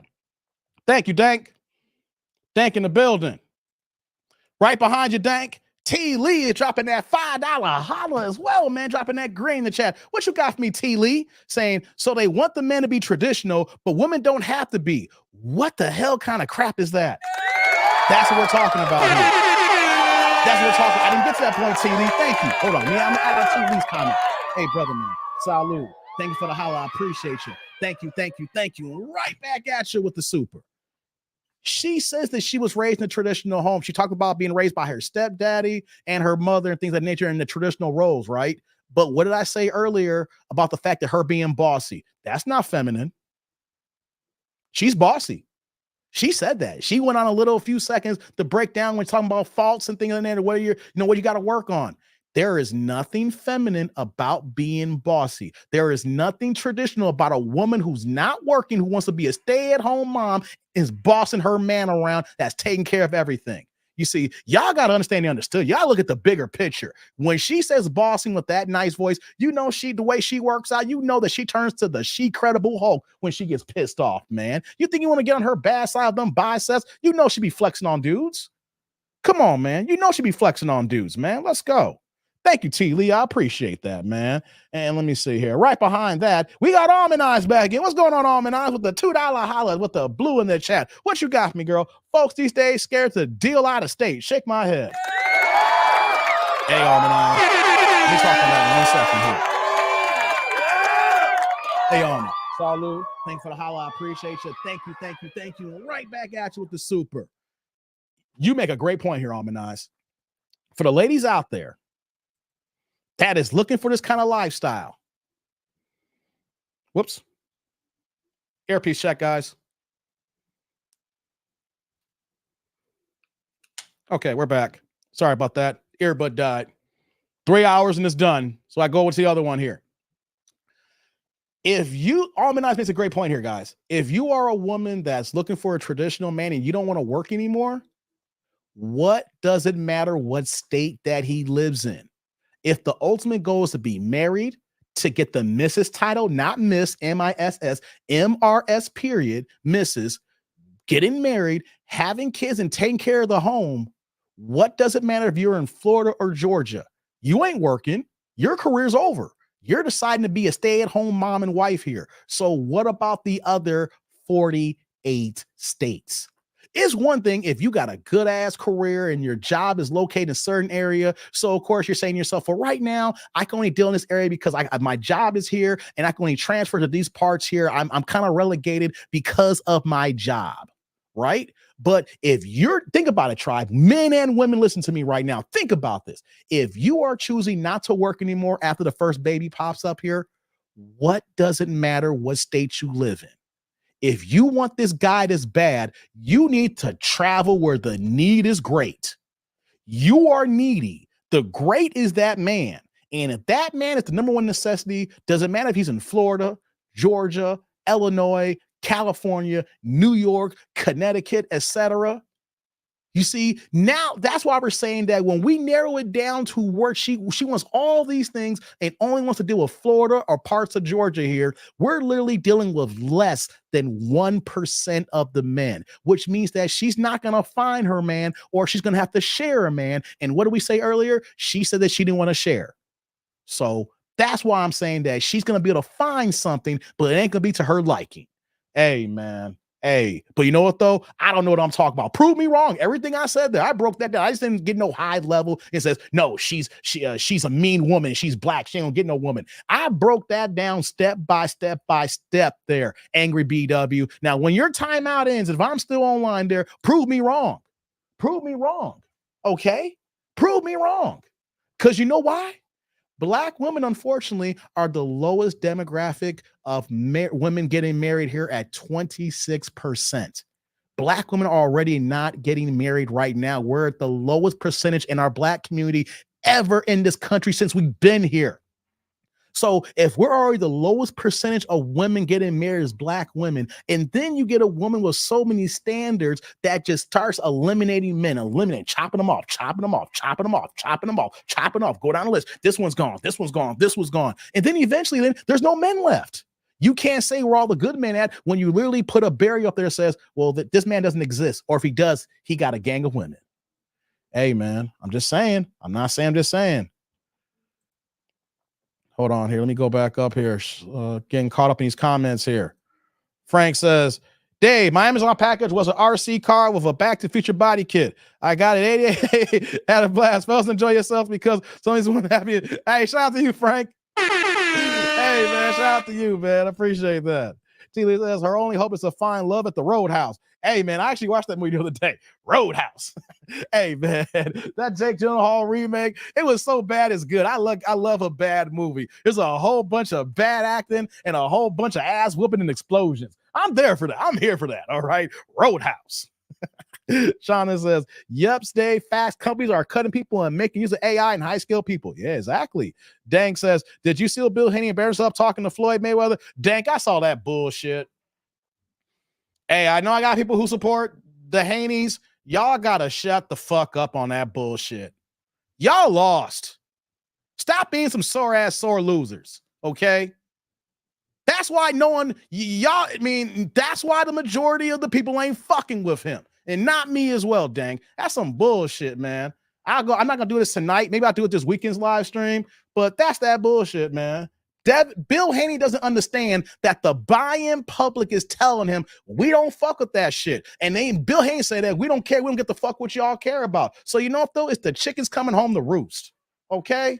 Your son lost. He got his ass whooped. Take the ass whooping like a man, okay? Take the ass whooping, shut up, recover, and then come back when you're healthy, and then get your career on track. Stop talking shit and tearing down other fighters, dang. I saw that. Dave, that angry what was on DJ Hamp panel. She's a woman trying to holler at the muscular woman. Man, I thought I didn't understand if that was a woman or a man. Like, you're trying to holler at a woman. That's funny. You a woman trying to holler at a woman, and this woman clearly says she wants a man. Man, go somewhere with y'all. Man, y'all lesbians out here be thinking y'all can pull any woman here, right? She wants a family, and she wants a man to provide, and she wants kids. Y'all can't give her that, okay? Y'all lesbians got the worst egos than men, thinking that you're going to be able to pull this chick when she says she wants a traditional relationship. She was spamming my goddamn chat, so I got to the point, that's why I have to time her ass out. You know what I'm saying? Y'all got to stop with that bullshit. Thinking, yeah, I was wondering about that, man. You over here trying to holler at a woman, and this woman is saying, yo, I want a man.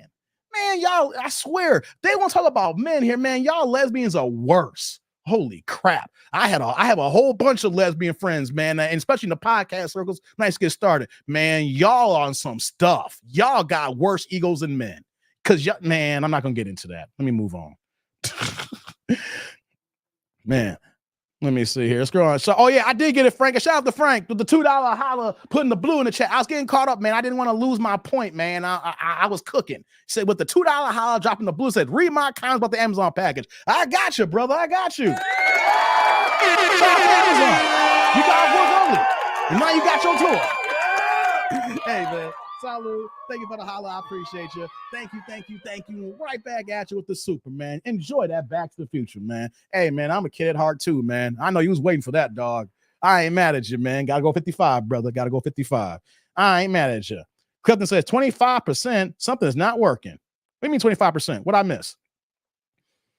Alimony said, had a guy tell me the fact that we are in different states is a problem. There is one state between us, and I work 100% remote. Oh, man, Alimony, yeah. Oh, I hear you. Alimony. Yeah, if you work 100% remote, you can go to any dude you want to be with, right? If you single woman and you talking to someone in another state, like, I work remote. All I got to do is, hey, as long as I got Wi-Fi, baby, I'm good. Hey, I hear you, Alimony. Yeah, nothing wrong with that. Shauna says 100%. Thank you. Roadhouse, the original Patrick Swayze was my first crush. Hey, Sheila, I love the original Roadhouse. It was so bad, it was good. You know what I'm saying? Hey, man. I was telling someone who didn't even know about Patrick Swayze, showing my age. It was a younger person. I'm like, y'all don't know, man. Patrick Swayze in the 80s, man, he was that dude. Like, my name is that dude named Dave, but Patrick Swayze was that dude in the 80s and early 90s. Y'all couldn't fuck with Patrick Swayze. Hey, man, he had his feathered hair layered up. He was wearing his tight-ass blue jeans, man, whooping ass and taking names later. Hey, man, rest in peace to Patrick Swayze, man. Rest in peace to Patrick Swayze. Yeah. Let's see here. Clifton says Roadhouse was not a good movie. I know it wasn't a good movie, Clifton. It's one of those bad movies that you watch. I know it's bad. It's like a train wreck. Every time you see an accident and you know it's an accident, but you sit back and watch, that's the Roadhouse in the remake. It's bad, but you sit down and it's kind of good. Does that make Clifton? I know you got a couple of favorite bad movies that you watch that it's so bad it's good. You know what I'm saying? There's a situation where the script is bad, you see the acting is bad, but you know what though? There's a couple of funny moments. You see a whole bunch of ass whooping. You see cars get blown up and buildings getting blown up, and next you know you're an hour into the movie and say, you know what? I might as well finish this shit off. You know what I'm saying? So yeah. T. Lee says, "What's the point of working till marriage on your stop? Might as well get married early and never work." Yeah, man. I understand that too, right? Because this day and age, unless you get yourself a guy that's making that kind of money, which is far in between, T. Lee, the guys who says that you don't have to work, if you get to a point, you want to work. Stack this money up. Let's go ahead and pay this debt off. Let's get these credit card bills. Then let's pay these card notes off. Let's get the mortgage paid off. Let's be debt free. Then your ass can sit at home and chill, right? Like you want the man to they want the man all done, all ready, and have all that ready at the finish line. And then when you come in and not working, you want him to pay your debt off too. See, that's the problem, T. Lee. I hear you, man. I hear you. Don't lesbians have the highest divorce rate separation? Yes, they do. And they got the highest DV rate too, Clifton. Oh, yes, they do. Not only are their divorce and separation rates the highest, they have the highest DV rate. You know why? They lay hands on each other because they don't look at it the same way. Yo, it's woman on woman action. You know what I'm saying? Yes, they have the highest put hands on people rates. Yes, they do. The highest put hands on people rate. Yo, man, Roadhouse is savage. Look how we started here with this Roadhouse shit. When we start with this Roadhouse, man, that should never happen, man. You know what the most funny thing about Roadhouse? When Family Guy, when Peter Griffin did that whole episode of Roadhouse, and every time you see Peter, and something happens, he's like, Roadhouse. Hey, come on, man. Y'all don't watch Family Guy. If you never seen that episode of Family Guy with Roadhouse, y'all got to go ahead and pull that up, man. I still love that episode, man. Hey, Roadhouse. They have, yes, that's what I was saying here, man. Yeah, Frank, exactly, brother. What's going on, Chi-Town? I smell RUO high-end side piece. Yeah. Yep. You're right, brother. Remember that? Oh, thank you, Frank. You beat me to it. I'm just getting caught up in the chat, guy. I didn't see this here. I'm just scrolling down right now. Man, Frank beat me to it. Y'all gotta see that Family Guy episode of Roadhouse. Shout out to Peter Griffin. Roadhouse. Hey, man, thanks. That the diversity, equity, and inclusion was overdone in the first 20 minutes of the film. Hey, man. Facts, Dank. Facts, man. Something like Porky's. You have to be drunk or high. Hey, Clifton, you know Porky's was bad. We showing our age right now. Porky's was so bad, but it was so good when you watched that at late night. Hey, don't forget Porky's Revenge. Porky's 2, Porky's Revenge. You know what I'm talking about, Clifton. It's so bad you end up watching it anyway. Porky's Revenge, man, was horrible. But we watched it at 11 o'clock at night when we were like 11, 12 years old on Skinamax. Not Cinemax, Skinamax. Okay? Hey, man, let's get down this track. The Last Dragon. Yes, thank you, Frank. The Last Dragon. Got that glow. He's got the glow. He's got the glow. He's got that glow. He's got the glow. Hey, man, kiss my Converse. Lord have mercy, man. It's a classic, Frank. Thank you. It's so bad. It's a classic. That's a damn shame.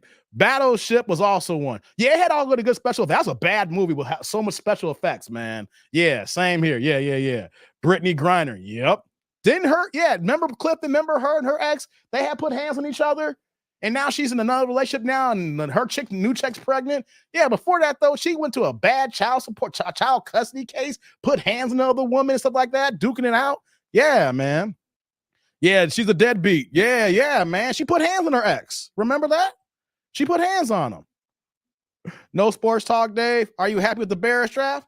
Hey, the Bears did all right. We knew it was going to happen. They went and got the dude Rome from Washington. I saw that happen at 9. We got Caleb at 1. Tonight, the second and third round. It is what it is. You know what I mean? Yeah, and they don't need to talk about it. Was already understood. We knew how the draft's going to fall. You know, I was hoping that they may have moved up in the draft to try to get Marvin Harrison, but I knew it was going to happen because he fell to 4 to Arizona, and they got Kyler Murray as number 1 weapon. So, you know, it is what it is, man. No, we might talk about this weekend though. We'll see how the rest of the draft goes on, and we'll talk about it on Sunday maybe. Yeah, she is. Yeah, she's a deadbeat mom dad. You put a slap, mom dad. Hey, we only brought up Roadhouse because of Dalton Netta. Hey man, shout out the Roadhouse, man. Hey, shout out the Roadhouse, man. Battleship was horrible. It just had good special effects. That's all that was, man. Had good special effects. Yeah. Craig on 5150 says she was a deadbeat mom and dad. She is. She owes child support. They was going back and forth about child support. She didn't want to. They broke. Here's the thing, though, right? Her ex got pregnant. Like they went this whole like artificial insemination, and then she got pregnant. And after they got pregnant, they had a bad falling out, and they broke up. And then she didn't want to pay for the kid no more. She was like, well, I'm a woman and ain't my sperm. You know, I'm a woman. I got eggs, so I ain't paying for it. And then they went back and forth, and the courts were like, nah, you lesbians. Y'all want equality. Y'all gonna go ahead. You need to go ahead and be there for this kid. Y'all went into the situation together. She can't raise his kid. No, you can't go back to the dude who artificially inseminated her. He's walked away from it. Y'all got his sperm. Now you got to go ahead and raise a little bitch. Okay, little kid, sorry. You know what I mean? So yeah, she a deadbeat over there, man. Yeah. Yeah, that's what we're talking about, man. I said that. The one with Jake Gyllenhaal and Prime. I said both Roadhouses are bad. He's a little suspect. Yeah, we're used to it, though, Clifton. Remember, we brought in Dennis Rodman when he had painted fingernails and wore a wedding dress. So here's the thing. If you ball out, it don't matter. If he plays like ass, they're going to get on him. You know what I mean? And Dennis Rodman balled out, averaging 18 rebounds a game when we brought him for 3 years in Chicago, the 96, 97, 98 run. He came in and got 6 points, 18 rebounds a game for those 3 years and helped us get the three-peat and everything like that. You know what I'm saying? So as long as he balls out, man, he's going to be suspect all he wants. But if he balls, all forgiven Chicago. But if he is anywhere the same as Justin Fields, it's going to be hell to pay. It's going to be hell to pay, man.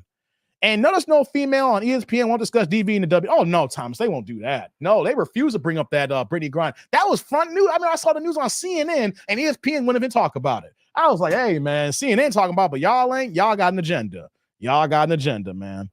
Let's see here. I hated Marvin. Went to Arizona. I was hoping the Bengals would get him. Man, he wasn't falling back, man. I knew if there was not a quarterback-heavy draft, he was going number 1, Derek. That's how cold Marvin Harrison Jr. is. If this was not a quarterback-needy draft, 6 quarterbacks taking the first 12 picks, he went 4. But he's arguably the best player in the draft, like overall skill set. Like if you saying, I got the number 1 pick and I need to draft the best player no matter what, that was Marvin Harrison Jr. But the Bears needed a quarterback, so that's why they got Caleb. Or, if it wasn't Caleb, if he had came out last year, it would have been Jaden Daniels this year for the number 1 pick. You know what I'm saying? So yeah, man. Yeah, that's what would have happened. Marvin Harrison, he was not falling past 5. That was a fact. He was not falling past 5. Yeah. If you ball out, you good. Hey, Clifton, you know that. Look at Ja. Hopefully when he comes back from his injury, man, where's Ja? You know what I mean? Hey, Clifton, I joke around about it, right? But I'm actually a Ja Morant fan. Let next season come. We start the 2024-25 season. And if Ja Morant is healthy, he's not going back to the strip clubs, bringing guns, and he acting like no goddamn fool. Or if he's acting like a goddamn fool, don't bring no guns in the club. And if he's averaging 24 a game with 6 assists and 4 rebounds, and Memphis is back to the 2nd or 3rd seed in the Western Conference competing, all is forgiven. Okay? Plain and simple, Clifton. You know I joke around about it, but I'm a big Ja Morant fan. I was hoping the Bulls could have a higher draft pick. The same draft that Ja Morant and we got Kobe White. And he got robbed for the most improved player, right? But if everything that I say about Ja Morant, stop bringing guns to the club, stop putting guns on IG. If you just go to the club and act the fool and grab some ass, just grab some ass, and that's about it, right? If he goes out and drop 25 a game and they're the 2nd or 3rd seed in the Western Conference next season, and they're in the playoffs, at least get to the 2nd round at least, all's forgiven, brother. All's forgiven. When you ball, everything is good. When you don't ball, it's a wrap. You know that, brother. You know that. Baby Boy was trash. Literally a documentary about a son husband. Man, Frank, Baby Boy is a horrible ass movie. And I brought this up in a live stream a while back, right? Do we know that the ending was not a happy ending? Guys, the ending of Baby Boy, right? Know how they showed that Taraji P. Henson was pregnant and then they were playing spades. Tyrese had set up a picnic. She was pregnant. They had a little picnic basket and they had a little son running around the park and they're playing spades and she's, like that. And she's like, yeah, and she's all happy. You do know that's not a happy ever after, right? Because he still got a kid with Peanut. So he got 3 kids by 2 different women. He didn't even marry Taraji's character. She's still suspect. You gotta remember, she let Rodney come over the house, okay? And she let Snoop Dogg come over and stay at the house. No matter how upset she was, she let Rodney come in. She had to let Rodney come in there and put their son at risk. She is still a scallywag. She is still a skank. And he is still selling bootleg dresses in the back of the Compton swap meet and in the Crenshaw districts here. He's selling bootleg merchandise to barbershops and beauty salons here. You telling me that relationship's gonna last another 2 more years? Hey, come on, man. Baby Boy they try to showcase us a happy ending when we all know that they're gonna break up and then Taraji's character is a single baby mom calling Kendra's show. Tell me I'm wrong, guys. Tell me I'm wrong. Vanity was so bad that I would have been the bodyguard. She was a junkie on Action Jackson car while Apollo still drove a car through a house. I forgot about that, man. Action Jackson? Hey, Keith, I ain't heard Action Jackson in a long time. I forgot about that movie. Hey, man, rest in peace to Carl Weathers, man. Oh, my God. You brought up Action Jackson. Ja. Right, man. Ja. Not a deep draft for wide receivers in the first round. There may be some sleeper in the second round. They still had 7. Hey, Larry, though, it was still 6 or 7 wide receivers in the first round. It was deep, man, Larry, because all of a sudden, I don't know if you saw the end of the first round, there was a whole bunch of shuffling and changing, and then like the last 5 picks, the last 3 were like wide receivers. It's still at least 6 or 7 wide receivers in the first round. Yeah, so there's a lot of wide receivers in the second round is going to go. So it is a deep wide receiver draft. The fact that 6 went in the first round, Larry, that's deep. The last 3 went in the tail end, but I don't think 6 wide receivers went in last year's draft in the first round. You know what I mean? Let me see here. Dave, what are you smoking? Ja. I ain't smoking that Ja pack right now, man. You're going to get your ass hurt. You're going to act all buck wild in the strip club, man. I ain't trying to act wild in the strip club. I don't need that. But didn't the Bears start over at QB? Why trade Justin Fields to start all over? Because Justin got to go. Hey, Derek, I'm not going to go into the detail. If you don't understand the understood about that, it's plain and simple. I mean, he holds the ball too long. I mean, if I'm going to be technical, he holds the ball just a little bit too long. He can run his ass off, his progression reads and things of that nature. Right now, they feel that Caleb Plant is the better prospect, and you can restart the rookie clock here. They think he got a better touch in the deep ball. He may not be as athletic as him, but you know what, though? It's the pedigree that he brings. And you got to remember, too, Justin Fields was not the number 1 pick in that draft. The Bears have to trade up to like 10 to get him. If the Bears didn't trade up, Justin Fields would have dropped in that draft, right? It wasn't like we had the number 1 pick and Justin Fields was that guy. We traded up to 10 or so to get him, or 12 to get him. So it's not like in that draft that Justin, and on top of that too, that was a weak quarterback draft. Look at Mac, what's his name from Patriots? They already got rid of his ass, man. Like, man, that was a weak draft. I'm not trying to dog out Justin Fields, man, but he was put in a bad situation, but that's the NFL. Just because you put in a bad situation, you got to showcase you can ball. And you know what, though? It's a tough league. It's tough to miles. Either you ball, you don't. Even if you're in a bad situation, you don't ball, you got to go. You know what I mean? So it is what it is, man. They wasn't married. No, they weren't, Pooh, man. They weren't married, man. Josh sounds like he won't have any money after his ball career. No, Shauna. He got he's currently on a he didn't get all his money because he lost some of it. He's currently on a max, still paying him about $190 million, Shauna. He's currently on a contract that's going to pay him $190 million that's going to run through for the next 4 more years. He all right now, Shauna. He got generational money. He ain't going to be broke. He making about 38. He gonna make about $38 or $40 million this coming basketball season. And he still, after the next season, he still got another 3 more years of guaranteed money. He all right, Shauna. Don't worry about that. He got generational money. That's the thing about these new contracts in the NBA. You get to your rookie deal. You get to that second deal and you get that max deal, depending on where you're drafted at and production. That's gonna be between 150 to 200 million. 150 to 200 million generational money. He's straight. Babes, Harrison, and Ozuna alone can start on any NFL team. I disagree with the other dude. Yeah. The dude from Washington, Rome is pretty good, man. Yeah, Harrison's gonna start day one. That's a number 4. Yeah, but I mean, you could disagree about the other wide receivers, but the one guy that I forgot, he ran the fastest 40 at like 4. What do you run, like a 4.23? It's one wide receiver. The dude can fly from Florida. That one cat. That I forgot where he drafted in, like in 28th or 29. That's the difference. There's some burners, guys, right? And the thing is, in these college programs, they don't got no good quarterbacks going to them, right? So you got guys that can fly, and they got some decent hands. We might see some of these wide receivers really ball out when they're actually in a real NFL program, man. You got a guy, these guys here, these wide receivers running 4.43, so that's respectable. Like, goddamn, 4.43 is respectable. Man, he got these boys running 4.2, 4.25, 4.3, man. These guys are some burners, man. Shoot, once you get that separation, you can slow down at the end. There's some burners, brother. Yeah, I hear what you're saying, though. Oh, no, Mark Guardian. Black Dynamite's a great movie. Hey, man, no, Mark, I'm not letting you do this here. Black Dynamite is a great movie, okay? Hey, man, don't talk about my Black Dynamite, man. I love Kung Fu. You don't interrupt me when I'm doing my Kung Fu. Hey, man, man, don't mess me in Black. It's a bad movie. It's a bad, good movie. I love me some Black Dynamite, man.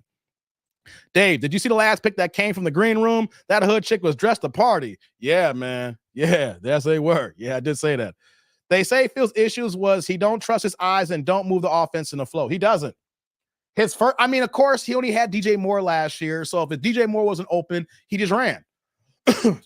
That's why he rushed for so many yards the last 2 years. He runs and he got wheels, but the thing is that, the touching the ball, the deep ball, and in the pocket press, the thing is he just holds on the ball just a tad too long. And in the NFL, guys, when you're in that pocket, you are lucky to get 3 seconds. And if you're telling me that you got a quarterback that holds onto the ball maybe 300 of a second too long, that you guys don't get it. 0.03 is too goddamn long as a quarterback, because those edge rushers, those defensive tackles coming at you, that's trying to go ahead and stop the offensive line, as far as breaking that coverage there. Hey, man, 0.03 is the difference from hitting your man in stride, or that guy doesn't trust wide receivers and running, or going ahead and throwing bad plays, man. It's a bang, bang, bang play league, okay? Everything, when you get to NFL, everybody runs 4.2. Everybody runs 4.3. Everybody runs 4.4. Those defensive linemen are 6'4", 6'5", 280, running 4.6, man. You got defensive backs who are running 4.3, who are 6'1". Once you get to college,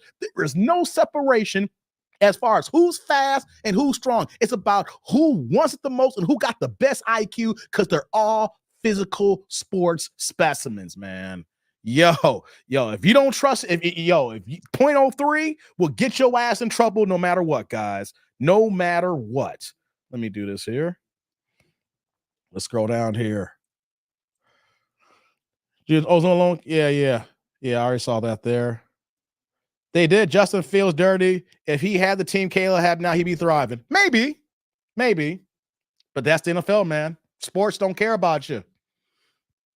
You know what I mean? Sports don't. Look at what's his name? Who am I thinking of? Look at for Houston. Houston quarterback, rookie of the year last year. I'm drawing a blank right now. I can't think of his name right now. I'm sorry. Houston was the laughing stock of the NFL. When you get a blue chip quarterback, it don't matter how bad the team is. He changes the franchise. My man came in, and now Houston is investing. They're trying to go for it here. And what I'm saying is, when you got that dude, sometimes it don't matter who you got there. You're going to see, like, okay, we got our guy. Now we got to build around him. Justin didn't do that, man. Justin didn't do that. I know he went to a bad situation, but you know what, though? It happens in football. Yes, 4.3 and 4.2 is elite speed. Man, there's a lot of elite speed that came into this draft. And not just wide receivers, too, man. These DBs running 4.34 at 6'1". Lord have mercy. Yeah, Low Down Dirty Shame. Yeah, there we go. That's another movie. Yeah, I know you. I put you on timeout. And if you didn't listen, shut the fuck up. Okay? I broke it down I put you on timeout because I told your ass to shut up and listen, understand and understood. And you want to keep typing. And you know it's my channel, and you were spamming the chat with a whole bunch of stuff that I did not put on the screen. So I said, I'm going to put you on timeout so you can listen. So if you didn't listen to my 10 or 15-minute breakdown, that's on you. And if you spam the chat, your ass can go again. That's how it goes here. Don't ask me no questions, then put me on timeout. Well, you know what? Your ass is on timeout again. How you like that? How you like that? You gonna try to tell me, guys, look at this here. Don't ask me no questions, then put me in timeout. You even spell timeout properly. You said tome out, right? Nah. Here's what's gonna happen here. You gonna try to threaten me? Get your ass out of here. What the hell you talking about? Angry Black Man, that could have been anybody with a blue wrench. No, I timed her out, Shauna. I did time her out. But you know what, though? Don't tell me what to do and don't think if I tell you something and then you keep doing something, you're going to get timed out. Especially I don't know you. If you ain't got no wrench and I don't know you, you were just a stranger, you come into the Ain't-ish crew and you spam my chat and I say, yo, man, calm down. I'm explaining this here. And your ass keep talking, get your ass to the back. Get your ass to the back. Oh, Pootie Tang's a great one, man. I love me some Pootie Tang. Pootie Tang's a great movie. I love Pootie Tang. Hell yeah. Hell yeah. Hold on. Look at this. He said, here's the thing. This is the second chat. I thought I just timed you out. I'm just going through the comments right now because StreamYard still got him here. You can't even spell. Dotted? Look at this here. You can't even spell. Stop playing with me, man. Stop playing with me. Stop playing with me. Can't even spell. Can't even spell. Oh, thank you, man. I'm not always right. Sometimes I am, brother. You can correct me if I'm wrong. You can correct me if I'm wrong. No, Hollywood Shuffle is a great movie. That's not a bad movie. Hollywood's a great movie. That's a transcendent movie, Derek. That's not a good movie. Hollywood Shuffle is one of the great Black independent movies of all time. Robert Townsend had to pay with that movie with nothing but credit cards. He maxed his credit cards out with no money to pay those bills back. And the movie was successful that he became the man who he is and it helped the careers of not only him, Robert Townsend. You got Keenan Ivory Wayans and his brother Damon Wayans. Yo, everybody in that movie, all those Black actors and actresses, Anne Marie Johnson, you name it, man. That changed the landscape of Black Hollywood entertainment. That's not a bad movie. That is a great independent movie, man. That don't go in that. That don't go there. That don't go. That's just a great movie. Yeah. CJ Stroud. Thank you. CJ Stroud. That's what I'm talking about, guys. When you get a guy like CJ Stroud, you saw how bad Houston was when they got rid of Deshaun, the nasty man Watson. Y'all know Deshaun Watson, the nasty man. Come on, man. He gonna go on IG looking for people, for hand massages and stuff like that for happy endings, man. CJ Stroud showed you that if you draft a quarterback who is that dude, it don't matter how bad your team is, he's gonna change your team. Okay, I didn't expect 10 wins, but you're gonna see it's like, oh, we got something here. Let's go ahead and build. Hey, quarterbacks who are about that life, you see that right away. Yeah, he's an Ohio State guy too. Yes, he was, man. Yeah. We're saying, I get it, but this crowd's probably more than one person timed you out. Don't take offense. No, I did it. I timed it. I timed that person. No, Sean, I did that shit. There will be no Pootie Tang slander here. I'll time your ass out. Hey. That's right, Frank. What? Hey, Frank, you better whap a Tim on that Bammy. Hold on. I'm getting out of focus here. Hold on one second. There we go. We're back. Hey, man. Whap a tam on that Bammy, Frank. Whap a tam on that Bammy. Yeah, toe him out. You can't even talk. Yeah, man, gonna talk that shit, man. Don't come in my live stream and then gonna talk like you gonna spam. Here's the thing, guys. This person came in the live stream and spammed the chat, kept saying a whole bunch of shit, right? You know what I'm saying? If you're gonna do that, address me. Y'all should understand. Address the person in this. Hey, what's going on, Dave? You know, like that. Don't be coming here spamming the chat with what you gonna do. And I'm like, yo, let me address you for a second. And I say, yo, be quiet for a minute because you spam the chat. And you still keep talking, man. Get your ass out of here, man. The naughty corner, huh? Man, get your ass out of here, Anthony. You know what I'm saying? Don't be doing that bullshit. You know. Get this legendary 86K second band. Yeah, man. Don't be a menace. That's a great movie. Yeah, Ain't No Bastards is a great movie. Y'all ain't right. You know she's streaming right now. So fucking what? What's she gonna do? Cry me a river. Is she really streaming? Wait, if she's streaming, then why are you in my chat? Shauna, if she's streaming, then why is she in my chat? You know?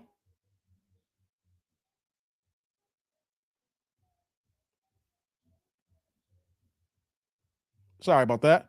Yeah. If I'm streaming, if I'm not going to be in another person's chat while I'm streaming right now, I'm busy. I'm trying to go ahead and entertain y'all and get this money. Man, come on. Let me scroll down here. I'm getting called up. Yes, Thomas. Black acting school. Hey, Thomas. Hold on. I got y'all here. I got you, Thomas.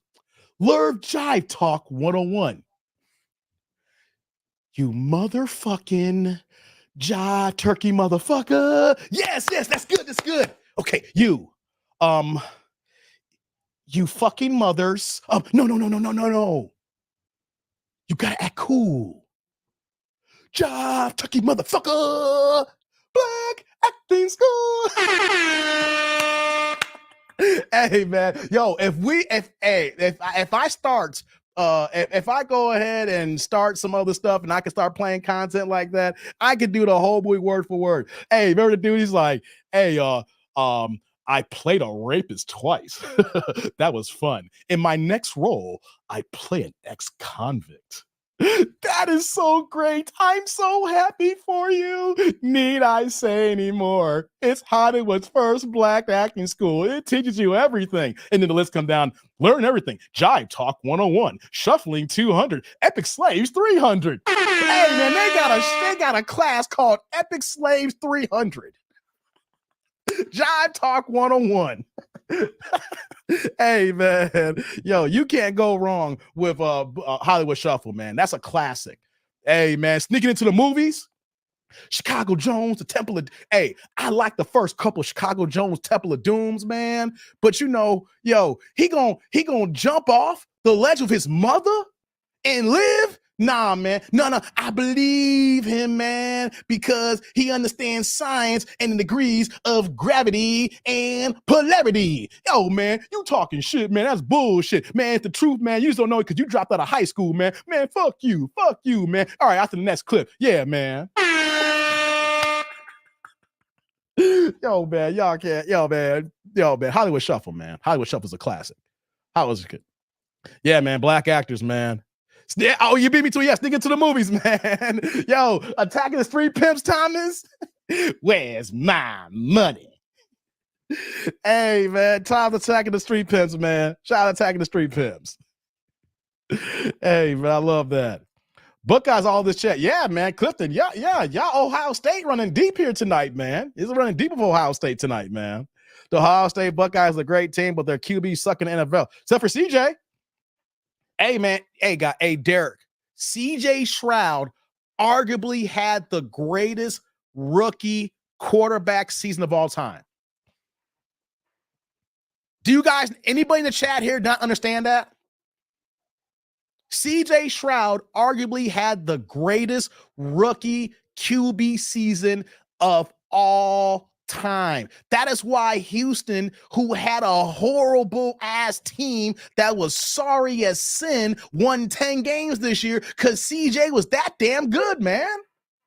Y'all QBs may be trash, but CJ's that work, Derek. You can own that one. I clown you about Ohio and I do the reactions, but y'all need to own CJ. Y'all need to take that as a badge of honor and say, yo, CJ's our guy. That's our dude, man. Because CJ's that work, man. Hey, I don't know about the sophomore drop off, but they gave the man his weapons. They are upgrading. They went to free agency. They paid. You know why? He's only going to his second year on his rookie quarterback deal. This is the time when you got a dope ass quarterback. You start from year one, you pay everybody else. So for the next 4 years, they're able to pay everybody else because when his quarterback extension comes up, he's getting over 200 million. He's making 50 million. So you got to go ahead and build around him now before he makes $60 million a year. Own that one, Derek. That's your guy, man. Own that one, man. You got to own that one. Shauna says, Dave, those black movies employed a lot of us where Hollywood was ignoring us. Yes, it was, man. That opened the floodgates with Robert Townsend, and then of course Keenan Ivory Wayans. Because then like I can't remember, it was like so many years later. After that, like 2 or 3 years later, Eddie Murphy Raw came out, and Keenan Ivory Wayans helped Eddie Murphy write Eddie Murphy Raw. And then from Eddie Murphy Raw, that led to the extension of In Living Color when Keenan Ivory Wayans got that off the ground. Yes, we have Keenan Ivory Wayans, Eddie Murphy, Robert Townsend, black pioneers, guys. Got to put some respect on their names. Especially Robert Townsend. We don't put enough respect on Robert Townsend's name. We don't talk about it as much anymore. We don't see him as much. We got to put respect. It wasn't for him. So many black actors that changed the game today over 35 years ago, man. Yeah, Shauna, you're so right. We agree on that, girl. Yeah. I be watching those black Tubi movies. They a trip. Hell yeah, Shauna, they are. Yeah. Bad movie year, sloppy seconds. Hey, Derek, that was horrible, man. I can't believe I watched that bullshit, man. Dave is in a Tubi movie. Y'all saw my hey, that was a joke though. Yeah, you saw that. Yeah. Yeah, you saw my community tab post. Yeah. Oh my God, over man. Tango and Cash. Yo, we going back. Not Sylvester Stallone upward, man. Not Tango and Cash. Was that Sylvester Stallone in like who's the other major character? Tango and Sylvester Stallone. And was it Kurt Russell or something like that? Correct me if I'm wrong, but I know Sly was in that one, man. That was bad. Oh, hell, man. Yeah, Dave tells the movie you were in. Yeah. Beverly Hills Cop was bad, too. Yeah. I never watched Tomb Raider, Derek. I never did watch that. Nah. Dave applied to be an extra in a Tubi movie. Nah, I don't apply to be no extra. No. Men at Work. Hey, Jay, are you talking about the Men at Work with Charlie Sheen and Emilio Estevez? Is that the one you're talking about? Are you talking about the Men at Work with Charlie Sheen and Emilio Estevez?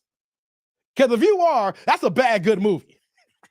I bootleg that movie, used to watch it all the time. They were garbage collectors, and they found that dead body. Hey man, come on, Jay. Don't tell me you're talking about that movie, man. That was a bad good movie too, man.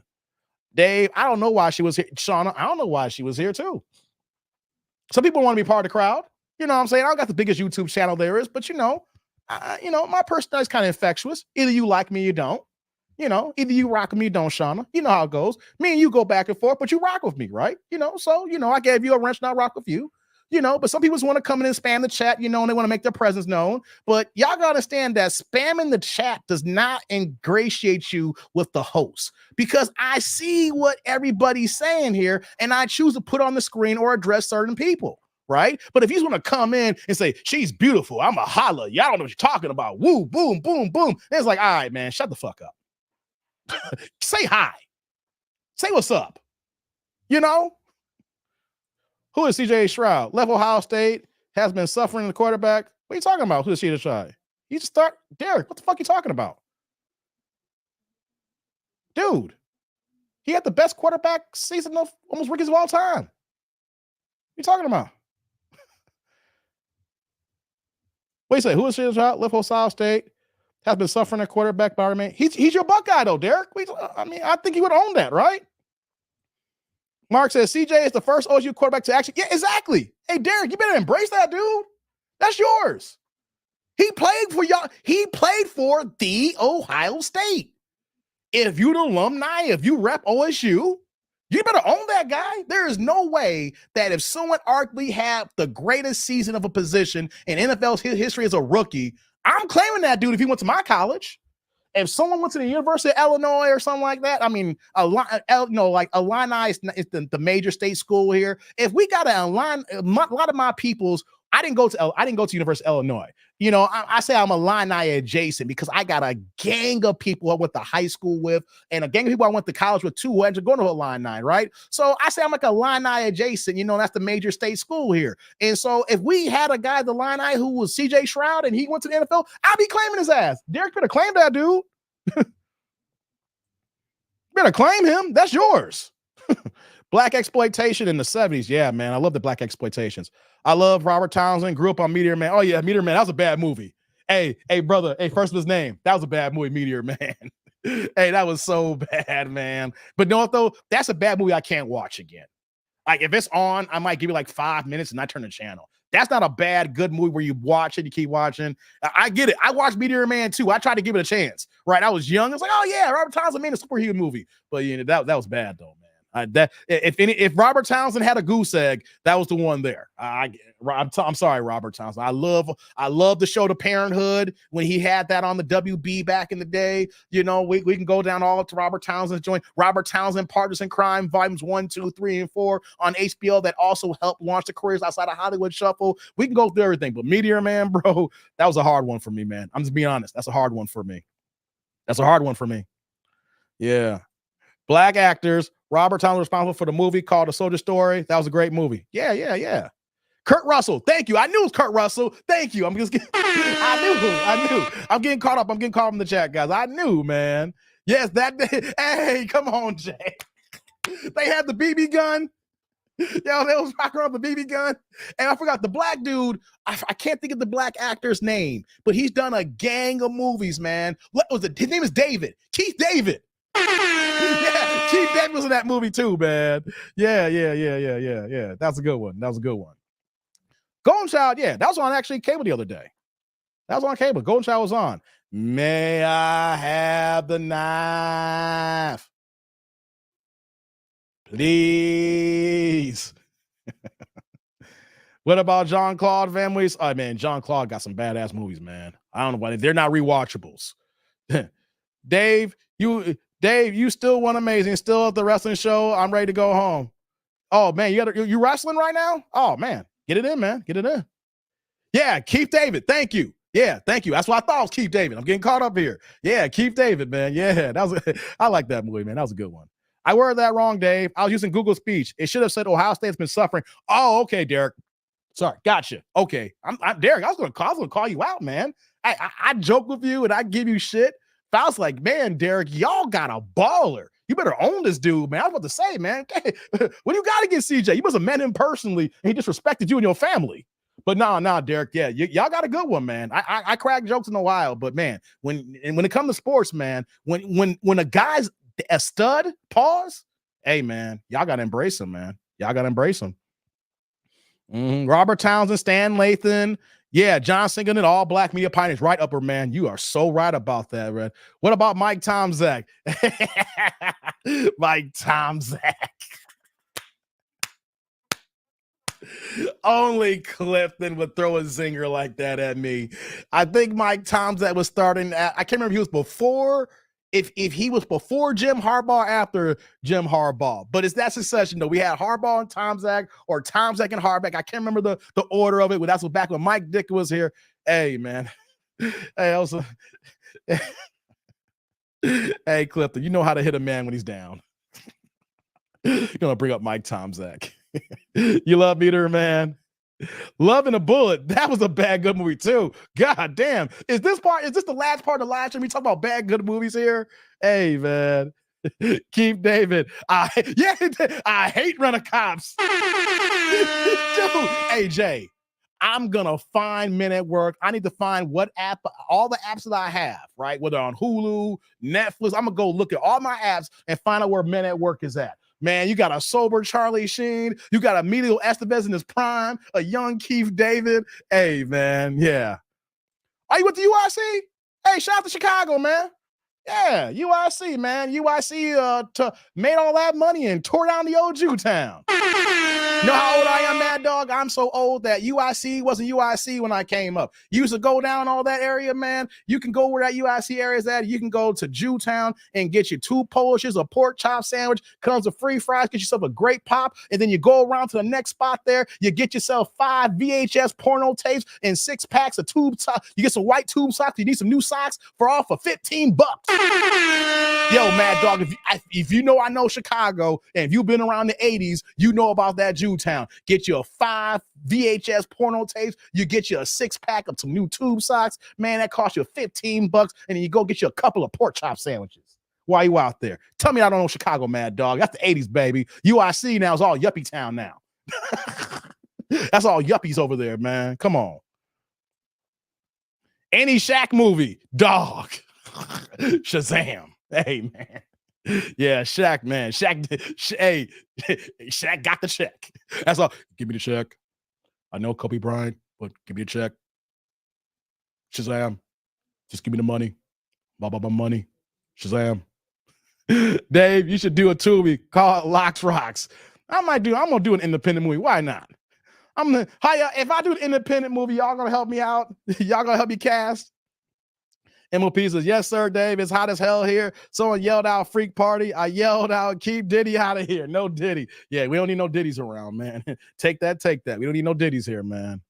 Dave, this is all talk, but Dusty Rhodes or Ric Flair, one day you got to do an 80s wrestling stream. You mean pick one? Hey, man, Ric Flair all day. I mean, I like Dusty Rhodes, man, but you want to be honest, though, Frank? I didn't really. I watched Dusty Rhodes because he was part of the stream. He could move the American Dream. Remember, he was doing this, and then he would do the, like he was entertaining. But man, you got to give me Ric Flair, man. You got to give me some Ric Flair, man. You got to give me the Ric Flair, man. Hey, man, come on, man. Come on. Hey, man, at the end of the day, it's Ric Flair, man. And Ric Flair had me going before he got in the ring. See, that's the difference. See, Dusty Rhodes is the American dream. He's the feel-good story. He's the big guy that's athletic, can move around. Man, Ric Flair was just a rich asshole. You know what I'm saying? That made you either liked him or you hated to like him. You know what I mean? Man, give me Ric Flair, Frank. Yeah, we'll do a wrestling stream one day, man. You know me, I'm an 80s baby. You know I love wrestling. I touch on it, but when I touch it, it's like, yo, Dave knows his wrestling. He just don't talk about it much. But at the end of the day, man, give me Ric Flair, dog. Give me Ric Flair, man. I will say this, Frank. The knock I have against Ric Flair is he came to WWF too late. I mean, he's basically a career WCW, NWA, WCW wrestler. He came to WWF too late. Like, he was already older. I wanted to see a younger prime Ric Flair come to WWF sooner. That didn't happen, so if I had only one beef in his career, I would have loved to seen him in matches younger in his career when he was in the WCW. I wish that he would have left ship earlier and came to WWF. That's just my only thing, because by the time he came to WWF, it just seemed like he was the old man wrestling, and it seemed like it didn't feel right, to a degree. Does that make sense? I wish that he would have came over sooner if that was possible, depending on his contracts, but, Ric Flair all day.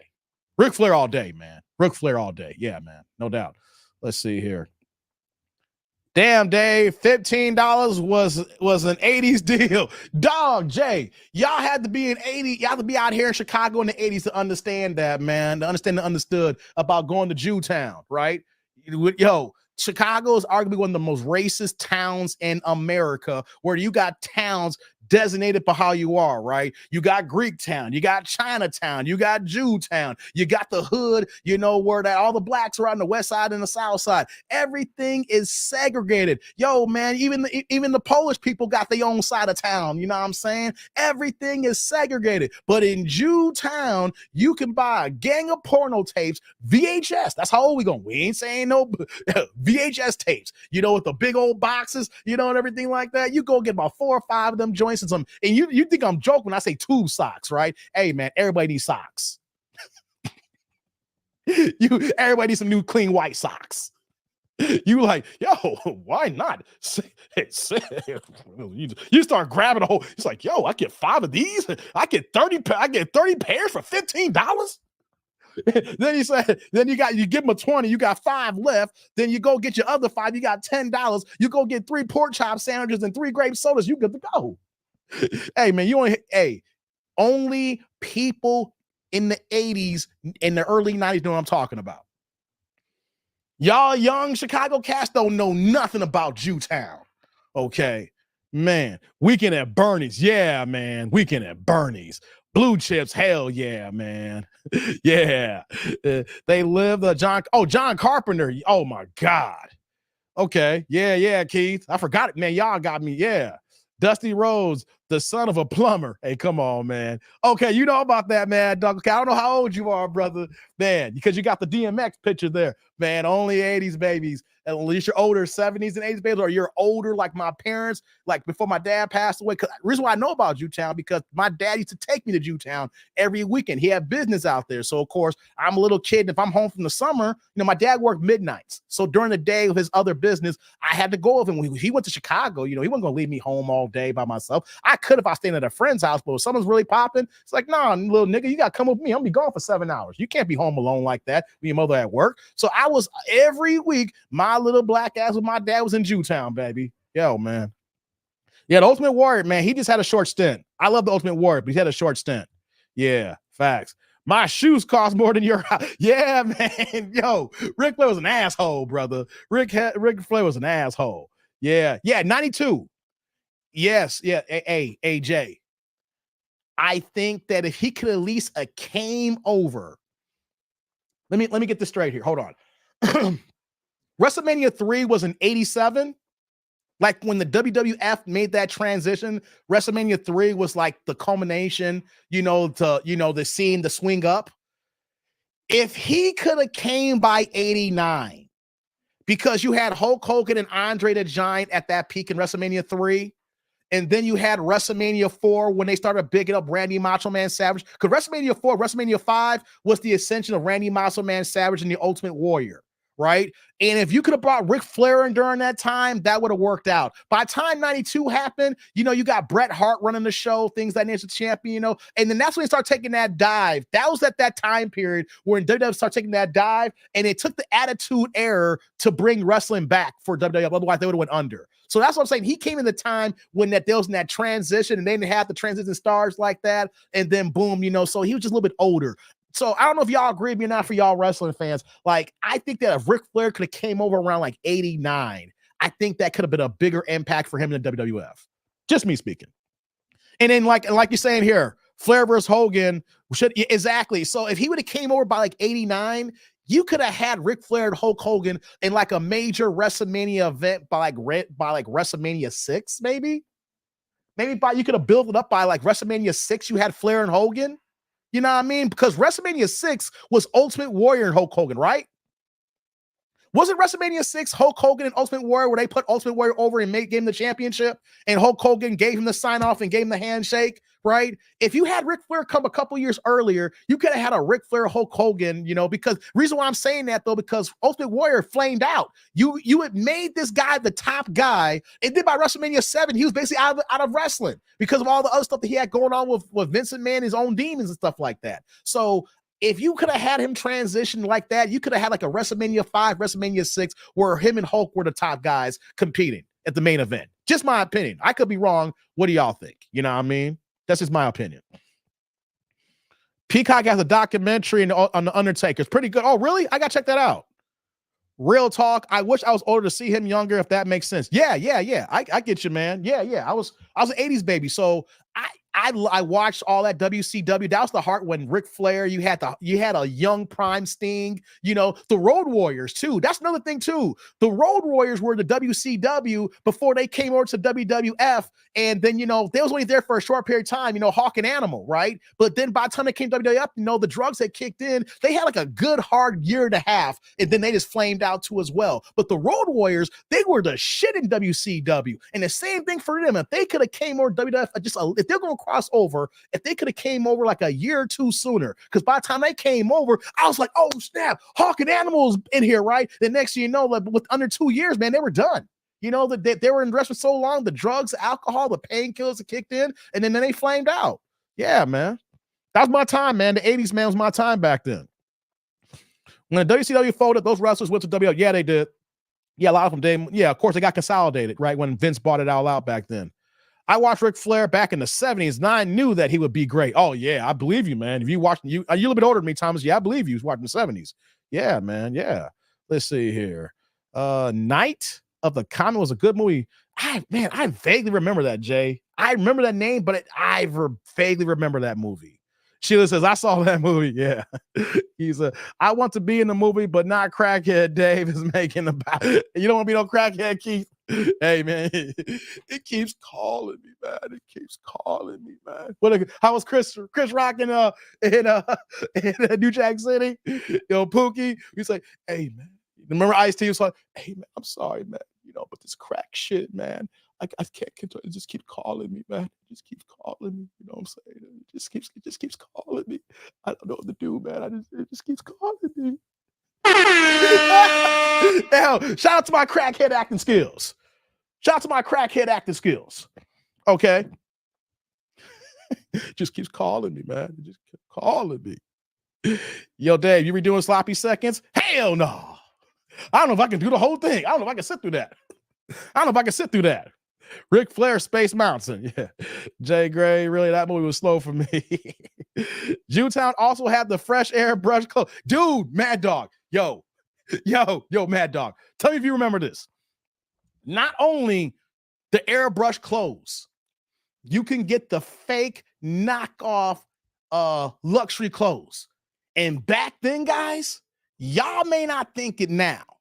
You may only see a few people rocking MCM outfits, like an MCM bag. But back then, MCM was the luxury brand.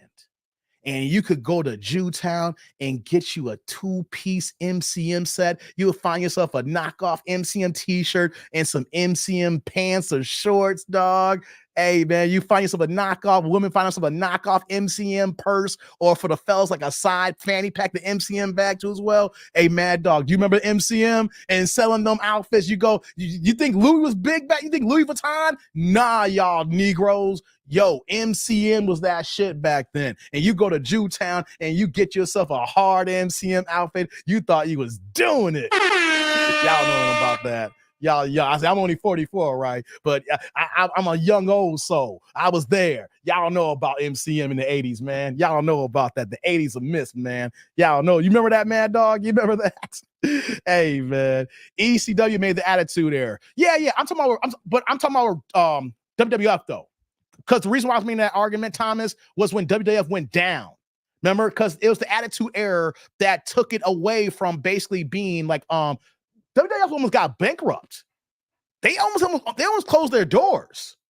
There was time, I forgot, I think it was Undertaker. I didn't see that documentary in Peacock, but I remember I saw an interview with Undertaker, and he was talking about how, man, we would go in the stadiums, and before they said like WrestleMania 3 is the culmination, like 90,000 in Detroit, and it got to a point where they'll be in stadiums at 40,000 and barely have 10,000 in the seats. So I'm talking about the Attitude Era for WWF, if that makes sense, brother. You know what I mean? I'm talking about when that transition for WWF, Yeah, let me see here. Limousine riding, Rolex rolling, scene stealing, son of a gun, Larry. Yo, I was waiting for someone to quote him. Thank you, Larry. Yo, man. Woo! Thank you, Larry. I was waiting for someone to quote that. If y'all quoted before, my bad. Okay. Yeah, Roddy Piper. Yeah, I was a big Roddy Piper fan. He should have been pushed better. Yeah, you know what, though, Pooh, man? I agree. I like Piper's Corner. Remember he had his own little talk show, Piper's Corner? Remember Bruce the Barber Beefcake had his own little show, too? Y'all remember them back in the days when they did their own little skits? They had the little backdrop? Yeah, I was a fan of Roddy Piper, man. I was a big fan of Roddy Piper back in the day. Let's see here.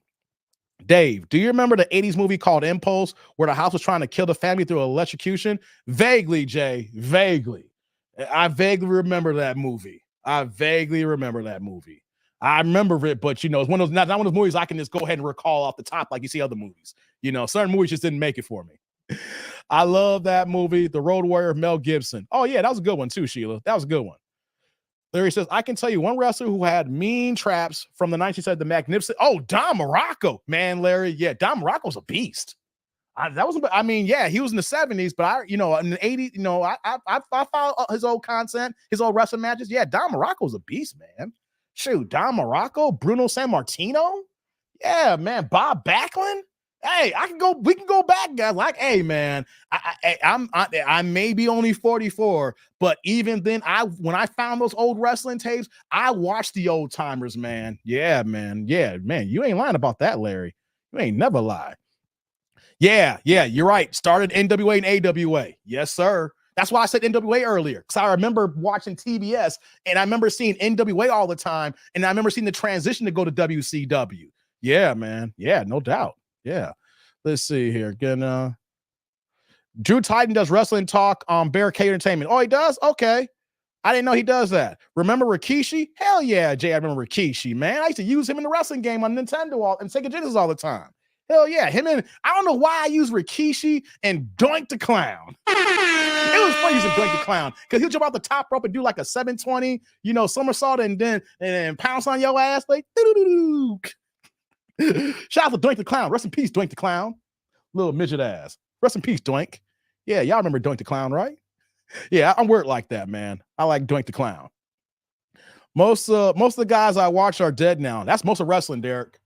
Unfortunately. Like Ravishing Rick Rude. Yo, remember Ravishing Rick Rude? Now, as I take my robe off and I show you dumbass guys and show the ladies what a real man looks like. Hit the music. I'm shocked that no one ain't brought up Ravishing Rick Rude during this entire conversation in my overtime here. How could y'all miss Ravishing Rick Rude? Yeah. Let me see here. Yep, MCM and slick overalls and some Carl Kanai. Yeah, Carl Kanai hit, by the time Carl Kanai hit like in 92, 93. Mad Dog, hold on, where you at, Mad Dog? You know what though, Mad Dog? You got to get a wrench now, man. Just like that, you're on the wrench, dog. Let me find you over here. Hey, Mad Dog, you just, hey, check this out, man.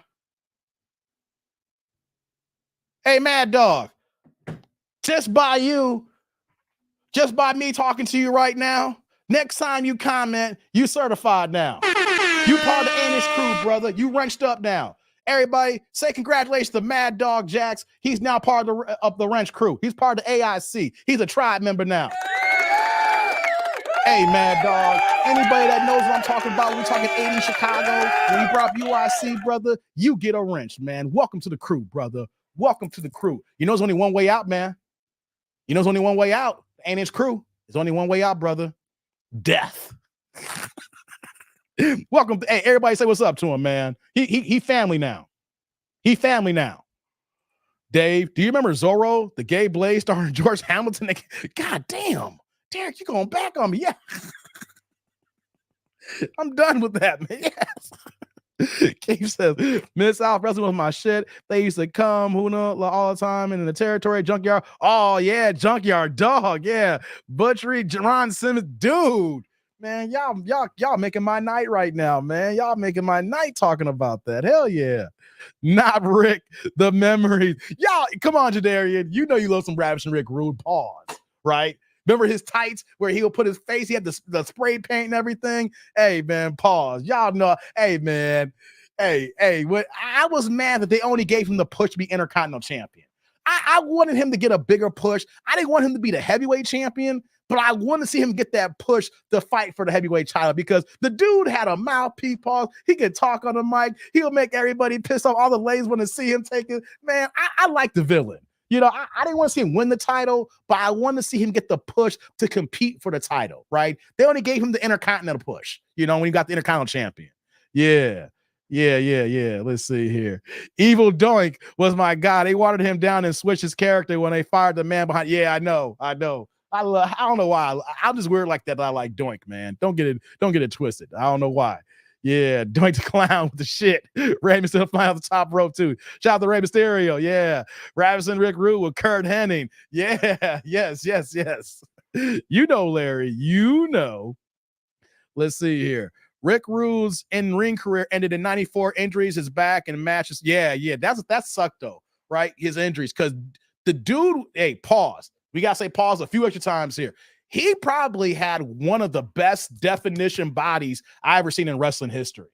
You know, there's some guys out there that were just like big and bulky and strong, but he was just lean and cut, and he could wrestle his ass off too, man. He could talk on the mic, man. You know, so yeah, I remember he had the back injury and everything, but man, I love some Ravishing Rick Rude, man. He was funny to me, man. He was funny. Yeah, Val Venus. Holy shit, Pooh, man. I ain't heard Val Venus in a minute. Thank you. Val Venus. Lord have mercy, man. Yeah. Who's the man? Oh, man. 1994. I remember watching Yo MTV Raps today and how they were bigging up that movie times. I don't know if you watched Yo MTV Raps back then. They had a Who's the Man premiere. They pumped that up on MTV back in the day, man. Yeah, Who's the Man? Yo, that's what's up, man. Yeah, say welcome to Mad Dog. Thank you, Roderick. Appreciate you. Let's see here. Too Tall Jones. Used to be a wrestler, also defense. Yeah, Dallas Cowboy. Yeah, that's what's up. Yeah, what are you saying here? I brought the movie up too because things have changed so much. Everything's off limits now. Hell yeah, Derek. You got that right, man. Yeah, there you go. There's your wrench. Welcome to the crew, brother. Welcome. Yeah, Rude died a few years later. Yeah, man. You know what that is? He had a heart attack. Man, hey, man, juicing. All these guys were juicing. You know, hey, the Killer Bees. Yo, if y'all remember, know why I became a fan of Killer Bees? Go back. This will tell you how much of a nerd I am with wrestling. Because I thought they were different. Go back and watch WrestleMania 3 and their tag team match in WrestleMania 3. They didn't wear wrestling boots. They wore the yellow and black Killer Bee Chuck Taylor All-Star. There were some, my bad. They were Converse. My bad. They were Converse. They wore the yellow and black Converse. Right. They were Converse. Yeah. Go back and watch WrestleMania 3. They didn't wear wrestler boots. They were wearing some Converse and yellow and blue. And I don't know what it was with me back then. I was like, dude, they're rocking some basketball shoes in a tag team match on WrestleMania. Sign me the fuck up. Yeah, yo, guys, go to WrestleMania 3, pull up the Killer Bees match there, and see them in those Converse. That's what did it for me for the Killer Bees. I was in.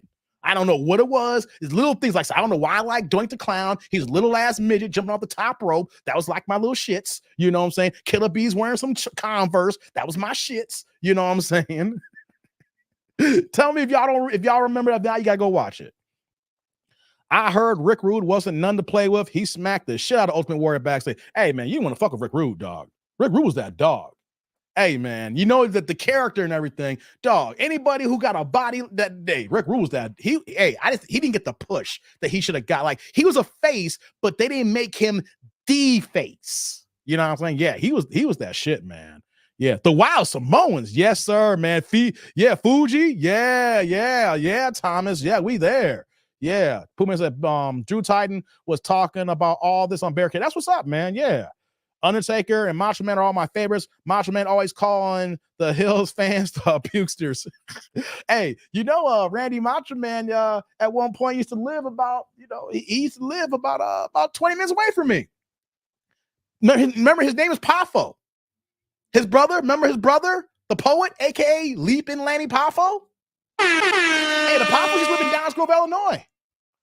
I think he went to Downs Grove North High School. Yeah, I know they live all over, but yeah, he's a product of Downs Grove, Illinois. Both him and his brother, the Poffos. Yeah. Uh-huh. Yeah, I love me some Macho Man. Oh, yes, the Macho Man Randy Savage. Going to the cream of the crop. Man, I swear he was on crack every single time I heard him talk. You have no idea Hulk Hogan when Randy Macho Man Savage jumps off the top rope and gonna get it. He always said, it's the cream of the crop. Oh yeah, Randy Macho Man Savage. Or he became the Macho King. It's the Macho King Randy Savage. Oh yeah. Hey man, yeah, man. I don't know what it was. I love it. It was like he always said the cream of the crop. Shout out to rest in peace to Macho Man. Rest in peace to also the Ultimate Warrior. Yeah, shout out to Undertaker too. I saw him in I watched WrestleMania for the first time, and when he came down and choke smash Rock, I love those cameos at the end where they did it, man. They brought everybody in, and The Rock came in, and Undertaker came in. Yo, that was dope for the last WrestleMania 40, man. Bring the old timers back. Yo, get that bit of nostalgia, man. I remember when Undertaker first came to WWF, man. His many iterations of the Undertaker, his persona. I'm a big Undertaker fan, man. Hell yeah. Yeah, that's what's up, man. Let me go back down here. I like my boy Tess, especially his finish. Oh, yeah, Tess. Yeah, I forgot about Tess. New Age Outlaws. Yeah. Ron Simmons. Yeah, that's what's up. Let me see here. Rude was the only wrestler that was on 2 shows in the same night, Raw, Taped, and Nitro. Oh, yeah, okay, yeah. Macho Man used to play for Cincinnati Reds Farm. So, yeah, he was an all-around athlete. He was a good baseball player. You're right, Derek. Macho Man was a beast athlete, man. Y'all remember his rap album in 2002, 2003?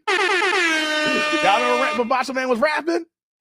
Oh, yeah, I'm going to get on Hulk Hogan's ass. He needs to know that he going to get this work. Hey, y'all don't remember Randy's, y'all got to pull it up. I think, I can't remember, but he had some black producers. I think DJ Premier did a beat for him. Yo, he can't rap, but he has some good production. I think that either Pete Rock or DJ Premier did one of the beats for Macho Man's rap album. I'm not lying. We got to pull the linear notes. It was a heavy hitter hip hop producer in 0203. I can't remember if it was Pete Rock or DJ Primo who did a track for Randy Macho Man Savage. Ooh, yeah. Hey, man, y'all just don't know, man. Hulk Hogan backstage politic and prevent folks like Jake the Snake, Rick Rude, Mr. Perfect from getting the belt. Yeah, and also too, Jake the Snake had a bad drug problem too, man. That heroin, some shit for him. Lord have mercy. Yeah, Rick Rude, Mr. Perfect too. I'm mad that Mr. Perfect didn't get a. Mr. Perfect was undefeated for like 3 years. How the hell he don't get the heavyweight title shot? They don't have, like, they had him there, but he wasn't there. It didn't make no sense. He was Mr. Perfect. He had an undefeated record for like 3 years, so he finally lost his record. He's still Mr. Perfect, right? And it kind of threw the luster away after that point. He was still Mr. Perfect, you know? But my thing is, how's the man undefeated for like 3 years and they don't make him like the #1 guy to wrestle for the heavyweight championship for like the major events for like a heel moving for a hot minute? Even if he's gonna lose, give him the push to lose, you know? They didn't use Mr. Perfect properly, man. Yeah.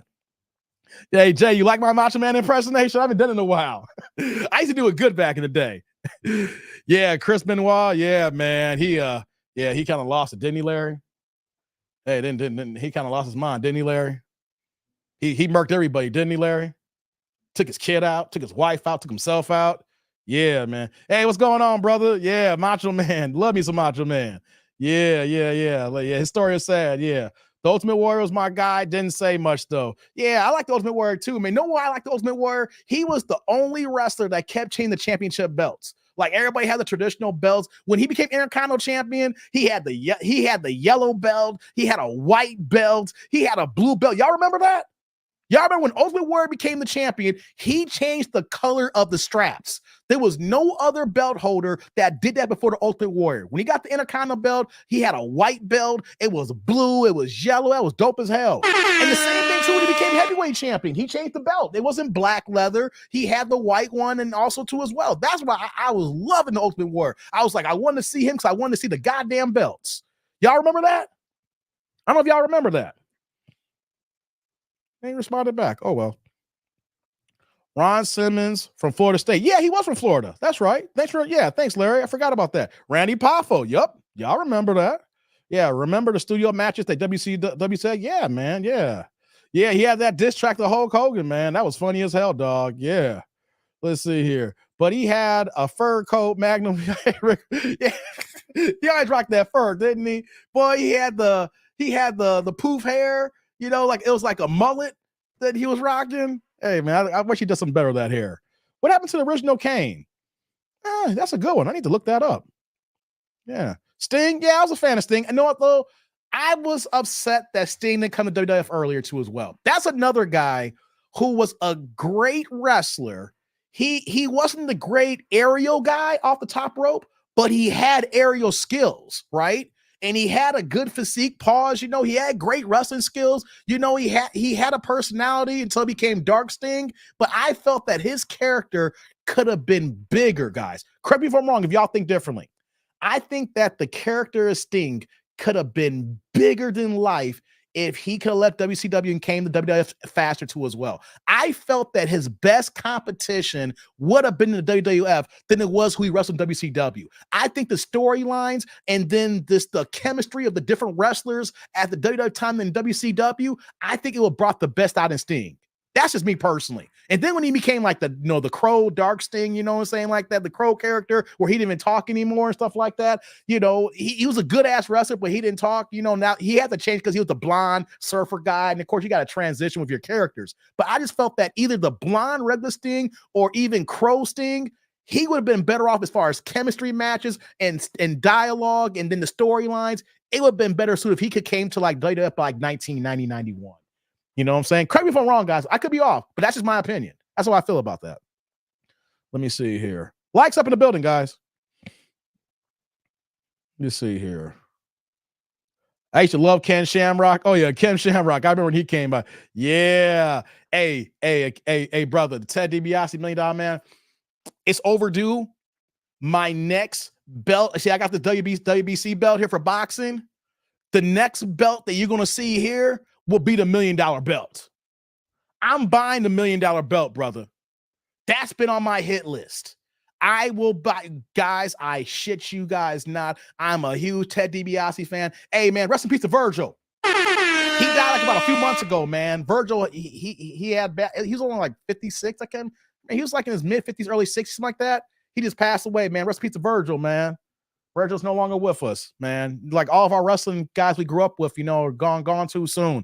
I was a big Ted DiBiase fan, man. I'm gonna get that $1 Million belt. When I do, it's gonna be on this side over here. Trust me, brother. I'm glad you brought him up because I'm telling you, I'm gonna get that belt, man.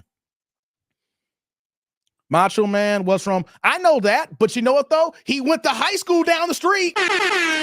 Clifton, his picture's on the wall. Know why I know Clifton? Because of course my brother just passed away. I remember he went back. This is like a long time ago in the 80s. He had to go to summer school. And summer school, he had to go to Downers Grove. And I never forget, you go to Downers Grove, you see Randy Poffo and you see Larry Poffo's picture in the goddamn high school. Baseball. Clifton, so you can say where they're from, Columbus. They went to high school and their pictures are up in Downers Grove North High School about 20 minutes from me. That's there. That's why I say that, because I saw his picture. I was like, oh, wow, Randy Macho Man Savage is local. So, yeah, you can say all that, Clifton. He went to high school out here. He traveled around, brother. He traveled around. I remember that Mr. Perfect destroyed the W title and the hammer. Yeah, I forgot about that, Thomas. We going way back now. Ultimate Warrior would have lasted longer had he been into wrestling. That was last. Yeah, he had some other stuff going on too with him, you know. Or wouldn't follow the script, so they got rid of him. Yep, exactly, Clifton. He didn't follow the script. He just trying to do his own thing. He could have been the biggest star there was, man. He wasn't a great wrestler, but he just had that physique and he had the personality. Just a monster, running around the ring and high flying. He didn't have the good technical skills, but he sold us on the kind of character he was. I knew he wasn't a good technical guy, but I like watching him. It's all about the character too. It's about the guy who can sell the fight. That's the thing about wrestling too. These guys are athletic. These guys are strong. The guys are physically imposing. But the thing about wrestling is, can they sell their character to the audience? But at the same time, though, there's politics in the game. And if you don't play the game of Vince McMahon, you're going to get screwed. Yeah, Sting just retired.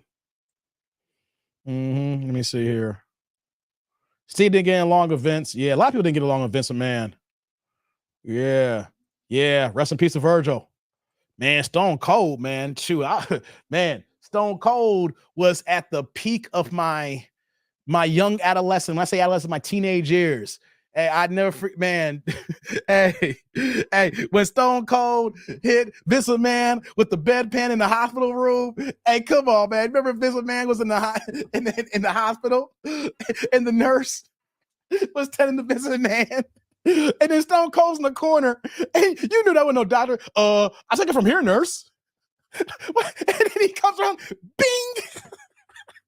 Dude, that's arguably one of the funniest moments of Monday Night Raw history. When Stone Cold's like, I'll take it from here, nurse. And then he comes around with a bedpan and knocks the shit out of Vince McMahon, dog.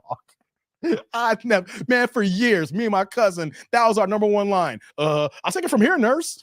And when we said that, we know what that is. That was our line for Dick Nanigans. Like, shit's about to pop off. I'll take it from here, nurse. Oh, so I'm about to pop off now. Hey, man. Hey, man. That works too. Thank you. Thank you for canceling. Stone Cold, smoking.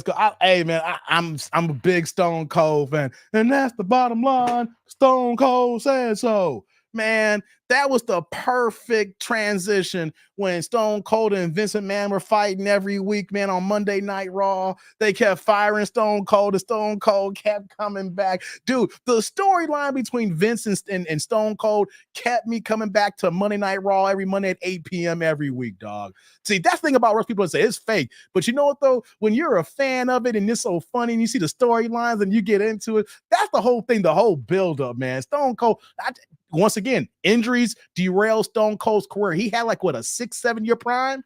Like 6 or 7 years. And that's just messed up because Stone Cold was a beast, man. Stone Cold was cold, man. Yeah. Let me see here. Flying Brian Pillman. Man, Keith, man, we going way back, man. Thank you. Yes. Flying Brian was all over the ring. Hell yeah, he was, man.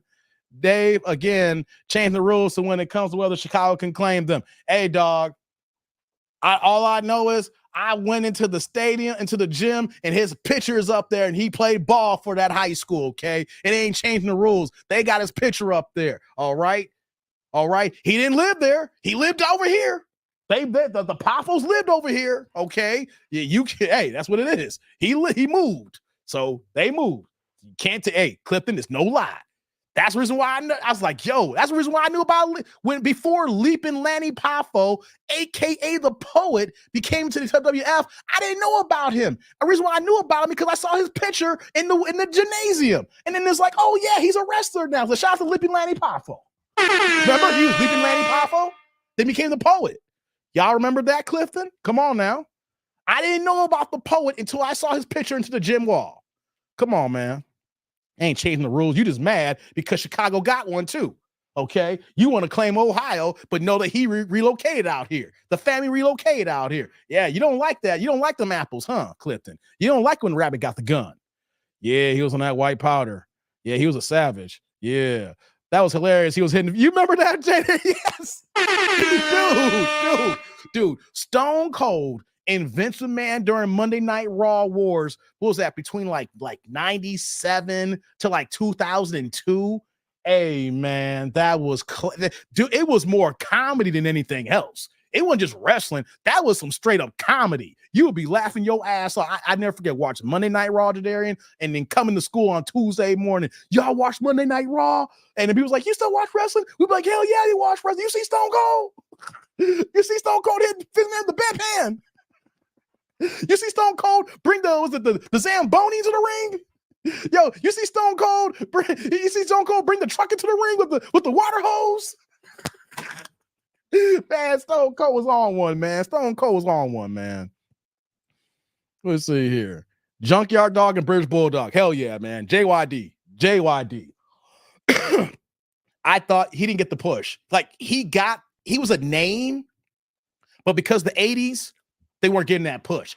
Man, pause already. But he was muscular and brolic. He had wrestling skills, but like it just the dynamics of wrestling in around like 85, 86, 87, 88. You ain't giving no black man that kind of push, especially when his name is the Junkyard Dog and they got chains around his neck like that. I love me some JYD, Remember Coco Beware?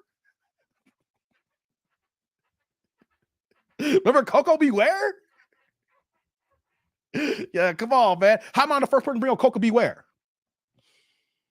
The Outsiders. Hell yeah. Scott Hall, Kevin Nash. Yeah, man. I was a big Scott Hall, Kevin Nash fan. Yeah. Owen Hart, Enter Stone Cold. I actually watched that pay-per-view when Owen Hart died. Of course, the camera wasn't on it.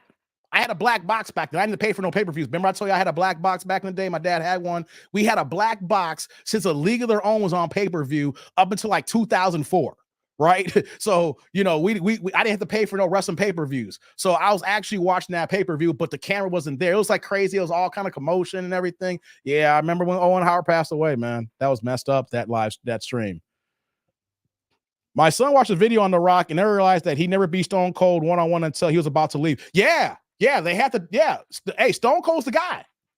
They, you know, The Rock, they had to build The Rock up and then that push. Remember, Rock was the Intercontinental Champion, and then after that Intercontinental Champion run, you know, and then he, you know, remember he was Rocky Maivia, and then they didn't like him, and then they finally made the push for The Rock. You know, he finally became like a heel. But then when they made him once he lost the title to Triple H, remember I think didn't he lose the title to Triple H?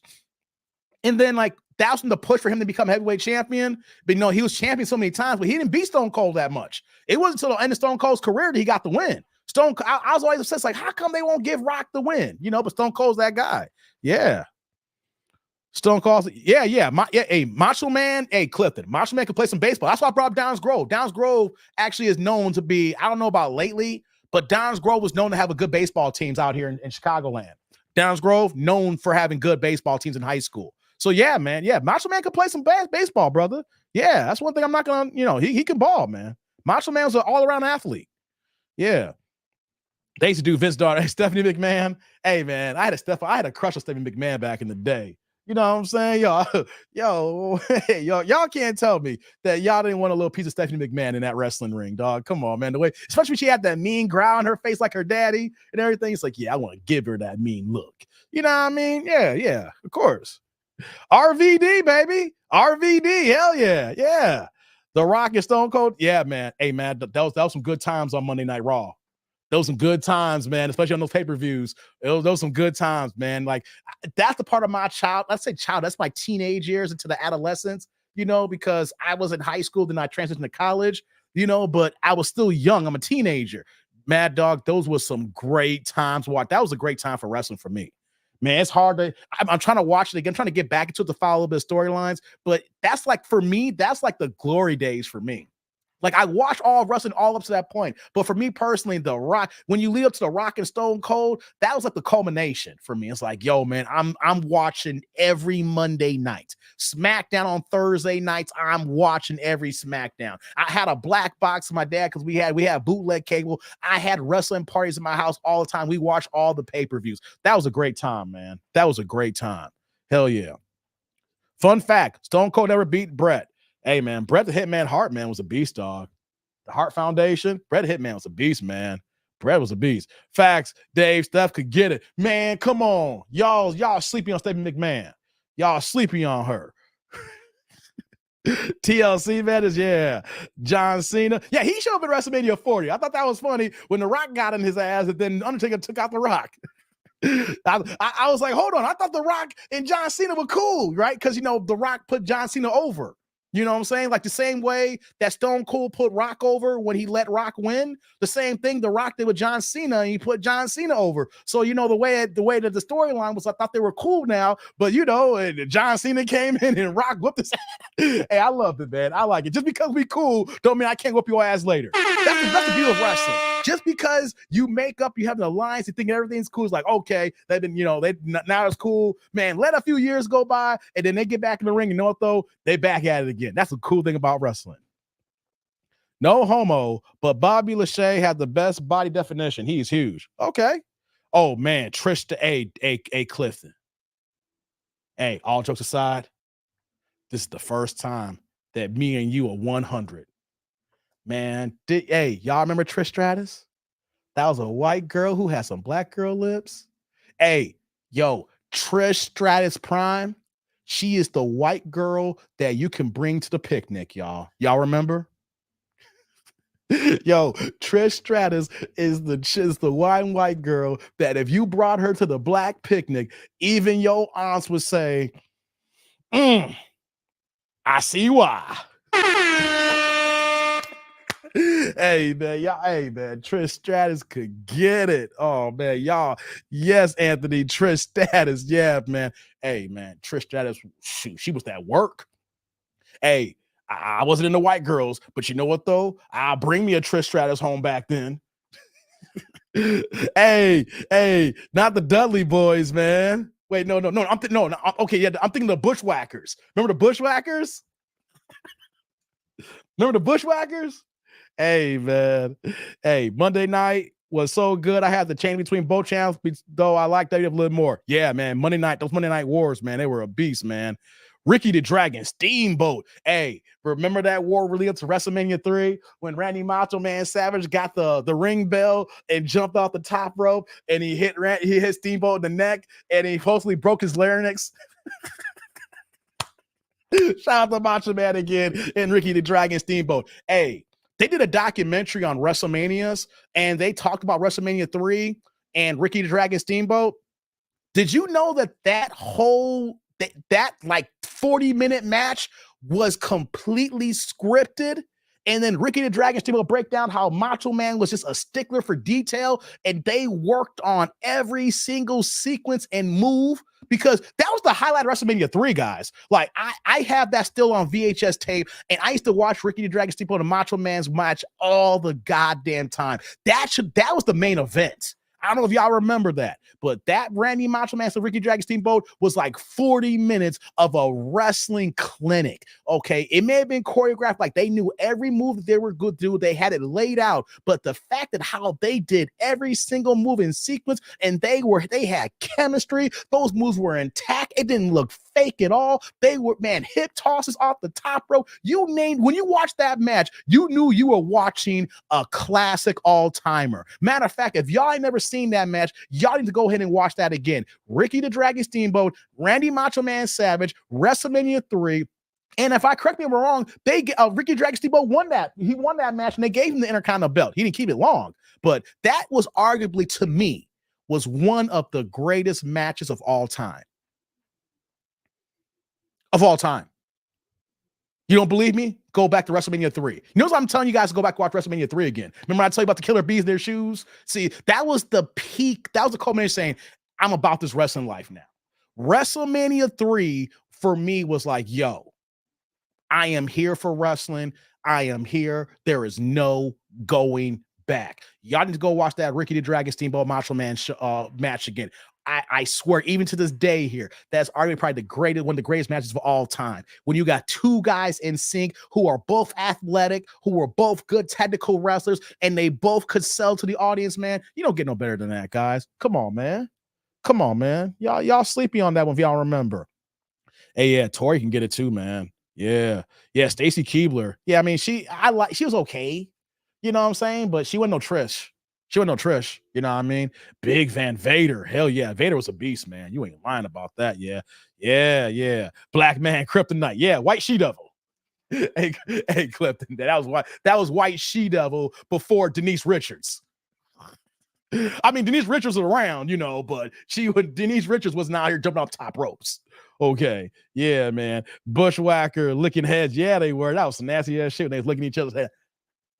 Pause. I was like, come on, man. I don't know that dude's scalp is clean. You over here licking his dandruff? Come on, man. Stop playing with me, dog. Sable sexy ass was my crush. I snuck and subscribed to Playboy as a kid to see those titties. Hey, Jay, I had a black box, so we had Playboy for free. So I saw those titties for free. We had Playboy for free, dog. Shout out to Sable. Sable can get it too. Sable and Chris Status. Those are the two upper echelon white women in wrestling. Okay. Yes. We talked about Rapture Rick Rude earlier. Yeah, man. We talked about Rapture Rick Rude earlier. Yeah, that's my guy, man. Yeah, Rick and Randy Macho Man rehearsed the match from yeah, that too. Yeah. Thank you. That was rehearsed. Like, if you guys see the documentary, Ricky the Dragon Steamboat still got he still got his notes.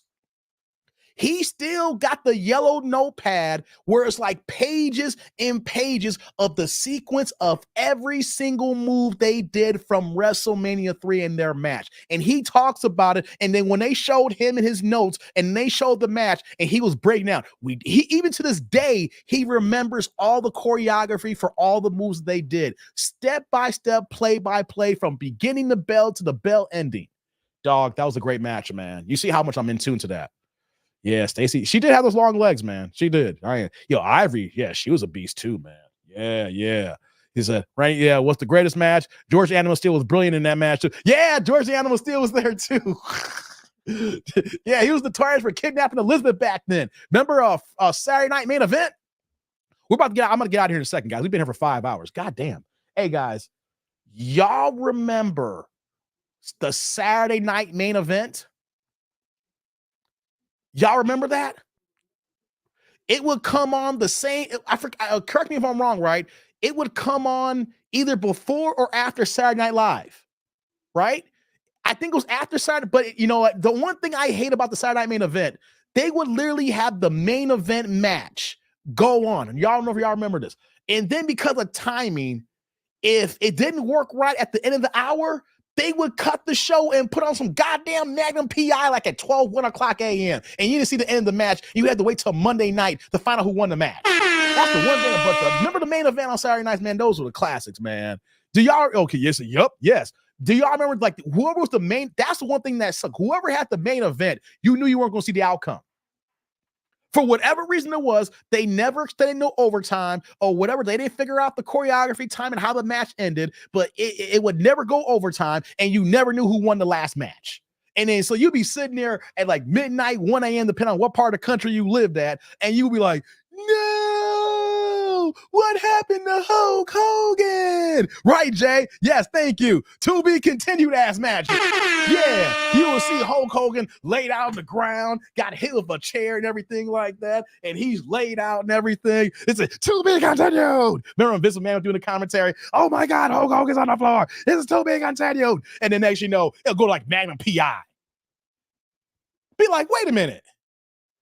I don't want to watch no Magnum PI. I want to see the last of this match here. And it was Saturday night. So you had all Sunday. You talk to your boys. Yo, man, you see what happened? Yeah, man, they cut the show off. And you Monday at school. Man, you had to wait for prime time wrestling. Remember, before Monday Night Raw, it was prime time wrestling with Gorilla Monsoon and Jake let's see, they had Bobby Heenan, but before Bobby Heenan, it was who was it? Actor, dang it, he became the governor. Dang, I can't think of, he was the movie Predator. Remember he was in Predator? I can't think of his name. Dang it. God, Dizzle. He was the #1 commentator with Gorilla Monsoon, and then when he took a break to do Predator, that's when they brought in Bobby Heenan to do primetime wrestling. Who was it? Oh, God damn it. Y'all know what I'm talking about here. He became governor of Minnesota. Lord have mercy. Jesse Ventura. Thank you, man. Thank you. You know what? I know my wrestling guys. I just do a brain fart here. Yeah, man. But you would see Monday, so you had the Saturday night main event. So that you would have that to be continued ass shit, right? Then Sunday, you have to wait all day, nothing happening, talk to your friends. Then Monday, you go to school, we talk about it too. And then finally, Monday Night Raw with Gorilla Monsoon and Jesse Ventura. That's when you would actually find primetime wrestling. You would watch and you find the results. Yeah. Jesse the Body Ventura, thank you. Yeah. Jay's like, by God, I think he's broken in half. They're kind of be crazy as hell. But yeah, remember it was primetime wrestling. Remember they had that primetime wrestling before Monday Night Raw. Gorilla Monsoon and Jesse Ventura, and then of course Bobby Heenan.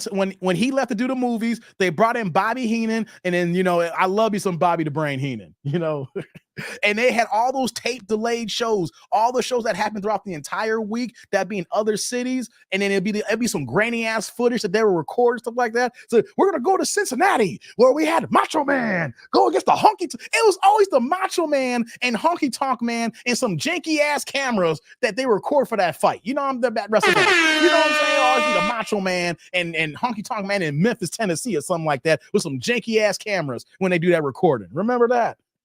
The promos were epic back then. Hell yeah, they were. Man, I miss them days, man. I miss them too. That's why we're talking about it for like the last hour.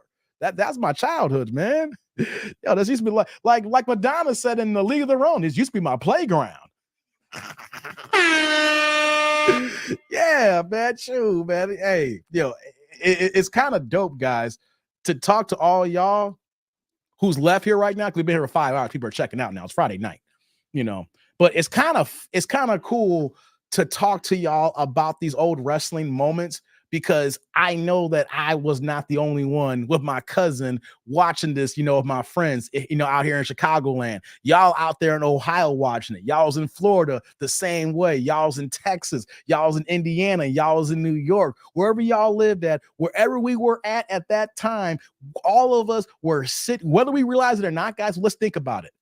All of us here was watching those matches live at the same time 30, 35, 40 years ago, 25, 30, 35 years ago at the same time. We just didn't know each other about us like that back then. There was no social media.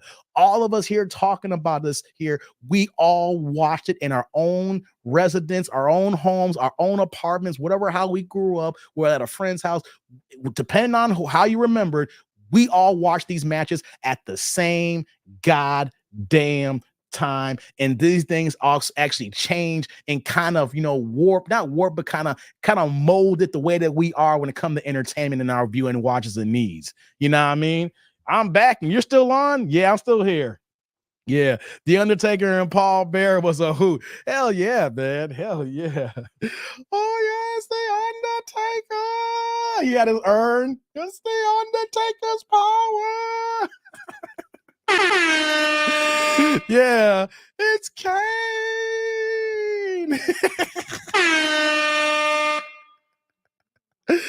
Hey, man. Thomas says 6:05 p.m. on TBS NWA Wrestling. Yeah, okay. Yes, indeed. Dave is cooking Thanksgiving dinner. Hey, yeah. You want it sauteed, Shauna? You want it grilled? You want it fried? You want it freaking seed? You want it broiled? You want it on the grill? Hey, that's what we doing here, man. I ain't taking not one break, no bathroom break. We just here rocking out, man. This is what happens when you miss a week and a half. I'm making up for lost time. You know what I mean? Hey, I remember the wrestling cartoon TP. Hell yeah. Hulk Hogan and Earthquake. Hey, man, those are some good matches when they gave Earthquake that push. Yeah, I was watching his documentary recently on I forgot, his name is John Teta. Yeah, he died young, man. Earthquake was only like 44 or 45 years old, guys. That's why we didn't see it. Man, that's what's sad about Earthquake. I was watching this mini documentary and came to find out that he was sick for a while, but never went to the doctor. And then when he finally went to the doctor, found out the nigga had cancer. She's like, the dude had cancer and they couldn't do nothing about it. He was only like 44, 45 years old. You know what I mean? It wasn't like he did drugs or anything. It's just fact he didn't go to the doctor soon enough, man. Man, rest in peace to Earthquake, man. Rest in peace to Earthquake. Yeah, it was the face twitch for me. Yeah, man. Paul Bearer had that with the white face makeup. Yeah, man. Yeah, Kane did have one of the greatest debuts, man. Kane came in whooping ass. Kane came out of nowhere. It was like, yo, Undertaker got a brother? It was like, yo, the Undertaker got a brother and he can't whip his younger brother's ass. Undertaker is a deadbeat brother.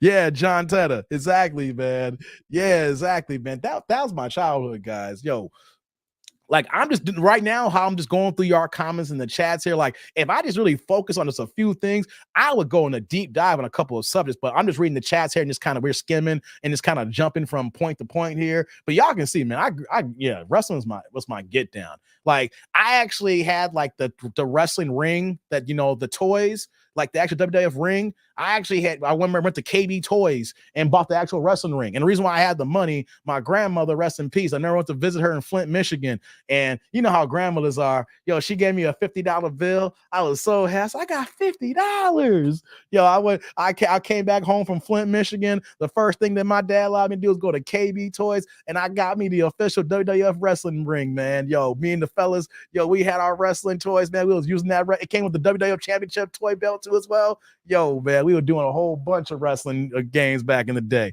Y'all don't even know. Jay says KB Toys. Jeez, I'm old. Yeah, y'all know that age back then. Y'all with the KB Toys. That was like the highlight, either KB Toys or Toys R Us, yo. You was able to go to one of those two spots, it's going to be a good day.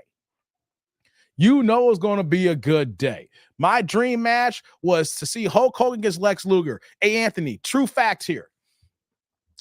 I met Lex Luger in 1994.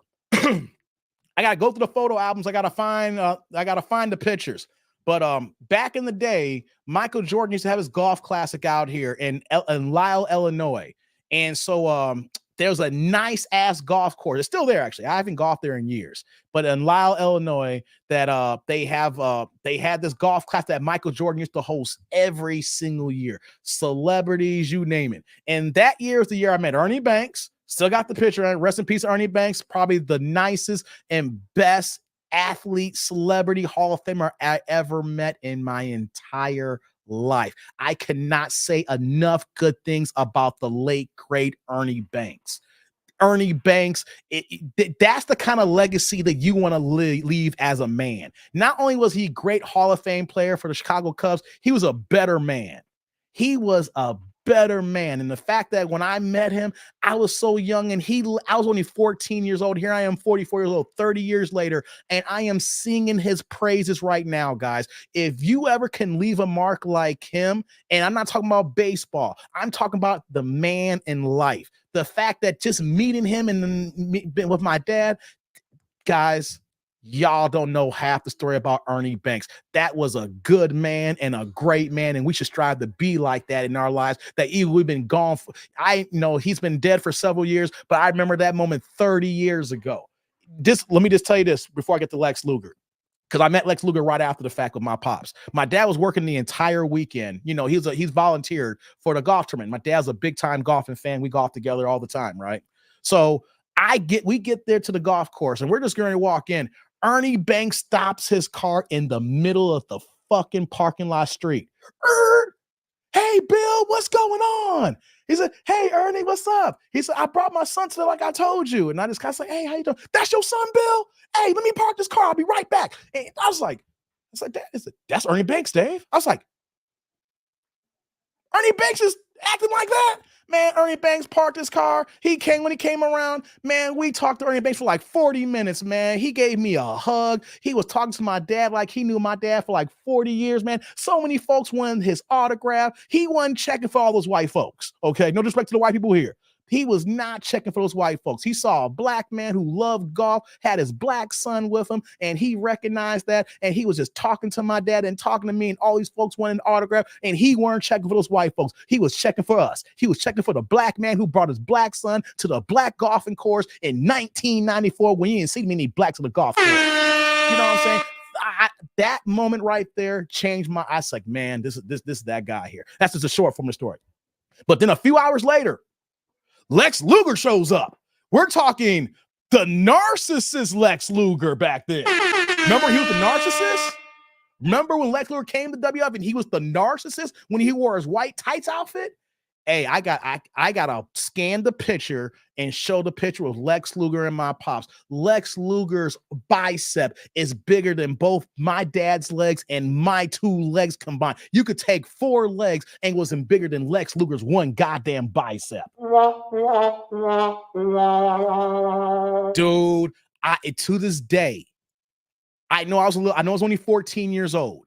And when you're younger, you know, when you see certain things when you're younger compared to older, I still have not met a man that massive, pause, in my entire life. Him wearing regular golf streetwear and the dude's chest is so fucking huge, man.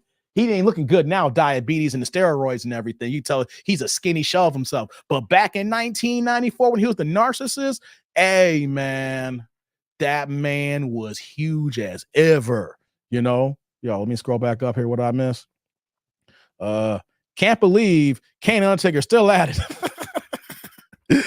Third place was Tarjay. Oh Lord, TDND said KB Toys. Come on, man. I'm about to go here in a second, but yeah, y'all know about KB. Y'all want the only one who was happy as hell as a little shorty. You went to KB Toys to get a video game or a toy, get yourself a Nintendo, Sega Genesis, or a Sega cartridge. Hey, stop playing with me, man. Child World store was for me. Yeah, we had Child World, but nah. It was about, I didn't go there. It was all about KB and Toys R Us. It was all about KB and Toys R Us. We used to buy toys at the play. Oh, I know Children's Palace. Yeah. Okay, yeah. I didn't go there either, but we had that here. Yeah, and Toys R Us. That's what I'm saying here. We had Toys R Us.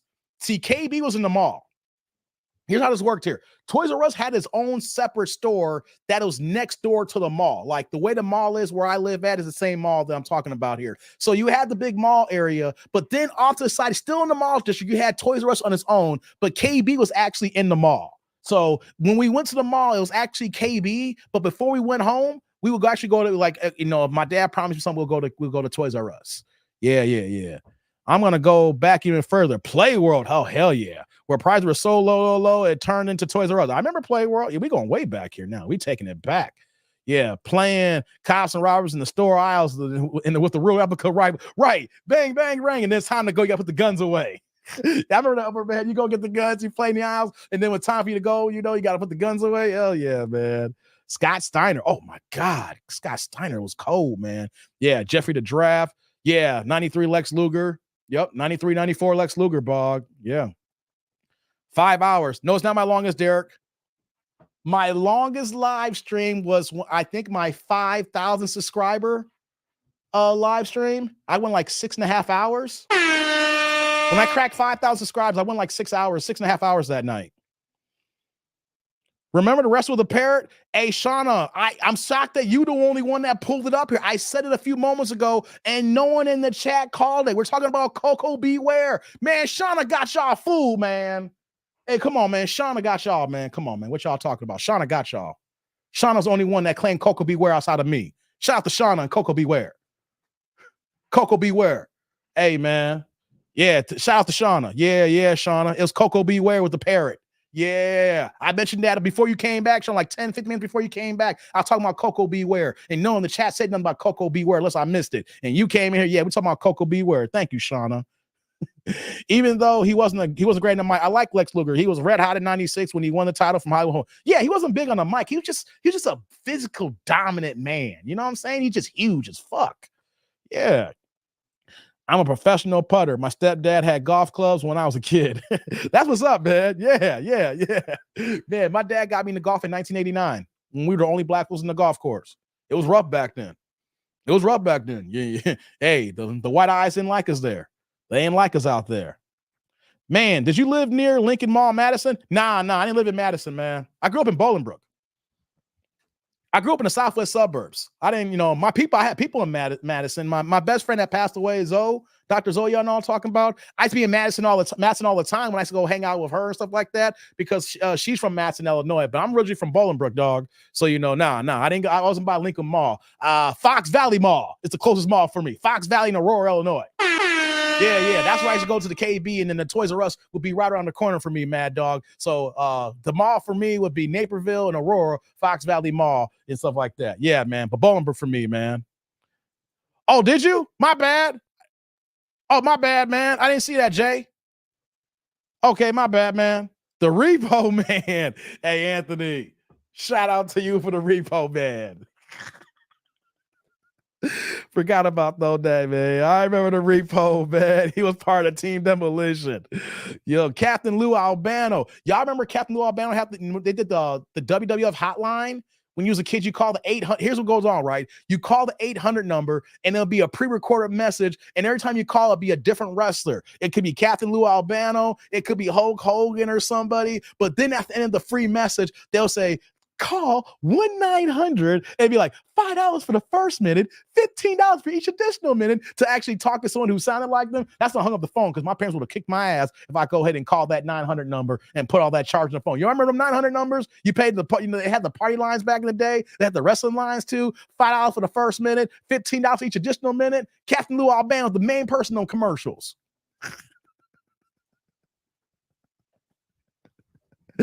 Y'all remember that? Y'all tell me y'all don't remember that. Y'all don't tell me y'all don't remember that. Oh, man, hold on. Sorry that. Fun fact. Captain Lou Albano was a Saturday morning cartoon show. Yeah. Oh, yeah. Of course I remember that. I remember the Saturday morning Super Mario Bros. Cartoons. What was The Legend of Zelda? Yeah, man. I know what sucked too? Like, they had multiple Super Mario Brothers shows, and then they had a Super Mario Brothers show during the week that sucked ass. The Mario Brothers on Saturdays was dope, but then they had the Mario Brothers Super Show during the week, Monday through Friday, and that was some suck ass shit. I watched it because it was Mario Brothers. I was like, this stuff sucks. But then you had the cartoon on Saturday, Mario Brothers. That was the shit. Okay, I don't know if y'all remember that. Yeah. Them Saturday morning cartoons. But then during the week though, they had a separate Mario Brothers show that sucked ass, man. And the Saturday morning cartoons were the best ones. Especially you had the Kid and Play cartoon. You name it. The Saturday mornings were the best one. Okay, guys, I'm about to get out of here, man. We've been here for 5.5 hours. Y'all stop dropping the supers. I don't know if I saw any cash apps here. Let me double check I missed no cash apps since I've been on this late. Okay, here we go here. Check it out. Shout out to Keith Williams with the $1 cash app. Says, for a great show as always. Thank you, Keith. Got the $100 cash app. Shout out to Keith. Hey, Keith, let me see here. When did you send that? Not that long ago. I'm sorry I missed it. Hey, Keith. Salud. Thank you for the holla. I appreciate you. Thank you. And right back at you on the Cash App, baby. You see the Cash App ticket? We got that in the description. I'm trying to get caught. I don't want to miss no one here. Let's see. We got that Cash App here. Okay, I see your email, Derek. One of your many emails. I see you sent me a new email, Derek. I'll check that out later. You sent that to me a couple hours ago. Okay, I'll check out that later. I gotta check out your other emails, Derek. I still got a whole bunch. I got them all marked. Trust me. And I ain't ignoring y'all emails. I got them marked. I gotta get to them when I get to them. Calling those wrestlers like call Miss Cleo. Yeah, Shauna. Yes, what I'm saying. Like here. You remember how they got you? It was an 800 number. Right? You called in. It was already a pre-recorded every week or every other day. It was a different wrestler that you called that 800 number. But at the end of the message, you would hear, if you want to, dial 1-900, and it's like $5 for the first minute, $15 for each additional minute. What is that? Application fees apply. Call now. Yo, man. Yo, you be the wrong kid who called that, and you put a $400 phone bill in your parents, man, your phone, and then your phone bill get cut off, and your parents whoop your ass. Hey, Keith Williams, Kim Cornette with the racket. I love you. He always had that golf club, Jim Cornette, didn't he? Jim Cornette always liked to carry his golf club. He's his tennis racket. My bad, I say golf. We're talking about golf at the golf. He had his tennis racket. That's right, Jay. He always had his tennis racket. Yeah, man. Yeah. Jim Crockett and the tennis racket. Teddy Long. Yeah, that's underrated, dog. Keith, thank you for the holla, man. That was underrated, man. That was underrated. Hey, thanks for dropping that on me, man. Thanks for dropping that. Let's see here. Give me 1 second here. Oh.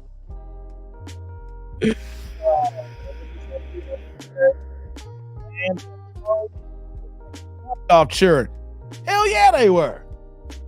And them kids were calling that, realizing that 900 number. Hey, man.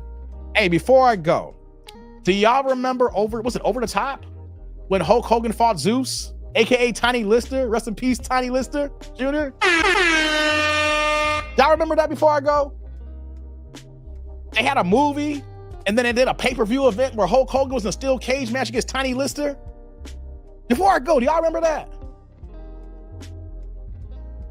Come on, someone in the chat before I go. Do y'all remember Hulk Hogan and Tiny Lister, aka Zeus? They had Tiny Lister wrestling. He had the Z in his head. No holds barred. Thank you. No holds barred. Thank you, Mad Dog. Thank you. Thank you. Someone remembers. Yes. Yeah, Freddie Blassie. Man, that's another name, man. Yeah, he's a great manager. Yeah, Mean Gene Oakland. Yes, Freddie Blassie. Yes, thank you, Mad Dog. No holds barred. That was a time, man. That was a time for wrestlers, man. Yeah, that's old school. Yeah, that was a time, man. But guys, I'm gonna get out of here. I did 5.5 hours with no breaks, no bathroom breaks. I just been sipping on my tea. No alcohol, guys. I'm straight sober. No alcohol, no fire, no smoke, no sticks, stems, no weeds. Y'all just getting regular. You can tell I've been gone for a week and a half. Yo, you guys, have you guys noticed this though? When I have long breaks, the first launch is always gonna be like 4+ hours. I said 3 in terms of 5.5. I gotta make up. I gotta give y'all some. So just let y'all guys know. No live on Saturday. I gotta go to a funeral tomorrow morning. So no live tomorrow. But we might be back on Sunday. I gotta make up. We definitely back on Monday. You know what I mean? So here's what we're gonna do here, guys. We're gonna get out of here. Need you guys to like, subscribe, and click on the bell notification below. Check it out. Notifications are not going out. So I need y'all to try this again here. I need you guys to unsubscribe, then subscribe again. And then hit the bell notification to see if that works. Or sometimes you got to do it a few times here. So if you're still not getting notifications, do me a solid. Unsubscribe to the channel, then subscribe, then re-hit that bell notification. Hit the like button, guys. Thank you for all the super chats that came through today. Shout out to people who dropped the cash apps today, man. It's good to be back. Shout out to New York City, Manhattan, and Brooklyn, and the Bronx. I was out that way, but you know what, guys? I'm sorry for everybody out there who I did not get a chance to kick your live stream with. Hey, I'm going to be back in May and June in New York. Okay? I'm coming back to New York in summertime because the weather was suck ass there. So shout out to my New York peoples. We'll be back in the place to be in about a month and a half or so. So while we're back here in Chicagoland, we back to these lives. We're going back to this content and back to giving y'all this dick nanigans. You know what I mean?